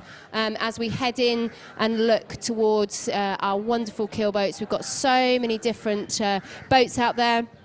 We've got mainly our keel boats out, so J22s all the way up to our larger cruising and racing yachts. Mitch had the privilege of talking to John Ashcroft earlier on about his achievements of being a long-distance cruiser, so taking his boat to far-flung places in the world. Sorry, I'm stumbling over my words there. Well, news from the racecourse, Becky. You spotted that we missed the Sail Qashqai team in boat 8, and I've had the report through from the team on the water. The spreader bracket has broken on boat number 8. This is a piece of bar that helps hold the mast up in the air, so it's quite a significant gear failure there. So the team are frantically trying to prepare a spare boat that was already positioned on the water. That's Blue Peter thinking there. Here's one I made earlier.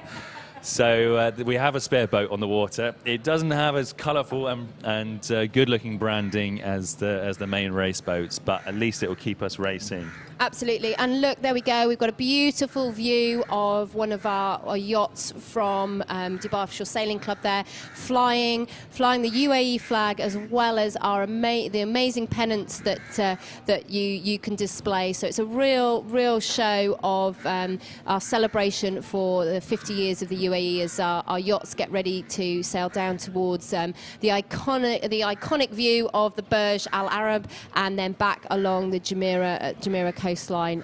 It's just such an amazing thing to see. You know, where else in the world do you get to sit on the beach or sit in the loft and watch some amazing things going on, taking place? There's 2 very stiff competitions on the water today. One is the Dubai Duty Free Sailing League Regatta, and the other is the best dressed boat competition in the sail parade. I don't know which is the more competitive event. Oh, I think I might be winning that with my event sponsors shirt on. Definitely, you know, obviously our sponsors have been amazing at supporting this event and the build-up as Michael was talking about over the last 6 months. So, you know, again, thank you to our amazing sponsors: Dubai Duty Free, CMS Live, Ribcraft. Beneteau, and then we have our supporters with GAC Pindar. We have the UAE Rowing and Sailing Federation and the Bindahi Family Group, and we'll be presenting the Bindahi Cup later on this week. Mitch, do you want to tell us a little bit about that? Yeah, the Bindahi Cup is to commemorate one of the founding fathers, one of the founding members of dosc back in 1974, one of the Emirati sailors who decided that it was about time we started a sailing club here in Dubai. So to commemorate and celebrate the life and contributions of Mohammed bin Dahi, we have commissioned a special trophy that will be awarded to the winner of the Dubai Duty-Free Sailing League Regatta. Now, my results have refreshed from Flight 5, and big news, lots of letters in the results for the last race. So Sail Qashqai have been given redress for not being able to sail. So the umpires... That's not actually them not being able to sail, it's the boat not being able to sail. The boat, with that equipment failure, the report we just had of the spreader bracket, the umpires still give them a result because it was not their fault, they could not race. However, we mentioned Kokopelli hitting the committee boat, and it does look like they did not exonerate themselves properly. So they now get a DSQ, which is the code letters for disqualified. So that's a 9-point tally. So what we discussed there, Becky, when the incident happened was they hit the committee boat as they finished. So the committee boat being one end of the finish line.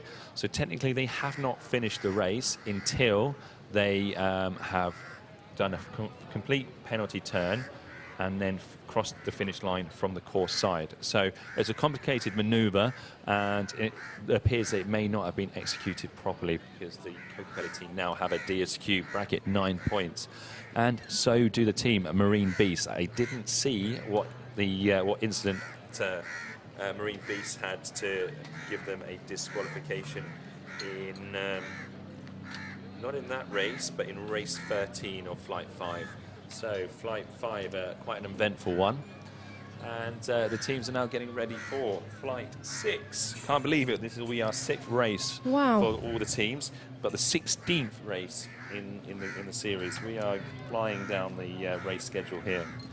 Now, lucky for Supersonic. I say lucky because I would quite favour this position.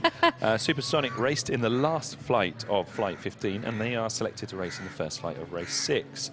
Therefore, they stay in their boat, so they are fresh, have fresh race experience, and they know their boat well.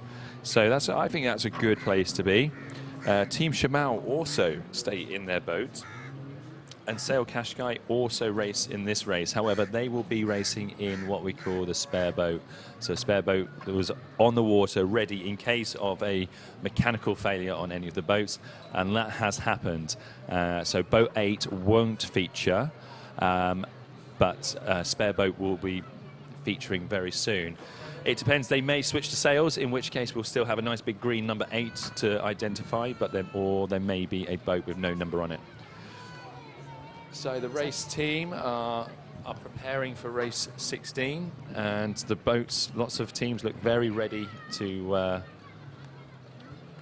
get going. They're hovering around the we haven't heard any sound signals yet, Mitch, so I wonder whether they've just, especially with that hit for boat number 3, that's Team Lecanico going into there, so I wonder whether there's a bit of a check to make sure that there's no damage to the Spinnaker pole, which was out when they hit the boat. I mean, I don't suppose they would have done damage to the committee boat, but definitely, potentially, depending on how fast they were going, a little bit of damage there. So, as you just saw from our previous shots there, we had a beautiful parade from our yachts at Dubai Offshore Sailing Club. It looks awesome out there. You can just see sails from one end of the horizon to the other. Yeah, it's absolutely stunning as they head off down towards the Burj Al Arab. Sorry, I'll get my words out there in a minute. So we're trying to have a quick glass of water and some lunch while we're doing this. So again, let's hope that the teams really start to capitalise on their races. So who are your favourites going into this race number 16, which will be their, what did we say, 6th race for a lot of the crews? I definitely think Lecanico's got a bit of momentum. I think they're enjoying the lighter conditions more than the strong conditions yesterday. Shamal and Supersonic, I still think they can find another gear. We both race against these teams, Becky, and we know that they can win a race quite comfortably. And I just don't think we've seen Supersonic or Shamal at their best. Now, Shamal did have been cropping up late in the race. They scored 2 seconds in the last 2 races, but those results have come quite late in the race, where they've really kind of last maybe quarter or a third of the race. So a good last beat, and then they've taken a few places downwind. And in a second, I still think they can win a race, Shamal. I do. I really do. I think maybe it's just taken them a little bit of while to kind of iron out those kinks, find their groove, you know. And then, as you say, Supersonic, as Michael said earlier on, you know, really interesting. The people that, you know, a team that we would have liked to have seen up there on the podium, just haven't quite managed to finish it, to finish the race.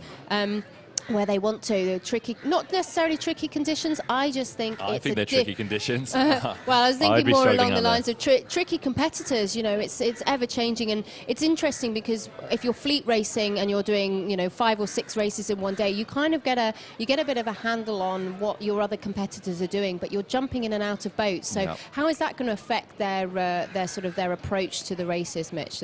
Yeah, a lot of these SB20 specialists or regulars will have their boats set up in a way that they really like, which really suits their way of sailing, which can vary from vastly different techniques in sailing, lots of different ways to make this boat in particular go fast. So yeah, each boat will be slightly alien to them. All the rig settings, so all the tension in the rig that holds the mast up, has been equalised. That might not be the preference of these teams getting in and out. So the teams that don't sail the SB20 boat very often won't notice. But for the teams that do sail the SB20 and have that advantage because they know how to make the boat go fast, each boat will probably feel a little bit alien to them. It won't feel like home. So all of this basically culminates in the racing being pretty fair. If you sail an SB20 or you don't, it's the whole format of the race does keep it pretty neutral, pretty fair. And we haven't mentioned 2 teams yet in race 16. Boats 7 and 8, Actitime and Sail Qashqai, both with 2 wins in the series so far, and both SB20 specialists. We've also got the GCA team. You spoke to the lads earlier. They've had a couple of podiums. They've had a couple of not shockers. I can't say any result in such tough races is a shocker, but they're a little bit inconsistent. We expected that because they don't have the boat handling experience of SB20 sailing. But those guys, we saw them dig out some pretty impressive recoveries so far. Yeah, absolutely, especially on that their last race. I mean, it was just as I was talking to the guys down on the jetty. Yeah, it was a little bit of. I said how excited we were about watching them go from probably rounding the bottom mark last to taking a podium position. Exactly, and so just caught sight of the Sail Qashqai team.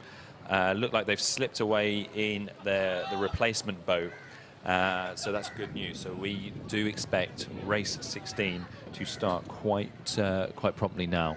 Yeah, we're under AP.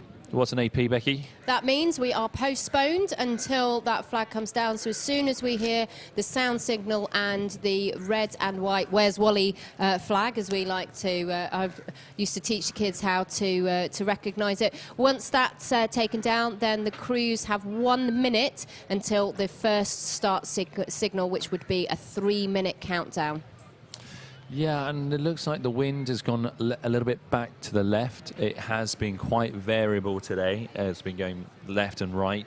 And we mentioned last couple of races that the port tack didn't seem as lifted. So that during those races we expected the race to be in a bit of a right phase. I think it's come left again, and that may encourage a few more boats to start at the port end of the start line and go up the left-hand side of the beat. We shall see. Yeah, I mean, it's going to be interesting. I think the race committee have had to do a little bit of adjustment as well with that slight shift of the wind. I know I was talking to the team yesterday afterwards about how much movement and making sure that the gate is in the optimal position, and we've then got the start line is also in the optimal position. So never have a rest really, and they're constantly moving and changing, as are the crews with their sort of constantly changing and rethinking tactics, or where which side of the course they're gonna take advantage of. Yeah, the race team are constantly busy, and we're very thankful to them for giving us so many races to talk about. So hats off to the race team. They are doing a fantastic job out there.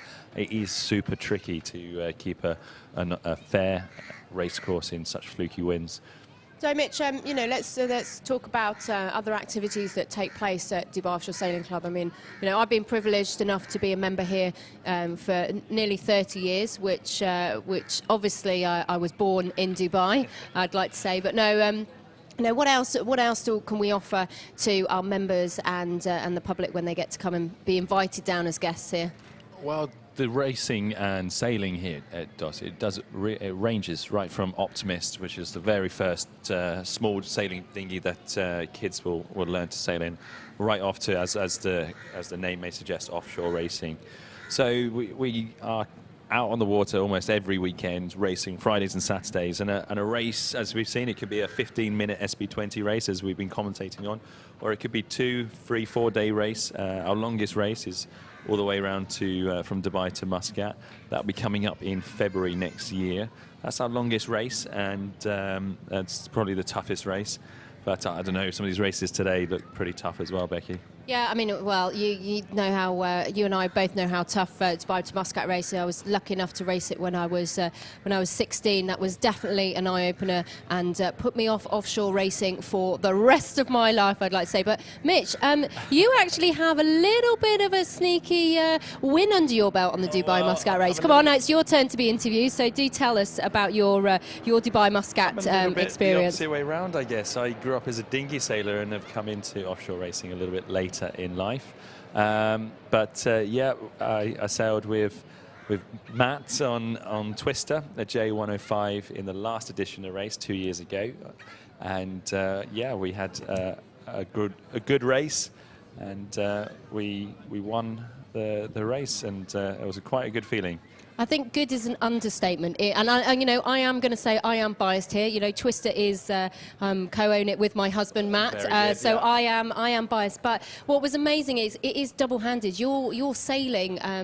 How far is the race again? 360 miles on the rum line. Yeah. So. And there's just the two of you on board, so it's a real tricky race. I mean, as we can see here, the conditions can be all over the place, and it's the same for that race. So Twister, to sail that boat round double-handed in a record amount of time and win it 20 years after Twister had won the race before, fully crewed, is fantastic. I mean, there's some really good records out there for the Dubai to Muscat. But, we've also got our local sailing that goes on at the club. And as you talked about, we've got our class fleets that take place for our dinghies. Regularly, we have a Commodore's Cup, which runs over the whole of the season. What sort of other highlights do you see from our local race calendar? Well, there's such variety. The highlight for me is the simple fact that there is such variety in the different formats of the race calendar. As we said, right from kids racing around in Optimists at ages 6 or 7, which is incredible, right up to, as we just mentioned, the Dubai to Muscat race.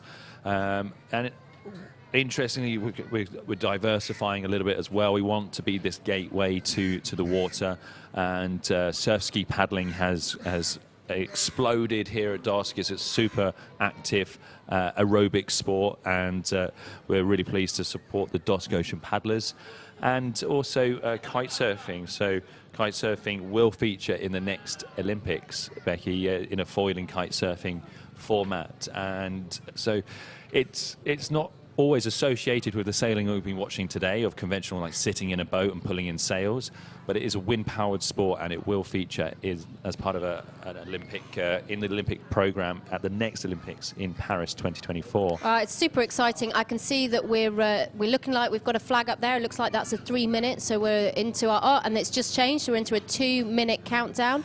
there. So we've got 2 minutes to the start. But yeah, I mean, so many opportunities. The other one I'd be excited to see what develops with is wing sailing. So obviously we're seeing more and more of that at dosc, and you know, again, another accessible sport that you know, it's an individual sport. It means it's a little bit of equipment, but you know, here just a fantastic opportunity to get out onto the water and experience something a little bit different. So as the development in the sport takes place, as we saw, you know, with the America's Cup, and we've seen with the Sail GP boats that are there, and then the changes into the different classes going into the Olympics.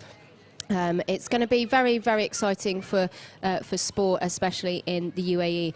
So as the boats are starting to get ready, so there we go. We just zoomed in there on team GCA Sailing. So they're in boat number 5. That's a yellow. We've got team 4. That's the Lucky Charms in that purple. 1 minute to go, Becky. 1 minute. Oh, this is where it starts to get nail biting. So they've got to make those decisions. They've got to be ready to go. Yeah, and they're a little bit more spread than we've seen before. We've got boats kind of sailing into the start area on port, trying to find a little gap. A few boats wrestling for that pin end, and some boats hanging back ready for a starboard end start. So we shall see how this one pans out. We've got boat 7, I want to say. Let me look at my list. And we've got we've got Team Shades of Grey there. Oh, I think they might be OCS. They've forgotten. A little bit early, but yeah. room to drop down if they're quick. Yeah. Yeah. Oh, that's interesting. Sorry, then the angle I was looking at there from the committee boat. A little bit of space to bear away, so yeah, they're okay. Lucanico, same. They've got room to accelerate, and above them, Supersonic. Well, that's a usual position for Supersonic there at that committee boat end. You're quite right. They have struggled with that, though. They did say that it was not proving advantageous, whereas it usually would be. And as you can see, yeah, as you commented earlier on, crews sitting into the boats now, starting to having to change their position to keep the boat flat and moving in the slightly looser wind, or not so powerful wind. So as we sort of thought it might pan out, a big port bias, but nonetheless the right side of the beat has often paid. And we've got a yellow boat spinning, and we've got a synchronized tack there. So that was GCA Sailing there. You were talking about doing a penalty. Was that time in boat 7? Seemed to have found a really nice lane, really nice roll tack. You saw the crew all bringing the boat upright together. Boat 1 of what's going on here? That's Sail Cash guy. Yeah, I wonder whether they've missed the start, or were they OCS? I think there might have been a few OCSs. Unfortunately, we can't hear the race committee commentary. Otherwise, we'd be able to give you a little bit more of an update from where we are. The sound signals aren't flashing our way. I didn't see a flag, Shamal though. sitting nicely in the middle. Active Time looked like they're in control of the race, and Supersonic pushing out left. So very spread. Doesn't look like there's some big differences in wind speed out there, which will give.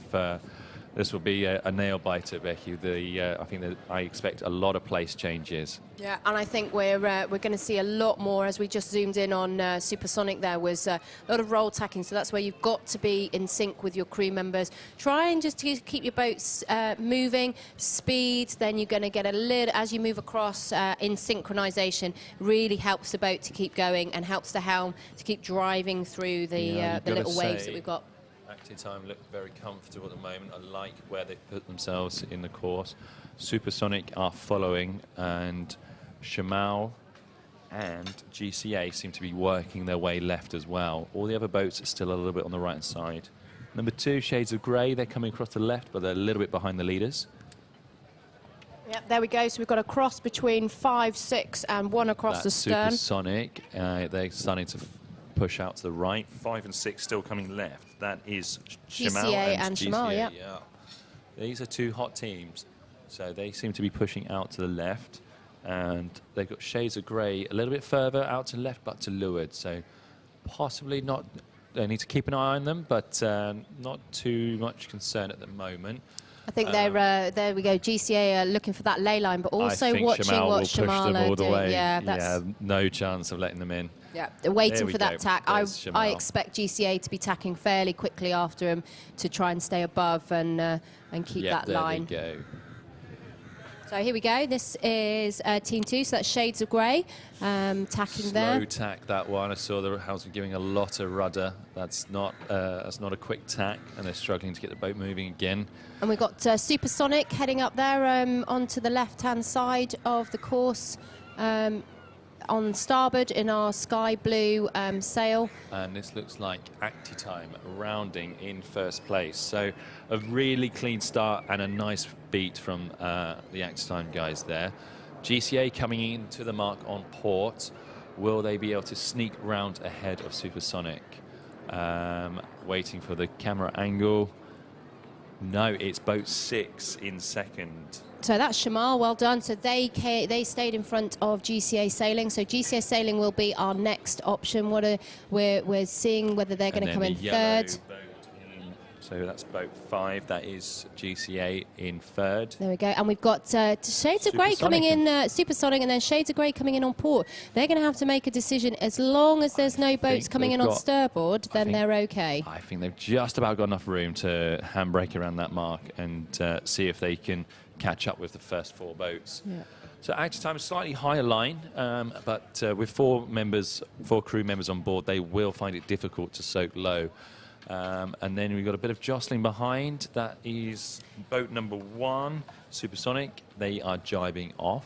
That's their interest tactic there. So then we've got Shades of Grey in boat number 2, and then we should be seeing Lacanico and Lucky Charms starting to... In the middle of the picture there, the dark blue Spinnaker is boat 5, GCA, and light Spinnaker, Shamal. So the dark blue Spinnaker, we're looking to maybe jibe first. And then we've got Sail Qashqai back in the race now as well. Obviously, they're on a boat without a number on the top. So they came around just behind Shades of Grey. They are quite high. That's a very interesting. They haven't got their Spinnaker set, and they were heading for a jibe. That's why. So didn't want to chase Shades of Grey off to that side of the course. Let's see. Looks like they're heading behind Lacanico and across past, following that same line as Supersonic did earlier on in that mark rounding. So it's good to see Sail Qashqai back out on the water. Let's hope that they can generate a better position from their OCS that they had earlier. Just seen there in the foreground GCA sailing in boat 5. And Actitime coming into the leeward gate. And we shall see which way they favour. Boat 4, it looks like, is not having a good time. That's not flying a Spinnaker. Might be a problem. That's Lucky Charms. They're Lucky Charms. Didn't see them actually come around the top mark. So I think they must have obviously had a difficulty there. So we want to be able to see both of those triangular marks, so we can give you an up-to-date of who's going round in which position. Drop on Actitime, even though they're leading quite comfortably, they're pushing the boat hard. A late drop, but still they've managed a nice rounding. And the Actitime team are making the right turn to go out to the left side of the beat. So, and we've got GCA Sailing coming in at number 5. When are they going to jibe and drop, do we think? So Shamal are following Actitime. They've made the right turn, and it looks like GCA are going to do the same. Spinnaker caught on the spreader. Oh, that's where we see those tears. That is not going to be. That's not going to be good. It's going to be frustrating. Yeah, here it comes down now. So, and you see the distance they've given away to Shamal, who will be breathing a little bit easier now. Yeah, and we've got there we got Supersonic following them with that in the sky blue and the white Spinnaker that they're just dropping now. So, and then we're going to head off and look towards our leaders as they head up the course as Sail Qashqai, Lacanico and Shades of Grey come into that gate. It's looking a lot softer out there, Becky. You see a lot of the crews sitting inboard now. It looks like a lot less wind on the water. So the crews are going to be having to work really hard to keep the boats moving. They need to be very gentle on the boat. They really don't want to use too much rudder. As we see Sail Qashqai dropping and rounding the right gate, definitely looking the more popular of the gates. So they look like they'll round in front of Lacanico. Yeah, and as we can start to see, we've got boats now coming into our view up at the top mark there where we're looking to, there's GCA Sailing, so we're looking at them tacking from starboard onto port, so that's your the wind coming across your left-hand side of the boat. So that is, It depends. I mean, there's enough separation there for them to get sort of different wind speed, different wind angles on active time. A lift on port for GCA could put them in touching distance of active time.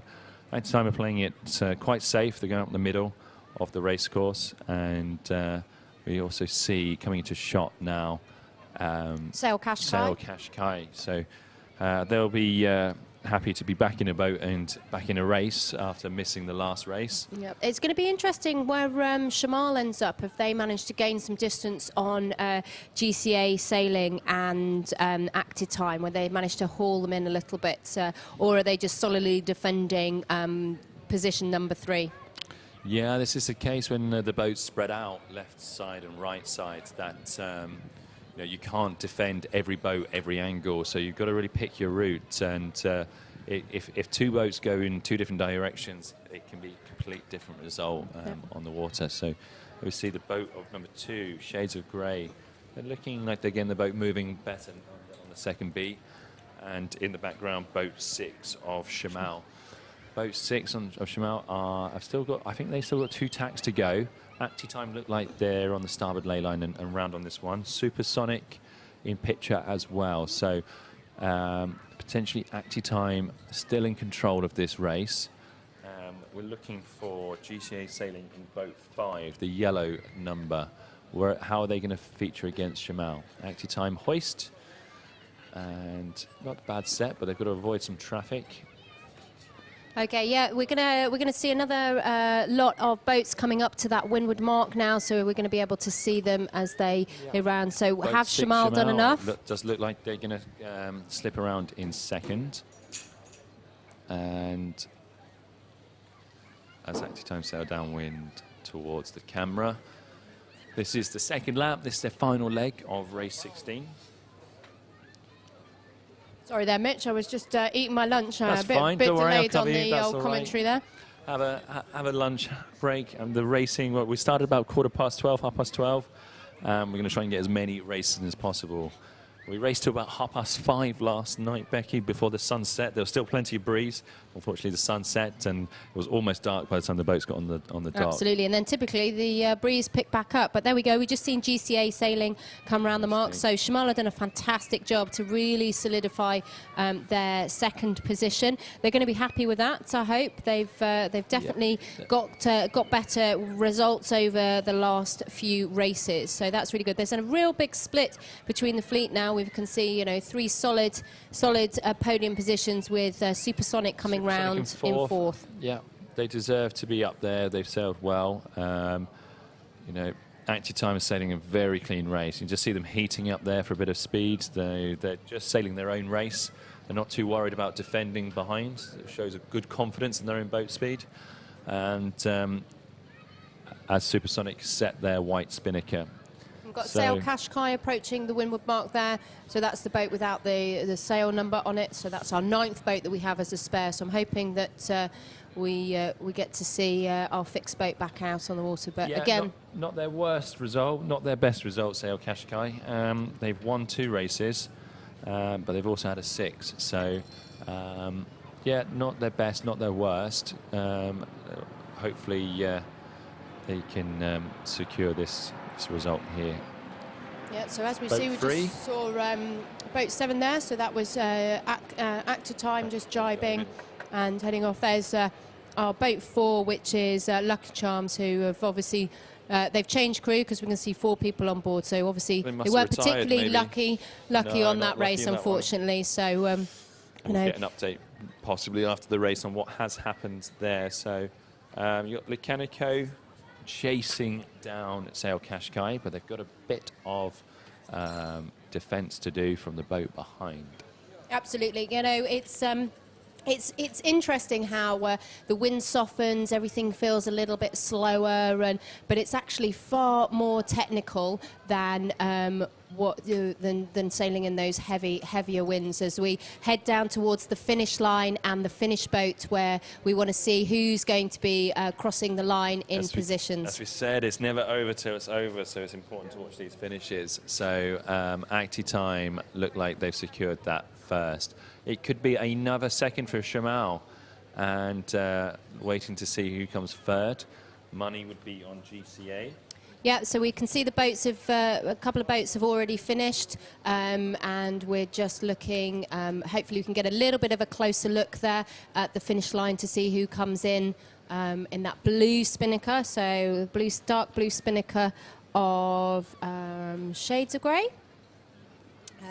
So well done to all the teams. We've got quite a big gap on the finishes. We've got Supersonic heading into the finish line as well. So you know, they managed to hold on to that position, not lose any places, which is great. We've got the team of GCA Sailing there with their Spinnaker down, so that's showing that they've just finished. Well done to the team on there. I think that's a 4th place for Supersonic. That's better, but they definitely they'll be hungry for a race win. Their best result so far, 4th, but still more to come from that team, I think. Absolutely, absolutely. You know, it's going to be interesting for the rest of the afternoon. I mean, it looks like that wind is dropping off, which is going to be frustrating for possibly for the sailors and probably for the race committee. But hopefully we'll get at least you know, 2 or 3 more races in as we come up to the end of our second day on UAE National Day, where we're celebrating 50 years of this amazing country. And it looks like Sail Qashqai are coming over the line in 4th, with Lucanico 5th. So we'll get those live updates in a minute on your funky many, little race results there that you can see in front of you, Mitch. It looks like not much place changing on this second run, which is quite unusual. We often see places changing right up to the finish line, so quite a little bit of a procession the last run on this one. Which is frustrating as a sailor, isn't it? Because you really want to be close so you can, you know, take advantage of, you know, maybe the mishaps of another boat. Every manoeuvre has is an opportunity or a risk, as we see in the jives. If the Spinnaker twists or doesn't fill quickly, if the helmsman maybe steers a little bit too much through the jive, you can wipe off some of your hard-earned boat speed. So every manoeuvre carries risk, but they're necessary. You cannot get around the racecourse in a straight line. Okay, we are going to take a short break as we head into race 17 as the crews get ready. So again, thank you for sticking with us as we head into race 17. We'll be back with you shortly.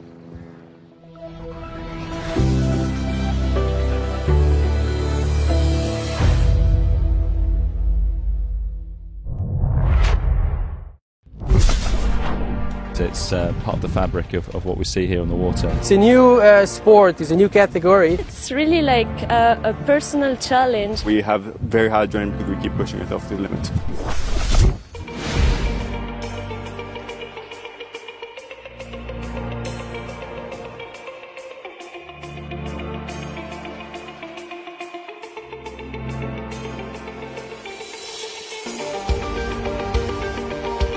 Hi there, we're on station here for the start of the Dubai Offshore Sailing Club Open Foil Series.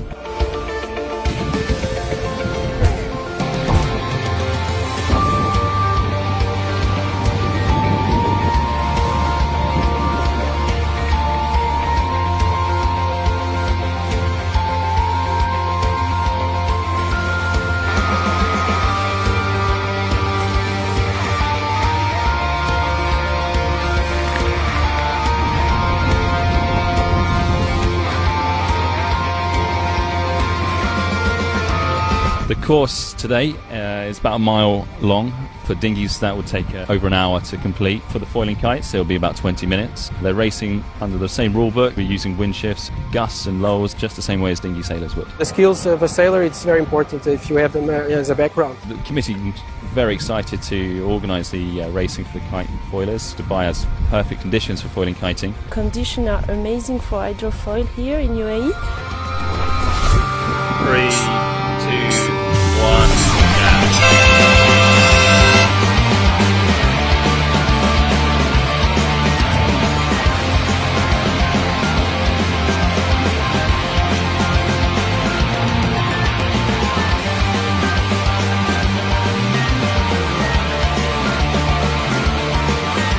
we are achieving speeds around 30 to 35 knots at the moment.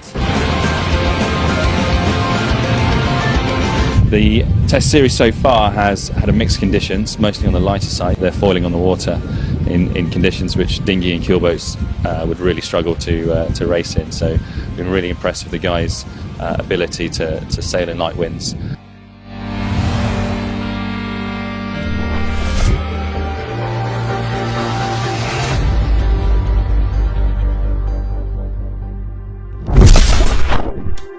We started to have a big group at the beach, and we started together and do some races around the boys that are always there.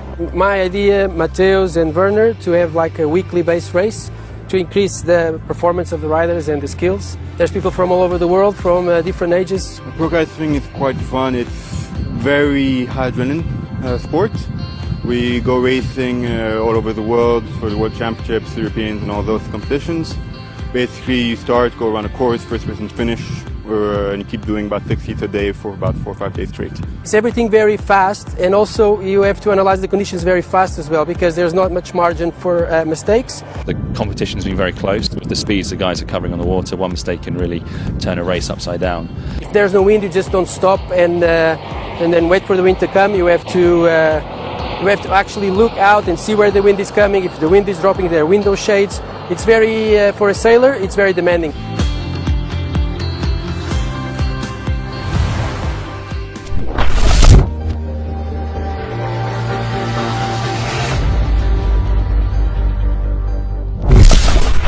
It's a very smooth sensation. You take a lot of speed. You can see plenty of animals in the water because they don't really listen to you. Just seeing the guys flying above the water is pretty special, and the proximity and how they handle the equipment and how close they get to each other and the closing speeds is incredible to watch.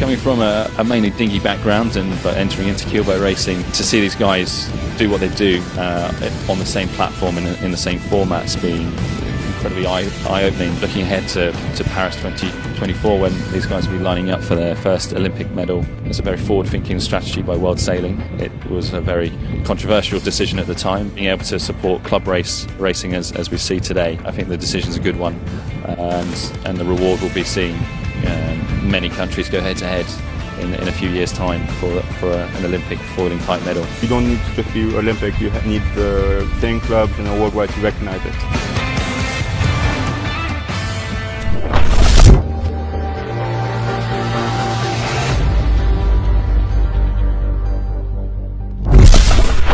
dosc involvement made it possible to start with. It was very important, the involvement of dosc. It's a great support they gave us. We could never have ever done something like this without them. It's amazing for the Dubai Offshore Sailing Club to support us in Dubai and on starting to professional circuits for the sport, especially as we're going towards the Olympics. The sailors have been riding with exceptional control, courtesy to others, good rules observance. I would give the riders a huge congratulations for the way they handled themselves in the water. It's made for some really good racing. They set up the course, they give us the technical support in terms of the competition, the rules, everything is there. And they embraced us as a category for sailing.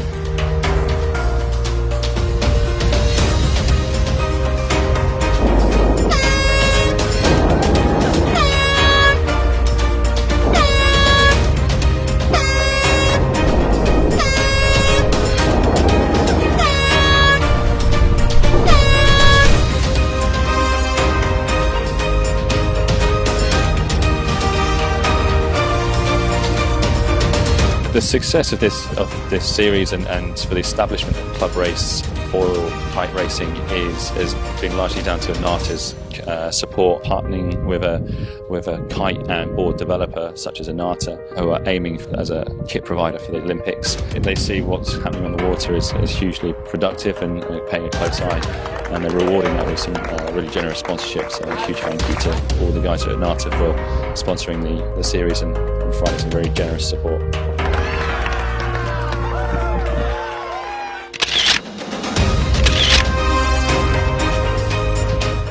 Welcome back to the action at the Dubai Duty-Free Sailing League Regatta, and we are looking at the start of race 17.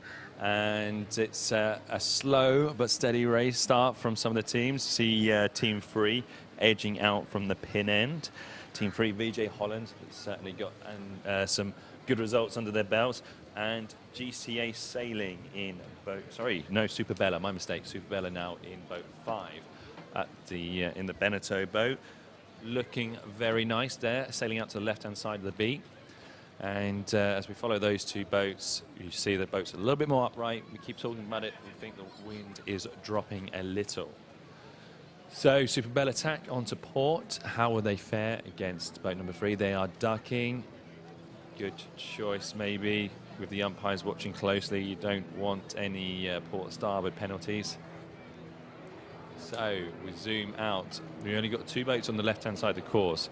Where are the others and how will they fare? So looking out, we've got Team 4 in race 17, Marine Beasts. We've got Tramontana in boat 7, Herbie in boat 8, Glasgow Kiss in boat 6. Glasgow Kiss is one of our top teams. They've also got 2 race wins to their name. Actitime are the lead team in terms of number of wins with 3 wins. Glasgow Kiss trail them on 2 wins. So on the right hand side there, the red boat, boat 6 of Glasgow Kiss, looking in good position, but the yellow boat on port lifted inside them, Super Bella. And then inside of them, I can't see from directly behind, but they're also looking nicely lifted on port, with boats 4 and 7 looking like they want to come to the left side and get a piece of that lift. Yeah, that looks looking really good. We just saw there Herbie, who doesn't have a number on the boat, so that would have been boat number 8, just tacking off there to the right-hand side. So as you say, 4 and 7, so Marine Beasts and Tramontana are looking to really head to what we call the corner of the course. So there we go. We can just see there that, my piece of paper slipped.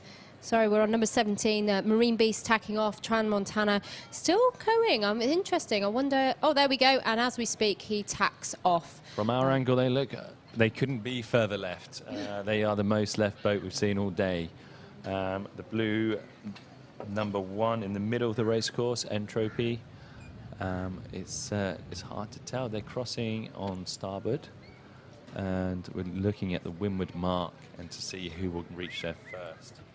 Wind speed definitely dropping, Becky. The boats are a little bit upright. Yep, absolutely. You can really see them trying to drive in, and it'd be great to get a little bit of a closer look at that windward mark there. That's the pink buoy that we can see in the top of our screen as we start to get towards finding out who is going to be first around that mark. So we've got boat number 5, so that's Super Bella. Super Bella taking advantage there of the that right-hand side of the course, and they're going to get that kite up. Yeah, fantastic. Third is VJ Holland. VJ Holland coming in third, so that's second on boat 3. Get my numbers mixed up there. So let's see again, another swift hoist and a set. So then we've got 4 are going to struggle here. Boat 4 on port. They're going to have to dip 2 boats. Who's boat 4? So we've got boat 4 is Marine Beast, and then we've got 6. So that's Glasgow Kiss and boat number 1 of Entropy. Lining up behind them is Mariposa, I was so close, Marinara. And then we've got 4 of Marine Beasts, and then we have 7 on Tramontana, and then boat 8 will be Herbie following up in 8th position. So, it's but but it's all to play for, Mitch, as we saw in a couple of races ago. Yeah, the breeze has lightened off, but this is where you've got to really think about those tactical decisions. Yeah, we've got some of our top teams in this race. Glasgow Kiss are leading overall, and Entropy are 4th overall, and VJ Holland are 7th overall, but the scores are incredibly tight. So every place in this race makes a difference to the overall standings. So as we sail the second race of Flight 6, this is race 17. Absolutely, and it's really good to be able to see all of those boats in the same view as we head down towards the right. Oh dear, we've got a fisher. Who is it? It's oh boat dear. 8. So that's Herbie. That is a real shame. It's not fun when that happens, but they've managed to rescue it. They've got it back and sorted. So that was just the tack line and the pole not getting out quick enough. But they can, you know, choose the right side of the course on the windward leg, and they can definitely start to gain back. So let's have a look. Have we got any changes there, Mitch? Can you see? No, Super Bella capitalising on getting around the windward mark first and a good hoist. So Super Bella are in a comfortable position, but the chasing pack are all on top of each other. So your boat number 1, Entropy, is the sky blue Spinnaker. You got the dark blue Spinnaker or VJ Holland, I think. It's hard to see the bow numbers from this angle, but what you can say is that it's a very close sailing race indeed. Okay, and we're coming down towards the gates now, so that's the 2 triangular marks, so we should be able to see those as Super Bella is choosing to go round the left-hand side of the 2... Sorry, well, left when I'm looking at it, Mitch, right-hand side when they're sailing down, you know. Right turn. That paid for them lap 1, so they're going to copy-paste their strategy and head out to left-hand side. It worked for them in the first lap, so why change a good plan? Boat 3 and 6, is it? Boat 3 holding 6 up. That's VJ Holland and Glasgow Kiss. So again, who's going to... Handbrake turn, late drops, so pushing it to the max. Yeah, and so VJ Holland going for the right turn and pushing Glasgow Kiss to the left. Yeah, so let's, if we can see where Glasgow Kiss as they go around the other triangle mark, which is down to the left-hand side of our screen, but the right-hand side of the court. Oh, my goodness me, I've got my lefts and rights mixed up already. It's been a long day already. It does look from our angle that right turn is favoured, and the boats seem to be coming in from the right side. So Glasgow Kiss, that may not have been their first choice, but with VJ Holland inside them, they didn't have any other choice than to go to sail the extra distance to the further mark. So they'll be really hoping that the right side of the beat comes good for them, as we see more boats arriving at the gate and splitting left turn and right turn. Absolutely. So we've got another boat there that's just gone round the mark on the far side, and we've got boat 2. So that is Mariposa. Marinara are going round in boat number 2. We're going to keep getting there. We will get this perfectly right by day the 4. end. Yes. Yeah. Who else we got in this race? And a good one for Super Bella. I don't think they've had a race win yet. No, they haven't. So they will be itching to get a bullet, which is a slang term for a number 1 on your scoreboard. Absolutely. So as we go to the wider shot of the screen, then we can start to see the boats are really spreading out. So again, we've got that split, Mitch. The boats on the right look very nicely lifted on port. The boats in the middle look like they're suffering. And you've got 2 boats out left, one of them which we know is Super Bella, and I think VJ Holland followed them out there as well. So boats hard left look good. I think they will retain their first and second spots. Glasgow Kiss, who are forced out to the right, they don't look like they've got any magic ladder up to the top of the race course. They're just having to rely on their solid boat speed to keep them in this race, as we see the red number 6 come across the top of the race course now. But I don't think they've done anything to damage the first and second place of Super Bella and VJ Holland. Yeah, I mean, let's see. You never know. There might be a little extra puff out there that helps them round. They could be. These light winds always give us surprises. keep us commentators on our toes for sure. Absolutely. So we just were seeing there as well. Entropy was still on port, heading off. We haven't seen much of them in this race. They were obviously caught in the melee with it. But again, we're coming up to that pink mark, as you can see, the pink cylinder mark, which is our windward mark, as we start to get onto what's called the starboard ley line. So that's the line that takes you into the mark. So we are looking there at boat 5, yellow top, Super Bella in the Beneteau boat, looking good and very close between Entropy, sorry, what is Glasgow it? Kiss. Glasgow Kiss and VJ Holland. So I think Glasgow Kiss not making the mark have had to tack on VJ Holland, who dipped them. So these boats are locked in an arm wrestle for second place. And not far away is Entropy, which will be coming at them from the starboard side, just coming into shot now. So a bit of a synchronized tack there with the red number 6, Glasgow Kiss, slightly bow forwards on boat number 3, VJ Holland, who is slipping to windward. Entropy is just behind them, less than a boat length, ready to pounce. This is going to be all on the hoist. Where these boats finish, I think, is all going to be decided in the next 5 seconds, Becky. So we see them bear away. This is crew work now. That is a Glasgow fantastic Kiss. Hoist. Marks out of 10. Oh, that's got to be a 10. Nearly there, I would say. never a Oh, 10. no. Go on, Oh, maybe there we one go. mark off. 9.9, 9.75, I reckon there. VJ Holland were Yeah, they were right not on their far tail. behind There them was there. not much to split them. So And Entropy as well. Really nice Nice, hoist from clean Entropy. hoist. They kept a little bit higher as they came around that mark, Mitch. yeah, What do you they'll think be that's looking. for? Well, There we go. I was about to say and go down the route of they'll be looking to put a wind shadow on those 2 boats in front. They've actually switched plans totally now. They've jibed off. They're just going to roll the dice, go down a different route and see what it does for them. It often pays to split away from the other boats. These boats, like we said, locked in an arm wrestle for second place. Whilst they tussle with each other, could be an opportunity for them for the 4th place to reach around and steal second place from them. Yeah. Right, we've just seen Marine Beast, Mariposa, Marinara coming round as well, and then we've got boat 7, so that's Tramontana and Herbie. They're in 8th position, so they'll be a bit disappointed with that, but you know, I think that kite hoist is just what's cost them the distance there, and they haven't managed to claw back as much as they would have liked to on that windward leg. Short races against good sailors. Yeah, well, if you drop the Spinnaker in the sea, then it's not going to go well for you. Sometimes there's opportunity to carve out, but if your competitors don't make any mistakes, it can be very difficult to claw back in place. Yeah, absolutely. So we're now heading down towards the finish line, which is obviously that imaginary line between the orange cylinder and the boat, our start boat. So it's the same place they start from. They then head down towards the finish line. So there we go. We can see a boat coming in to finish. Is that boat number 5 there? That's Super Bella taking that win. Fantastic result for the Italian sailors on board Super Bella. They'll be really, really chuffed with that. And, you know, just a clean start and a really good first beat. And then they didn't really have much to do. So they had a bit of a lonely race out the front, which is good on them. For right, let's see. We've nose got a clean. battle for 2nd and 3rd there, I think, Mitch. So it was Entropy with the white Spinnaker broke off, do you remember? Yeah. Not looking like they're going to quite steal any races, but the red...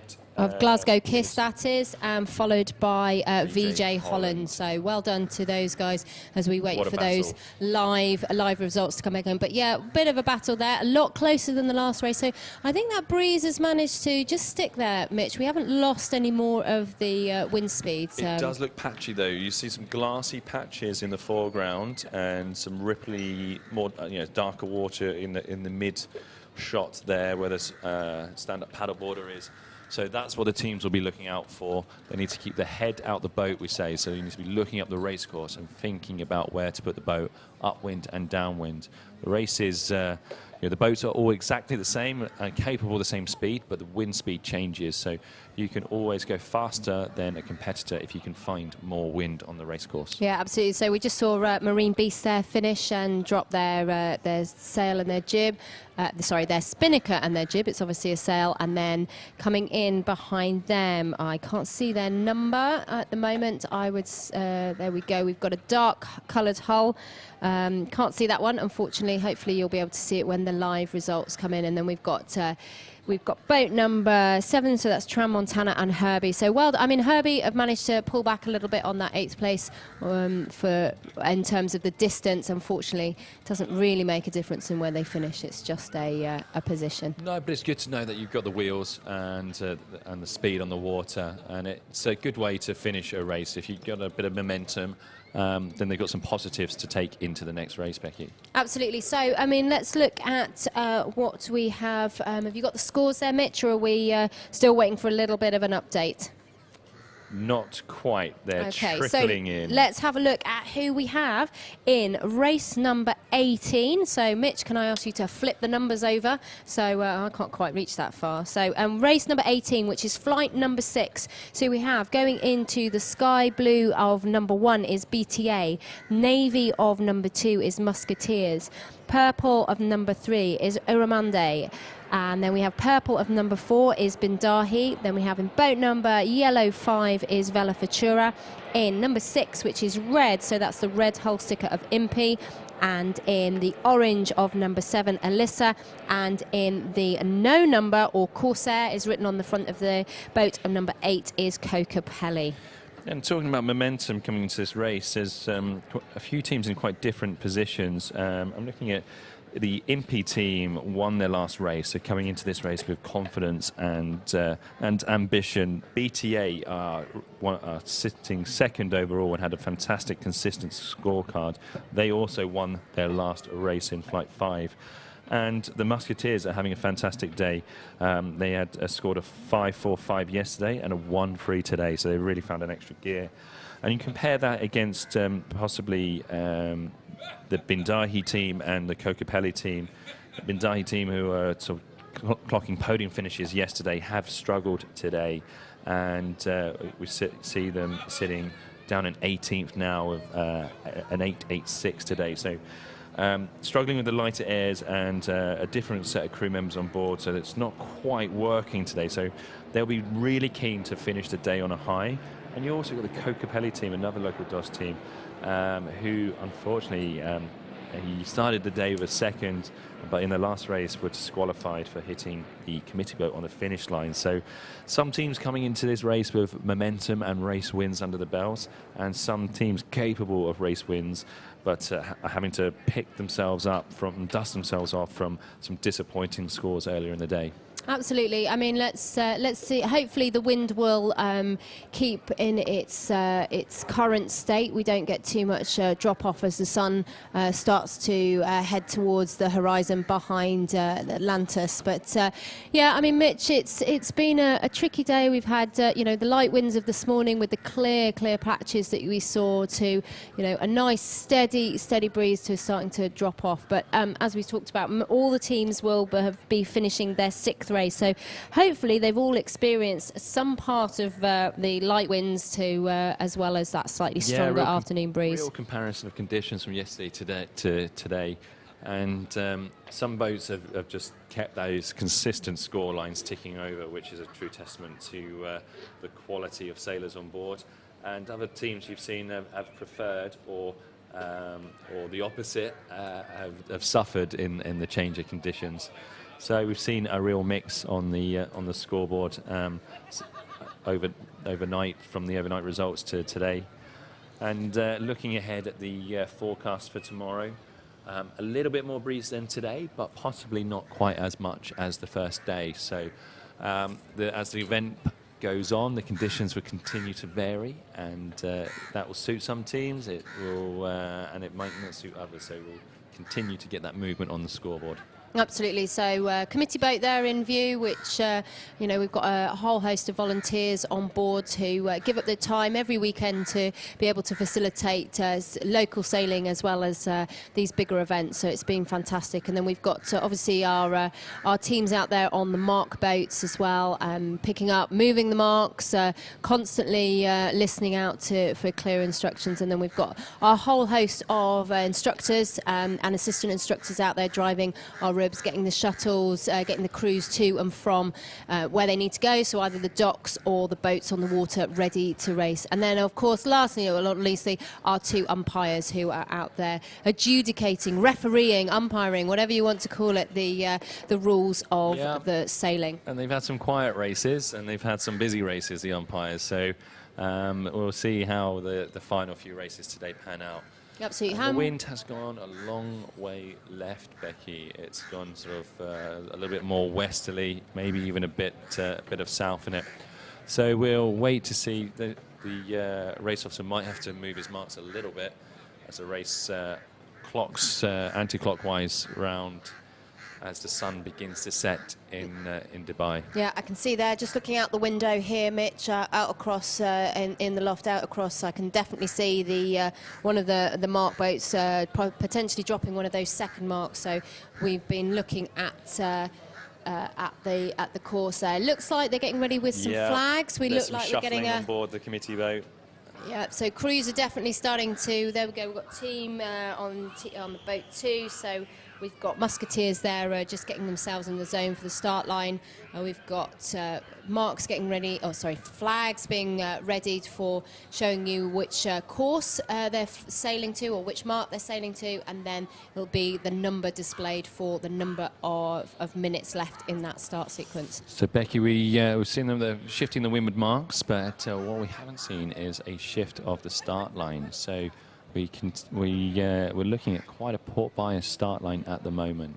That's a really interesting decision. There we go, and we've got our 3-minute countdown there. So, and at the same time, we had a super fast display of the pink cylinder on the flag. So that indicates the boats that they have got 3 minutes till the start, and a pink cylinder that they will be going round to starboard. Oh, well, that's interesting. Alyssa's still got their Spinnaker up. They were obviously just checking they were happy with it, but they are straight into that sequence. So get your game face on. I think that's the idea, isn't it, Get ready Mitch? for action. As we said, our perspective here is we're looking at, we believe, a little bit of a port bias on this start line.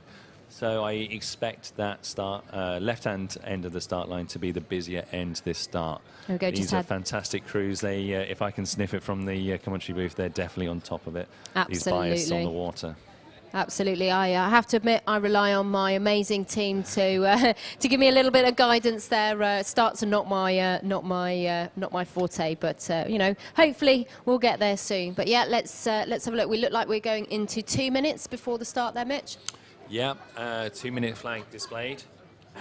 Excuse me, and a few teams testing the line, and yeah, we've got a few teams already sniffing around the pin end. So we'll see how it pans out. As in boat number 4, I think that's Kokopelli. No, they're in boat 8. So who's in boat 4? Oh, we've got Bindahi, team Bindahi, and, yeah, they've started very well today, but I think some boat handling, particularly downwind, has been their downfall. So expect them to be off the line quite fast. briskly. Yeah, good upwind pace. Let's hope they've ironed out some creases on the downwind, and that they can capitalise on their upwind performance to secure a better result. Team 7, Elisa, have been pretty tidy today. They've been not as good as yesterday, but quite tidy boat handling. Boat 5, we see Vela Futura. They've been amongst it today as well. Yeah, they did. They definitely had a couple of better races today. I don't know whether their results are reflecting that, Mitch. They're struggling because they're still counting an OCS from yesterday, but they scored a 3rd in the last race. This is really interesting. So there's a lot of boats that lined up on the start line, and what they're having to do is they're having to flog their sails to slow themselves down. So they've jumped the gun a little bit. I wonder whether we're going to see any X flags taking place. They're all ended up. Out. There we go. We've definitely got some moving. So Impy's decided to go. They're running out of start line. Boat 1 is looking pretty thin. And this is interesting. We've got Alyssa sitting down there at the committee boat end, waiting for that start. They're the only ones that have chosen to start down that end, and we've had two tack off onto port, so that's our This isn't yellow. looking great for BTA. They're going to have to jibe no, round. that This is a our shame. second place boat. That just shows that how close this racing is. Even the second place boat, they're not able to get a good start. And they're not going to come out on a very good line either, because all the starboard boats have tacked all but one. So Irramundi have continued, but the rest of the fleet tacked very early from port to starboard.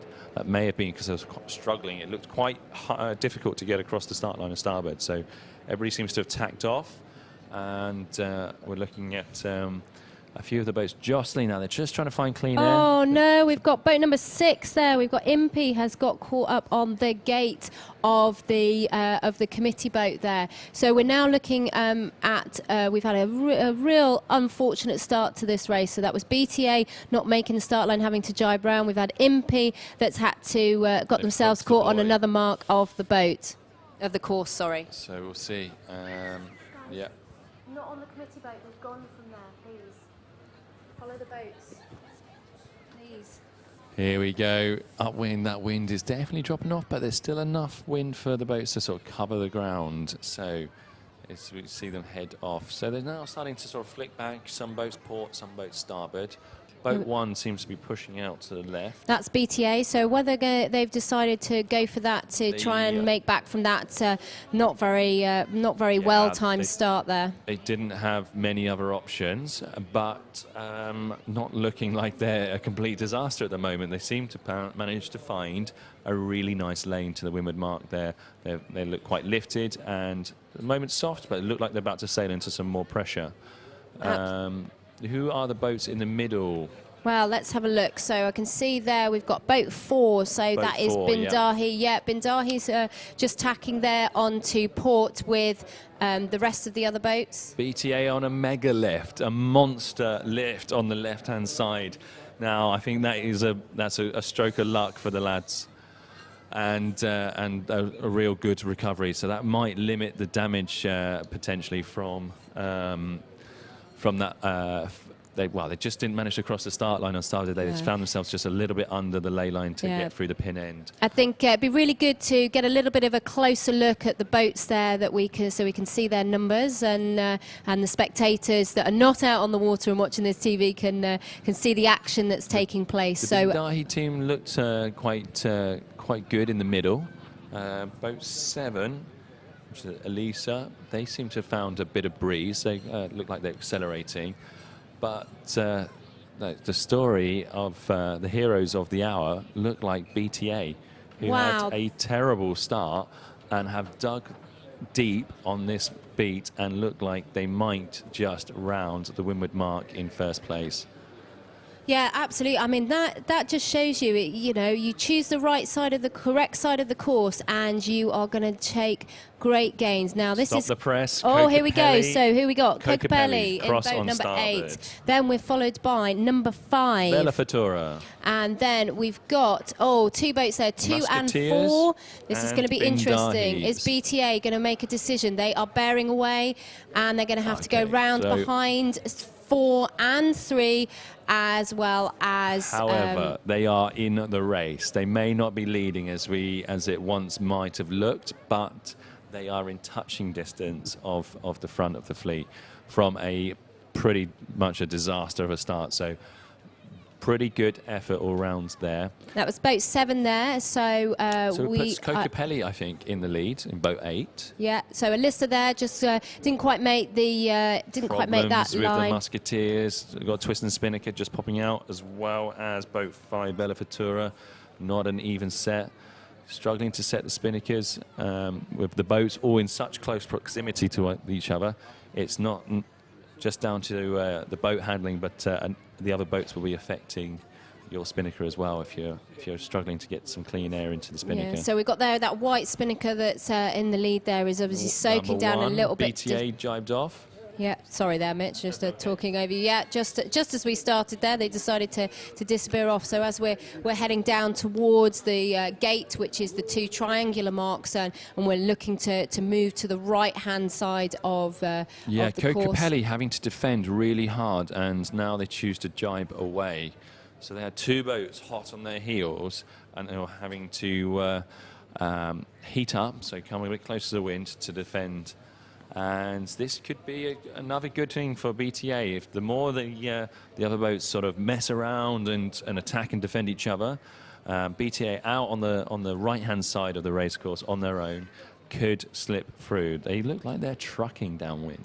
Absolutely. I mean, that's definitely a bit more deceiving than going upwind. We've got a bit more speed. So we've got boat number 6, Impey's managed to sort themselves out and is back in the race. So hopefully they'll be able to catch up a little bit. Right, we've got Bintahi in number 5 there. They're dark blue Spinnakers, absolutely. So now we're looking at them coming to the 2 triangle marks, and that's where we've got to make a decision.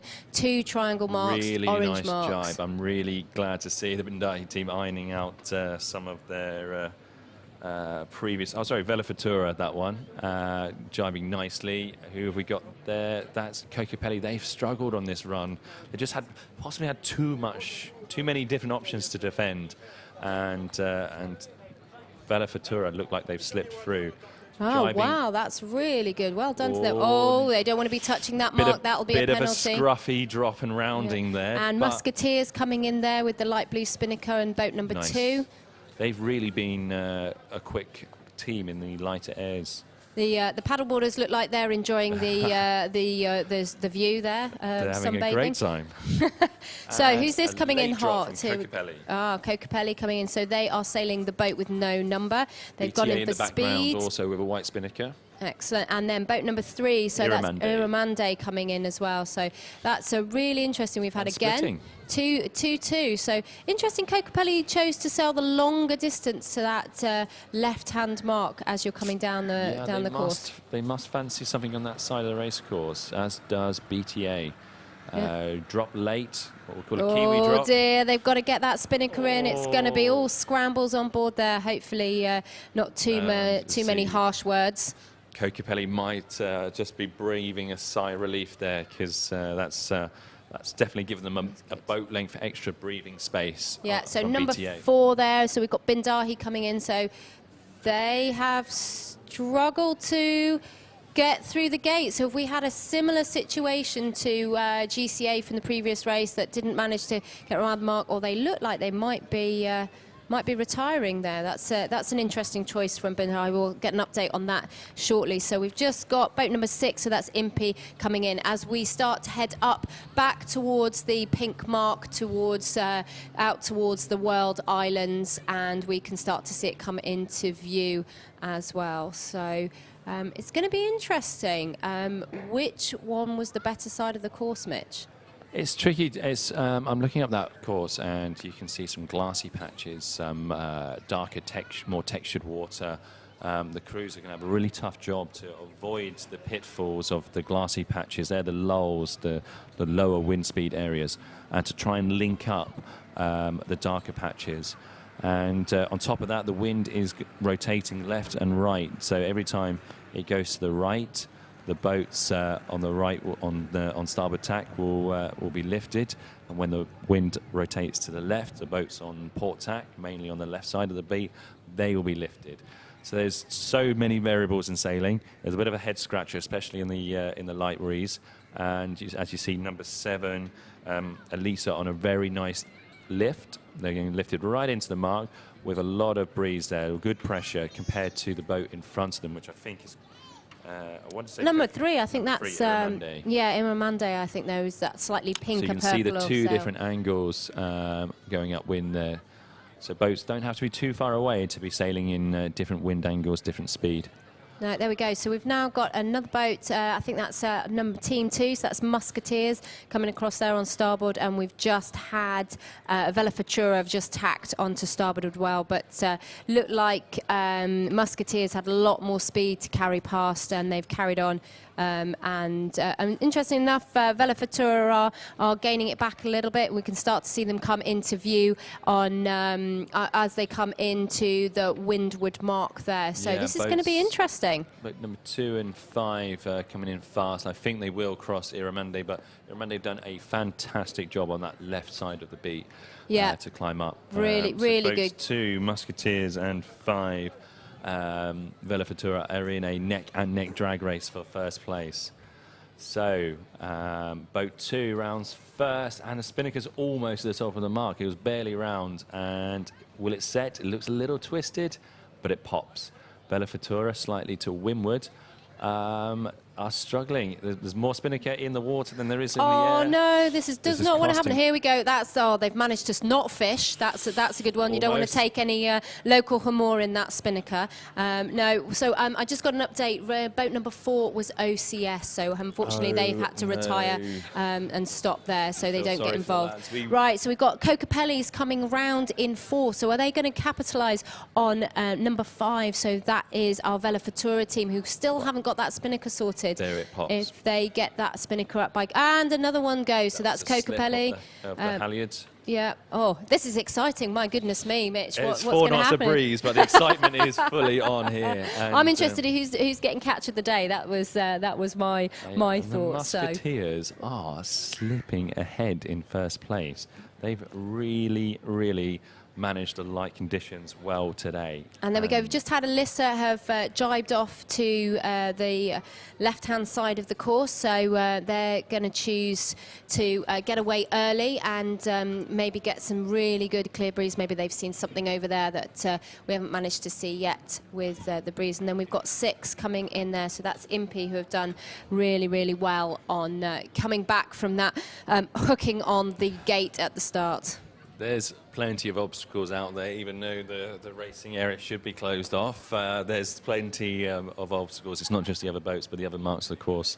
And as we saw, Cocopelli managing to hit the finish boat on a previous race. Yeah, so we're now heading down towards the finish, Mitch, so we should be able to see that cylindrical mark. Unfortunately for us, it's hiding behind a shuttle boat and a retired boat, and then our start boat. We've got a team heading off there to the right, so that we can see the finish line and see who's going to get us across.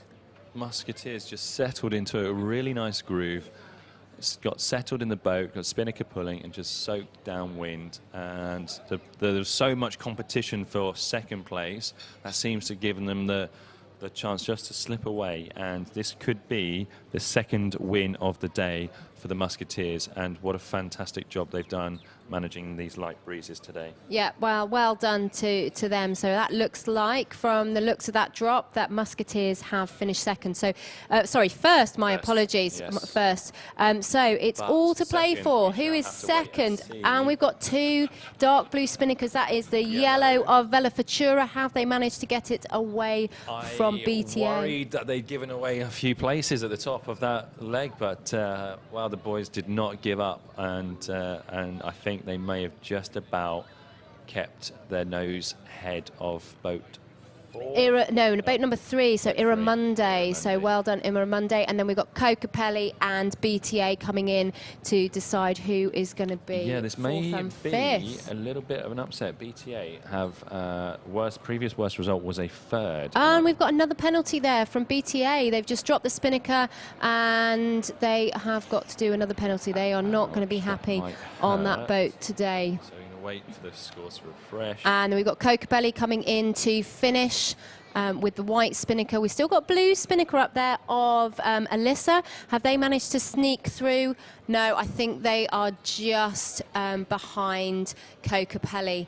there as well. So BTA are not having a great race there, so I think they're going to be rethinking their tactics. But it was an interesting start, Mitch. Really, really interesting with that. I think there might have been actually a bit of current there that some of the teams didn't realise was so strong, which we do get here at times. Yeah, and we kind of spotted it with. I mean, we thought the start line was going to be a pin end bias, a port end favour there, but in the end, the wind went left, and it looked like it became quite difficult for the teams to cross the line on starboard. In fact, we saw a lot of teams tack onto port straight after the gun, which is the first time we've seen that. Usually the boats hold on starboard, get up to full speed before they make any decisions to tack off. So that's the end of Flight 6, and all teams now completing 6 races. And we knew today was going to be a light winds day, and it's very difficult to maintain consistency when the conditions themselves aren't consistent. And so we expected some of the overnight leaders to pick up a big score. We're just going to, just before you get the updated scores, we're just going to take a quick break, and we'll be back with you before our next race, which will be race number 19.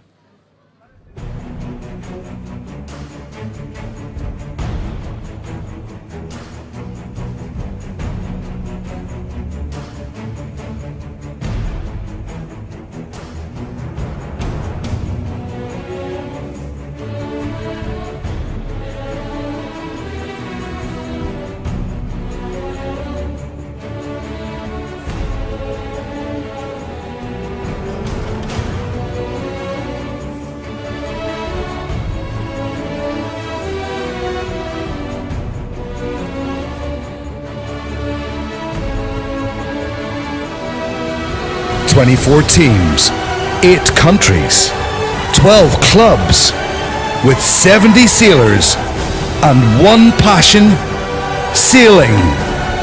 4 days of non-stop live action, broadcast live across the world, from the 1st to the 4th of December 2021.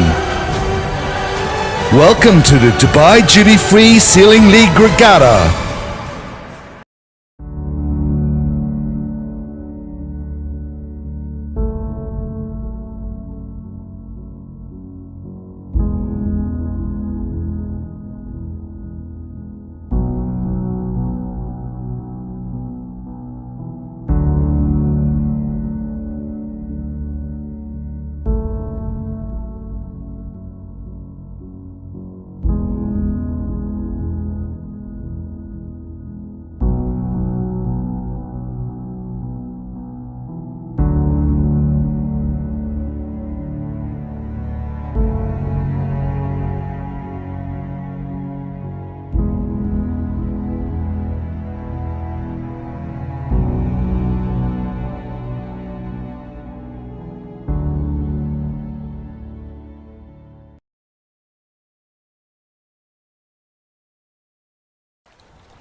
we are living in one of the most exciting and transformational times in human history. We have the visionaries, we have the technologies, and we have millions of people motivated to catalyze change. Change that is effective, change that is global, change that lasts. For when we as a species put our differences aside and unleash the ingenuity within us, our capacity for impact is exponential. We are Impact Entertainment Media. Our vision? To harness the power of storytelling in all its forms to inspire. We know creativity and entertainment with purpose are the keys to raising awareness and mobilizing generations, especially young people, into taking real and lasting action. In the last few centuries, we've made extraordinary progress, time and time again, and the biggest changes were led by people, not governments. History shows that the entertainment industry continuously defines trends, shapes cultures, and influences who we are, what we do, and how we feel. Our content focuses on highlighting the solutions, big and small, and the opportunity we have in engineering our own future. We want to illuminate and champion the good being done, breakthroughs people made, and the positive, life-changing impact it has delivered. Impact Entertainment Media will use the power of mass reach to channel attention to solving our most pressing issues. We'll create shows that will catalyze action and the search for solutions while engaging audiences worldwide. We can't change people, but we can inspire them to change themselves and take action. Our range and variety of programs highlight and amplify the inspiring stories of passionate people from around the world. The innovators at the cutting edge, the people daring to ask the difficult questions, the ones bravely working for systemic change and a better tomorrow. The key to our plan is to continually build and grow a catalog of outstanding content. Content that harnesses the latest technology and social engagement trends to achieve impact. And to enhance our factual and reality offerings, we'll be utilizing virtual and augmented reality, apps and gaming, immersive experiences, and theatrical productions. Always remembering it's great entertainment that is at the heart of what we do. Shaping our future is the most exciting project we could ever embark on. So, how do we approach it? To bring about change on the scale needed, we must focus on creating the will to act. Science fiction has become science fact. We must now create social fictions so that they too can become social facts. Entertainment and competitions will be the driver, and great storytelling the fuel for our imagination. Interesting places, memorable characters, compelling stories. Watch us. You'll be moved. Better yet, be inspired. Get involved. Make an impact.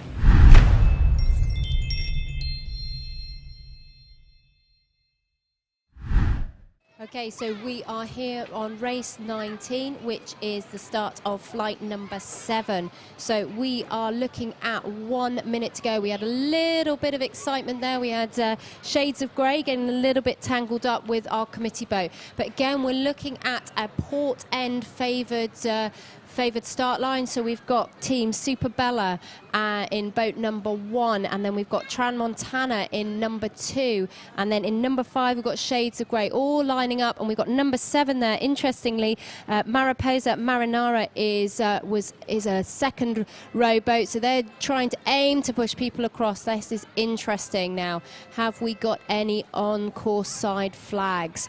And oh my goodness me, at that pin end mark, and Mariposa Marinara has had to bail out and go round. They couldn't make it, and neither could boat number 1, that's Super Bella. So, and we've got boat number 2 as well, Tran Montana. So it looks like we had quite a lot of on-course side boats. So as the race committee said earlier on in the regatta, that if they could identify the boats on course side, they would do a single recall, not a general recall. But it looks like we might have everybody back to the start for a general recall. So that means that every single person needed to come back to the start line, and we're going to restart race number 19, which is flight number 7. So we're just going to read out the boats again that we have racing in race number 19. So in boat number 1, which is our sky blue bow, we've got Super Bella. In the navy blue of number 2, we have Tran Montana. In the purple of number 3, we have Entropy. In the purple of boat number 4, we have VJ Holland. In boat number 5, which is our yellow shades of grey, we have Supersonic. In the red of number 6, we have in the orange of Mariposa Marinara, we have our sailing number 7. And then in the boat with no number, Corsair, we have Cocapelli. So we're just looking here at the start line. Yeah, so we'd had a general recall, which meant that there were too many boats across the line to identify who they were. So that means that everybody has to come back and we restart the racing. So we're back into the sequence for 3 minutes. I've actually lost my co-commentator. I think he's deserted me here. He's gone to watch the sunset or the parade of sail. I'm not quite sure yet.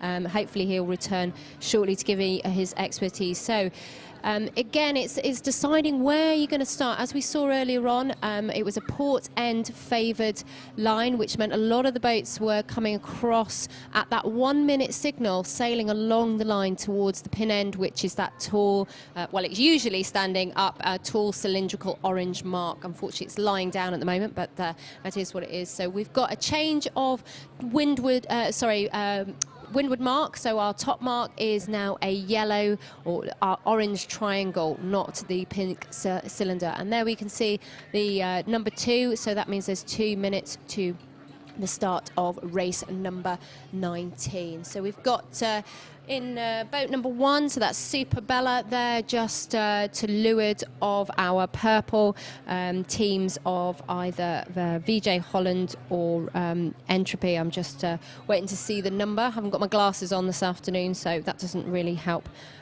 with identifying those boat numbers. So again, we had Mariposa Marinara are in boat number 7, so they were just hanging out the back there at that committee boat end, just deciding whether they're going to hold that position. And we've got Cocapelli, who have had the opportunity to stay in the boat, so they are racing back to back in the same boat there. So they're going to hopefully be taking on some of the positives that they had from the previous race. A lot of the boats, interesting enough, are sticking down to leeward of the committee boat. I wonder if we're going to get the same jostle of a general recall, Mitch. You missed the general recall. You've just come back into the hot seat. So yeah, lots of boats were on course side there. So we've got Tran Montana in number 2 leading the charge for that committee boat end. We've got Cocapelli there with no number on, again just getting stuck in there. I think they're going to get closed out from that committee boat, protecting those that hole. And then we've got number 7, which is Mariposa Marinara there as well. They're a bit slow off the start line. We've got attack there for team number 4, which is VJ Holland. Interesting decision. Again, we're going from the back of the boat, so there's orange flag on the back, Mitch. Yeah, boats 1 and 4 seem to be heading for the pin end. Boat 4, I think, has got control of it. It looks like they will be able to pass. I think we've got Cocapelli pushing Entropy up over the line there by the looks of it. They were definitely trying. They've got no speed, unfortunately. Nice start by VJ Holland, and boat 1, Super Bella, capitalising on that pin end bias by tacking and crossing the fleet. So great start by Super Bella and VJ Holland. So Super Bella extend on port attack. They look quite lifted. We've lost sight of VJ Holland, and boat 2, Tran Montana, seem to be going well as well. There we see VJ Holland. So they are definitely in control of this race. Super Bella are in a good position in second. Yellow Beneteau boat, that is number 5, and the team is Shades of Grey.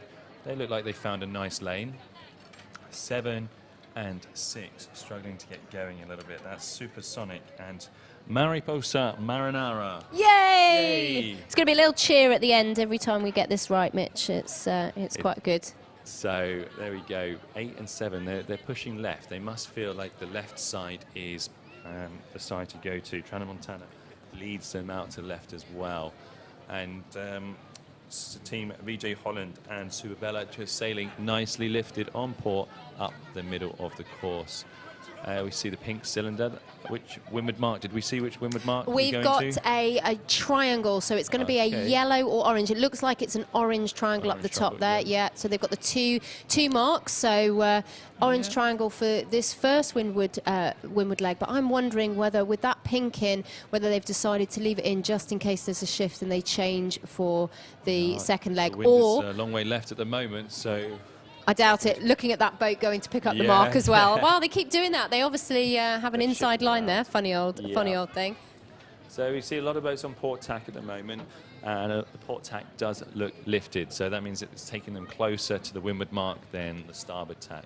But those on starboard, they'll be desperate to try and get over to the left-hand side to get a piece of the action. But one boat, I think that looks like the boat with no number. That's Cocopelli there. They look furthest right, so that's not where I would like to be. I'd like to be somewhere over on the left where Superbella is. They're doing a bit of a port tack at the moment to get a bit of, starboard tack. You can't sail all the way upwind on one tack. You do have to zig and zag.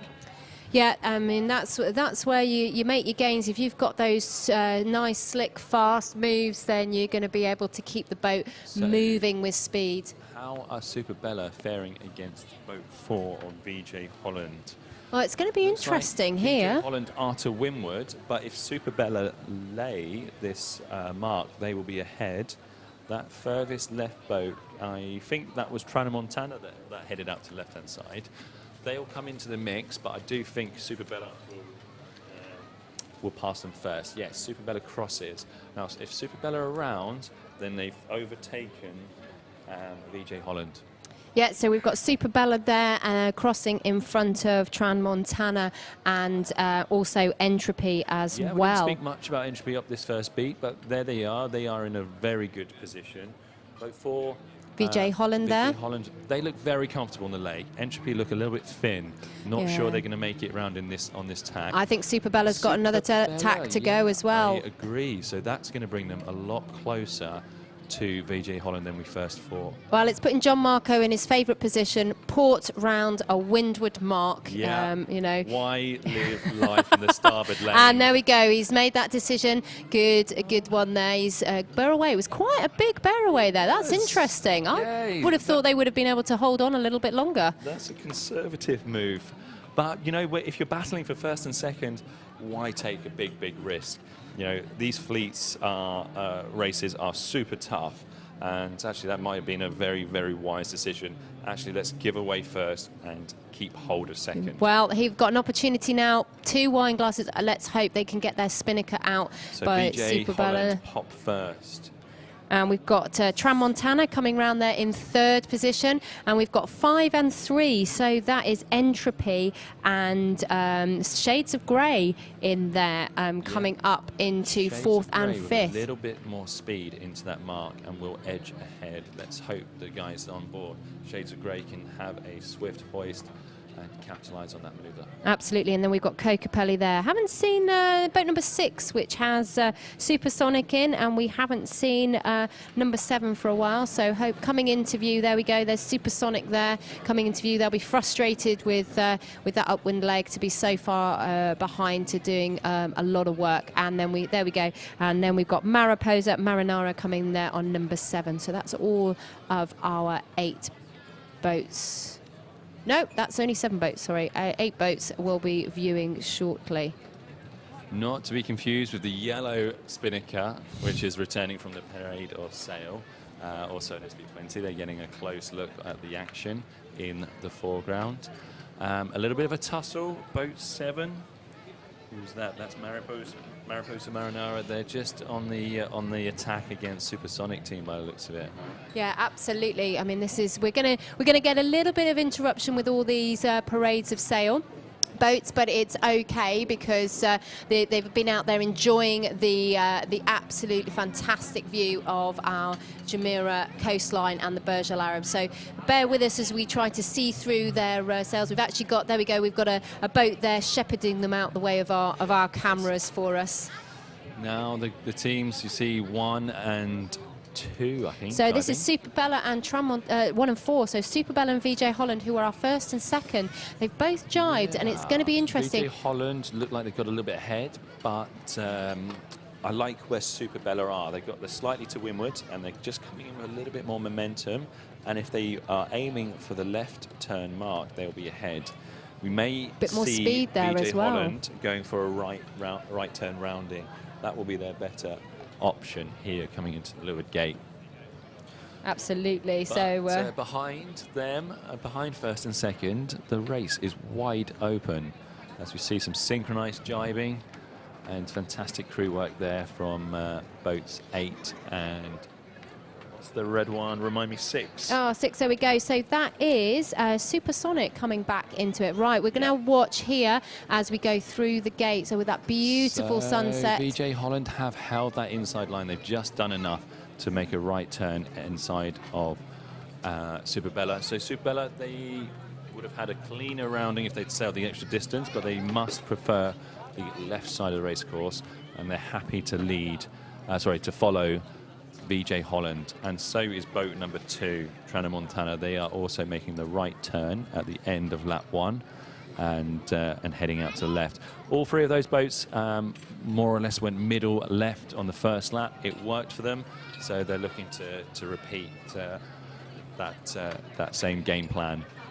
Yeah, so we've got 3 in here. So that is the pink or red bow number 3. So that's Entropy there. And then we've got Cocapelli and a number 5. So that's Shades of Grey. Interesting enough, Cocapelli, Shades of Grey taking that left-hand mark there, Mitch. Only 2 boats to do so far. It's a short course.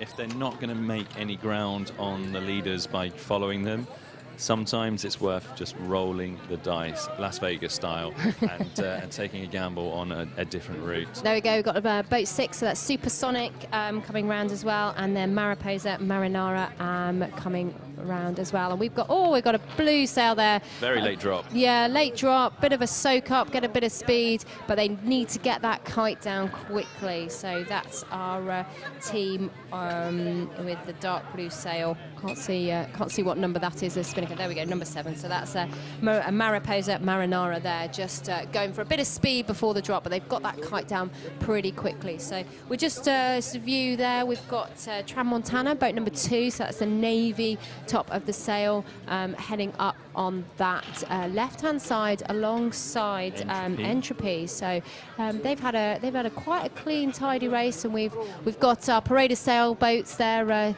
taking with those UAE national flags, showing us the fantastic UAE flags taking for the UAE National Day.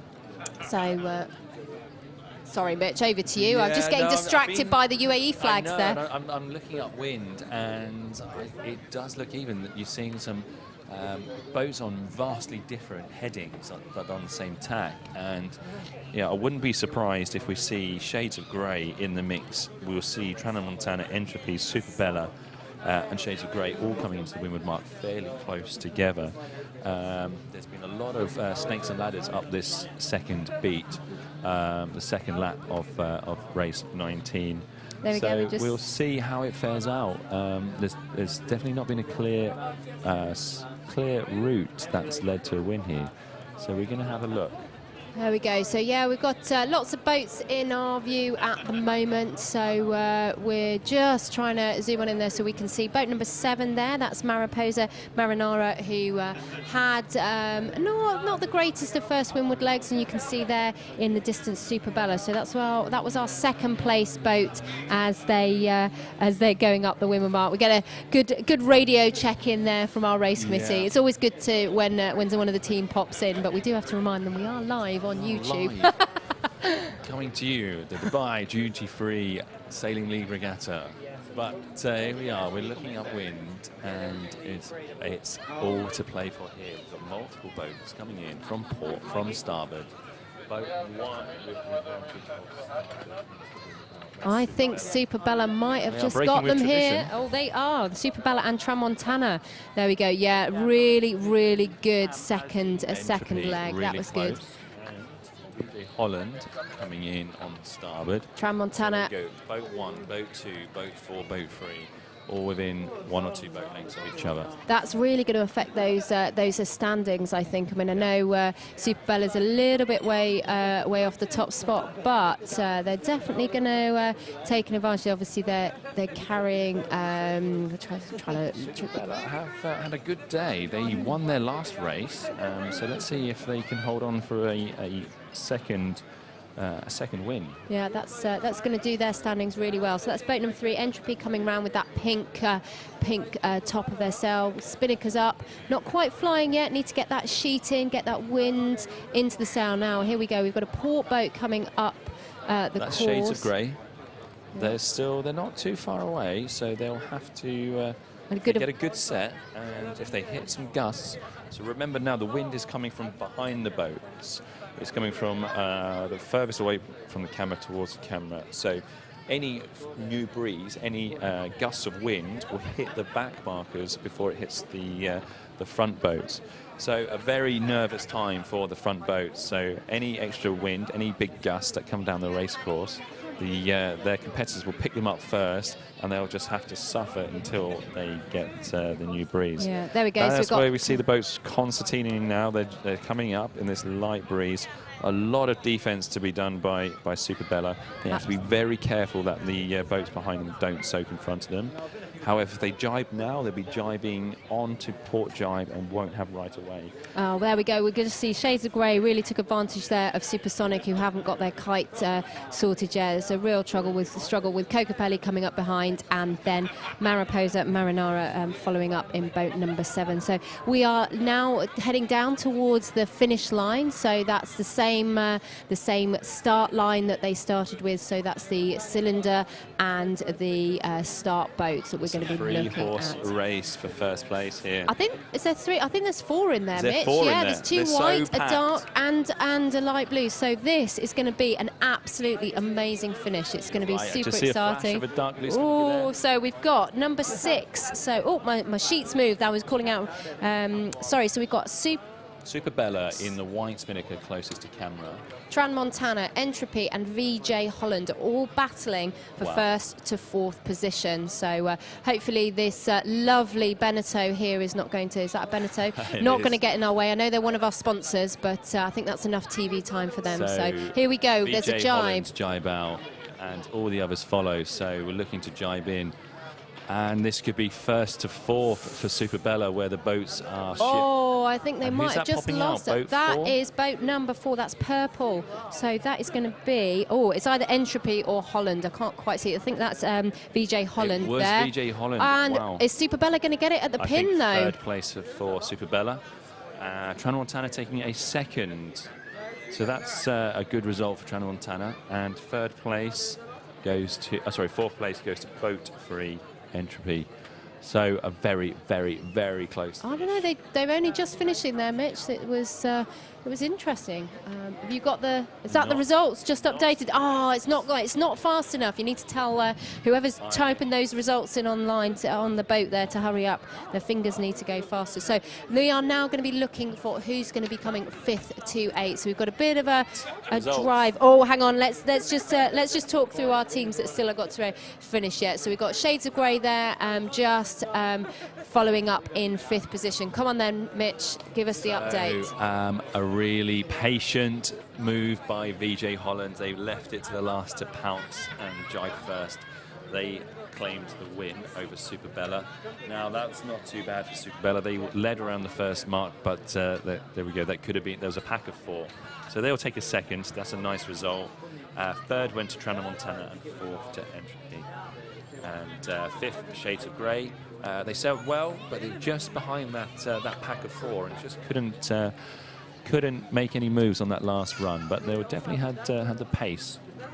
Yeah, absolutely. And then we've just got the last few boats coming into view. So there's 3. You know what? There's a 6, 7, and 8 battle going on at the back. So who is... Every place counts. Every place. We've got white Spinnaker there, just losing the power, as well as the dark blue at the back to finish. So that'll be Cocopelli, Mariposa, Marinara, and our... I think it was Supersonic. And Supersonic. Then Cocopelli, then Mariposa Marinara. Yeah, absolutely. So, a great day.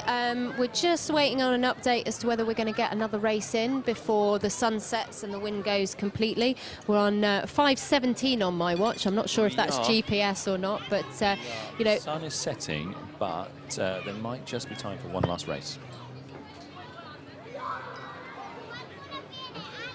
Okay, so I'm going to keep going here. Race 20 of Flight 7 would, if it goes ahead, will feature Velafutura, Iremande, Bindahi, GCA Sailing, Impi, Lucanico, BTA and Musketeers. And there's no one there in that list that cannot win this race, especially as the wind gets light and fluky. However, looking at the camera, the boats seem to be coming in. What a sight with the shuttle ribs and the race boats leading their way ashore. So that does look like we have completed racing today, having finished race 19 and starting the 7th flight of the event. So that means all teams have got 6 races in, and the last 8 boats, that's their 7th result. Looking at the results, the boats who haven't sailed in race flight receive an average points, so we keep the stability of the table. And with the average points for Flight 7, for the 2/3 of the teams who have not raced, we're looking at a overall leader of Glasgow Kiss, leading Acti Time, BTA in 3rd, Entropy and VJ Holland 4th and 5th, Sail Qashqai just 0.4 of them behind in 6th. Superbella had a fantastic day. They've really upped the ante today in 7th, as have Musketeers, who took 2 race wins today. They really definitely favoured the light breeze today. Shamal, a nice consistent scoreline today of 2-2-2. They will be really pleased with that. That's definitely climbed a few positions. Talking of climbers, 10th place, Lucanico, a 136. That has definitely lifted them. They had a 5.54 yesterday, so that's gone well for them today. Alyssa has been quite consistent with 3 5s in 11th. GCA Sailing haven't been consistent. They've had a 3.743, so they've maybe slipped 1 or 2 places in the overall. Marine Beasts, unfortunately, they now scoring a DSQ, which is a 9-pointer, as long as 2 5ths. Having won a race yesterday, they won their 2nd race, so they'll be disappointed today, and they will be having a little review of what went wrong today, and come back at it tomorrow. Tramontana, they were up and down as well. They had a 4, a 1, a 7, a 3, so they've been forwards and backwards in the racing. Impy, a 4.17, now puts them 15th. Definitely capable of winning more races, but now having to carry a 9 and 2 7s. So they need a few more wins to even out some of those heavier scores. Velafutura sailed beautifully today, had some very close encounters, and now sits 16th. Kokopelli, unfortunately, picking up a DSQ, so they are now in 17th. Supersonic in 18th, Iremande 19th. Bindahi slipped a few places today, not a good day. They'll be looking to come back stronger tomorrow. They now dropped to 20. Herbie 21. Mariposa Marinara in 22nd. 23rd, Shades of Grey. And bringing up the rear is Lucky Charms. And I think, talking of the Lucky Charms team, Becky has them on the balcony. Over to Becky. Right, we're back here on the balcony of the loft at the Dubai Duty Free Sailing League Regatta, and I'm welcomed here by one of our crew members from the Lucky Charms team. So welcome up to the loft. Do you want to give us a bit of info about yourself and your team and where you guys have come from? Yeah, spot on. Thanks, Becky, for having us up. We're the Lucky Charms. We're from Ireland. There's 3 of us, myself and Hazel are from Dublin, from the Royal St George Yacht Club, and our helm, Josh, is from Loch Derg Yacht Club down in the Midlands. So it's the first time we're racing together here. We're not doing too well, but morale is high on the team anyway, and we're having a great time. It's an absolutely brilliant event now and very well organised. Oh, fantastic. So thanks very much for coming and joining us in Dubai. I mean, how's, I know you say you're not doing so well out there on the water in the results-wise, but how have you found the last couple of days sailing-wise and conditions with 2 very different days? Yeah, so conditions are very difficult. I mean, the wind direction starts in the south here every morning and kind of consistently moves to the north. Very, very shifty. And then yesterday we were lucky we had a good breeze, which is more what we're used to today, a light weather day. Tactics-wise, competing against some of the best, so it's difficult. Like the smallest mistakes mean the difference between a couple of places. Yesterday we kind of went for clear wind and went for speed more than the direct route, and it didn't really pay off for us. Today we kind of went for more of the bully boy tactics, and we had one collision and an OCS on the 2 races. So look, I'm sure there's a middle point tomorrow. Tomorrow's another day, and that's the harsh realities of life. Somebody has to come first and somebody has to come last. That's very well said, very well. It's all or nothing, isn't it? Isn't that what they say? Well, no, I mean, as we watch the sunset down over there on the palm of Atlantis, I mean, it's fantastic to have sailors from all over the world. I mean, what enticed you to come to Dubai? Are any of you sailed in Dubai before? No, I've been to Dubai before, and I like it over here. And then we've seen Mitch was on about trying to get a few more international teams out, and we just have a WhatsApp group in Ireland. We threw it out. We're not a team that normally sails together, and it's the first time we sailed together over here. But look, morale is high. It's absolutely brilliant out on the water. There's a real great atmosphere around the place. Then today, the 50th anniversary of UAE, really, really good atmosphere. Loads of boats out on the flotilla, and then hopefully a great party here tonight. Absolutely. Well, that's it. We're only going to carry on celebrating. You got, as you said, you've got to celebrate where you are in your fleet. We've still got 2 more days of racing to go. So, have you got any thoughts about what you're going to change? I mean, obviously, you can't change much on the boats. That's the difficult part. But anything else anything you're going to change about your approach to the next couple of days of racing? Look, last night we thought we had a great plan by using kind of more of the bully boy tactics today, but it didn't pay off for us. So I don't know. We're back to the relaxed approach tomorrow, I think, again, and we'll see what happens. You know, it's all about the start. And I know Mitch was saying you can gain an awful lot of places throughout the race, but we're kind of doing very well on the upwind, not so well on the downwind. Yesterday we could pick out an awful lot of things that we were doing wrong on the boat. We tried to implement them a lot today, and we're going to go back and kind of watch the live back today and see if there's anything we can improve on. So hopefully we'll pick out 1 or 2 things. Yeah, fair enough. Thank you so much for joining me up here in the loft. It's definitely been fun watching it on the screen up here. I know Mitch and I would rather be out on the water, actually part of the action. So, but again, UAE National Day celebrating 50 years. I mean, it's just fantastic, and we've got lots more happening behind us on the lawn, and then we've still got 2 more days of fantastic sailing. So I'm really hoping that everybody's going to be enjoying the more races. We've managed 19 today. We've still got a fair few to go.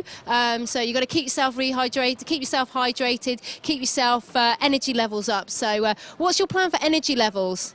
I mean, that's a good question. The party's on tonight. Are you going to have any energy levels later on? Oh yeah, we'll try to take it easy tonight now, and tomorrow's another day. We'll just stay hydrated. With what is another question. That's fair enough. Thank you very much, guys. And we're going to welcome Mitch up onto the loft. I can't interview you, Mitch. I just did that on over commentary. To the Lucky Charms crew there, and yeah, obviously there's winners, but I don't think there's any losers in this fleet. The quality of sailing out there is fantastic, and we haven't seen too much of a gap between first and eighth in any of the races. So I'd say the quality is fantastic. And, no, absolutely. Just so interesting with the different changes. So we've had some boats up there in their first, second and third positions. That I know it's not that they weren't expected to be there, but it's really good to see them there because they probably didn't have a great start to the regatta yesterday, but they've really come out. I mean, Super Bella for me, I have to say, is probably one of the highlights of today, and GCA with their amazing gate mark rounding and then coming in there in a podium position. I mean, those 2 performances today really stood out. What about for you, Mitch? My team of the day, probably the Musketeers. They were reasonable. They were in it yesterday, but they scored 2 race wins today, and some of the top teams in the top 3 have only got 2 race wins themselves. So I just thought they really showed they had the wheels in the light airs, and I was really impressed. They were just very consistent, but also very smooth in the boat, and that is one of the keys to light wind sailing. Absolutely. I mean, what's the forecast looking like for tomorrow, Mitch? A little bit more than today, but it could still be as shifty as today. That's the Dubai conditions. Shift doesn't matter what wind speed it is; it does shift around. Makes for really close tactical sailing. So we'll see. We'll see what tomorrow brings. I think we're going to have, looking at the state of the tide there this evening, I think that current definitely kicked in on that start where we saw the general recall. So I think that's going to be something sailors are going to have to really seriously consider if we're in this slightly lighter wind conditions. But I mean, typically the sun's setting over another beautiful day at dosc and the UAE National Day as we head into the what's the word? I can't get them out today. Party feeling down there on the lawn.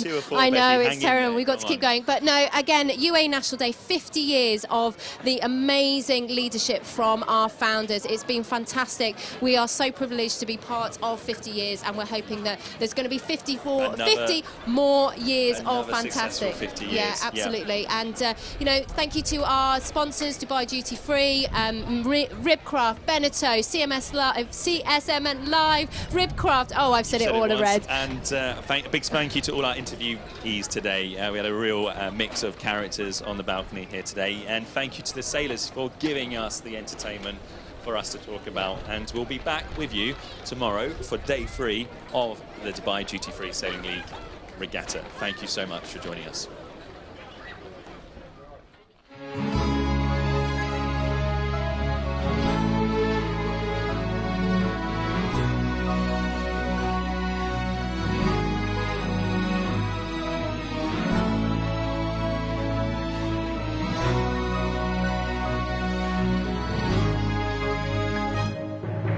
احنا ترانا دايما مستعدين عسى السنين المقبلة تستعدنا 50 مرت وابتدينا ب50 اللي بتجي تسبق نجاحها تعدت مستعدين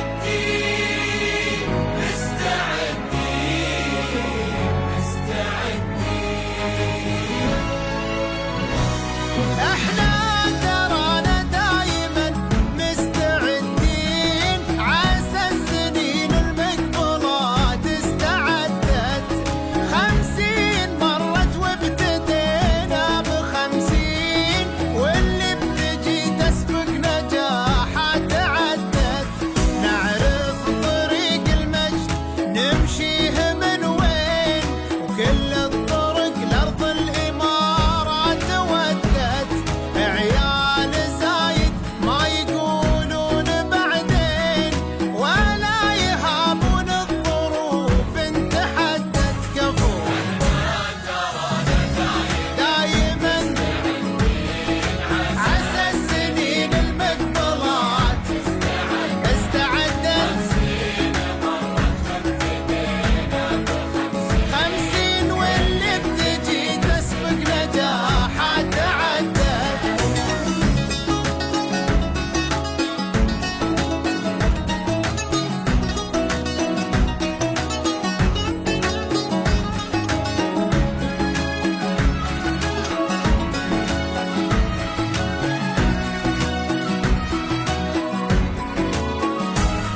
في عهد ابو سلطان صرنا عناوين وبفكر ابو راشد عقول استمدت وجرأة ابو خالد مع شجاعة وتمكين لاصعب صعايبها بلدنا تصدت كل ما حلمنا فيه شفناه بالعين واحلامنا توسعت واستجدت من التسامح ارضنا مدت ايدين الكل متسامح نهيدين مدت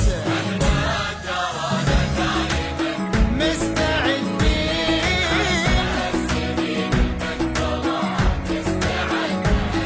50 مرت وابتدينا ب50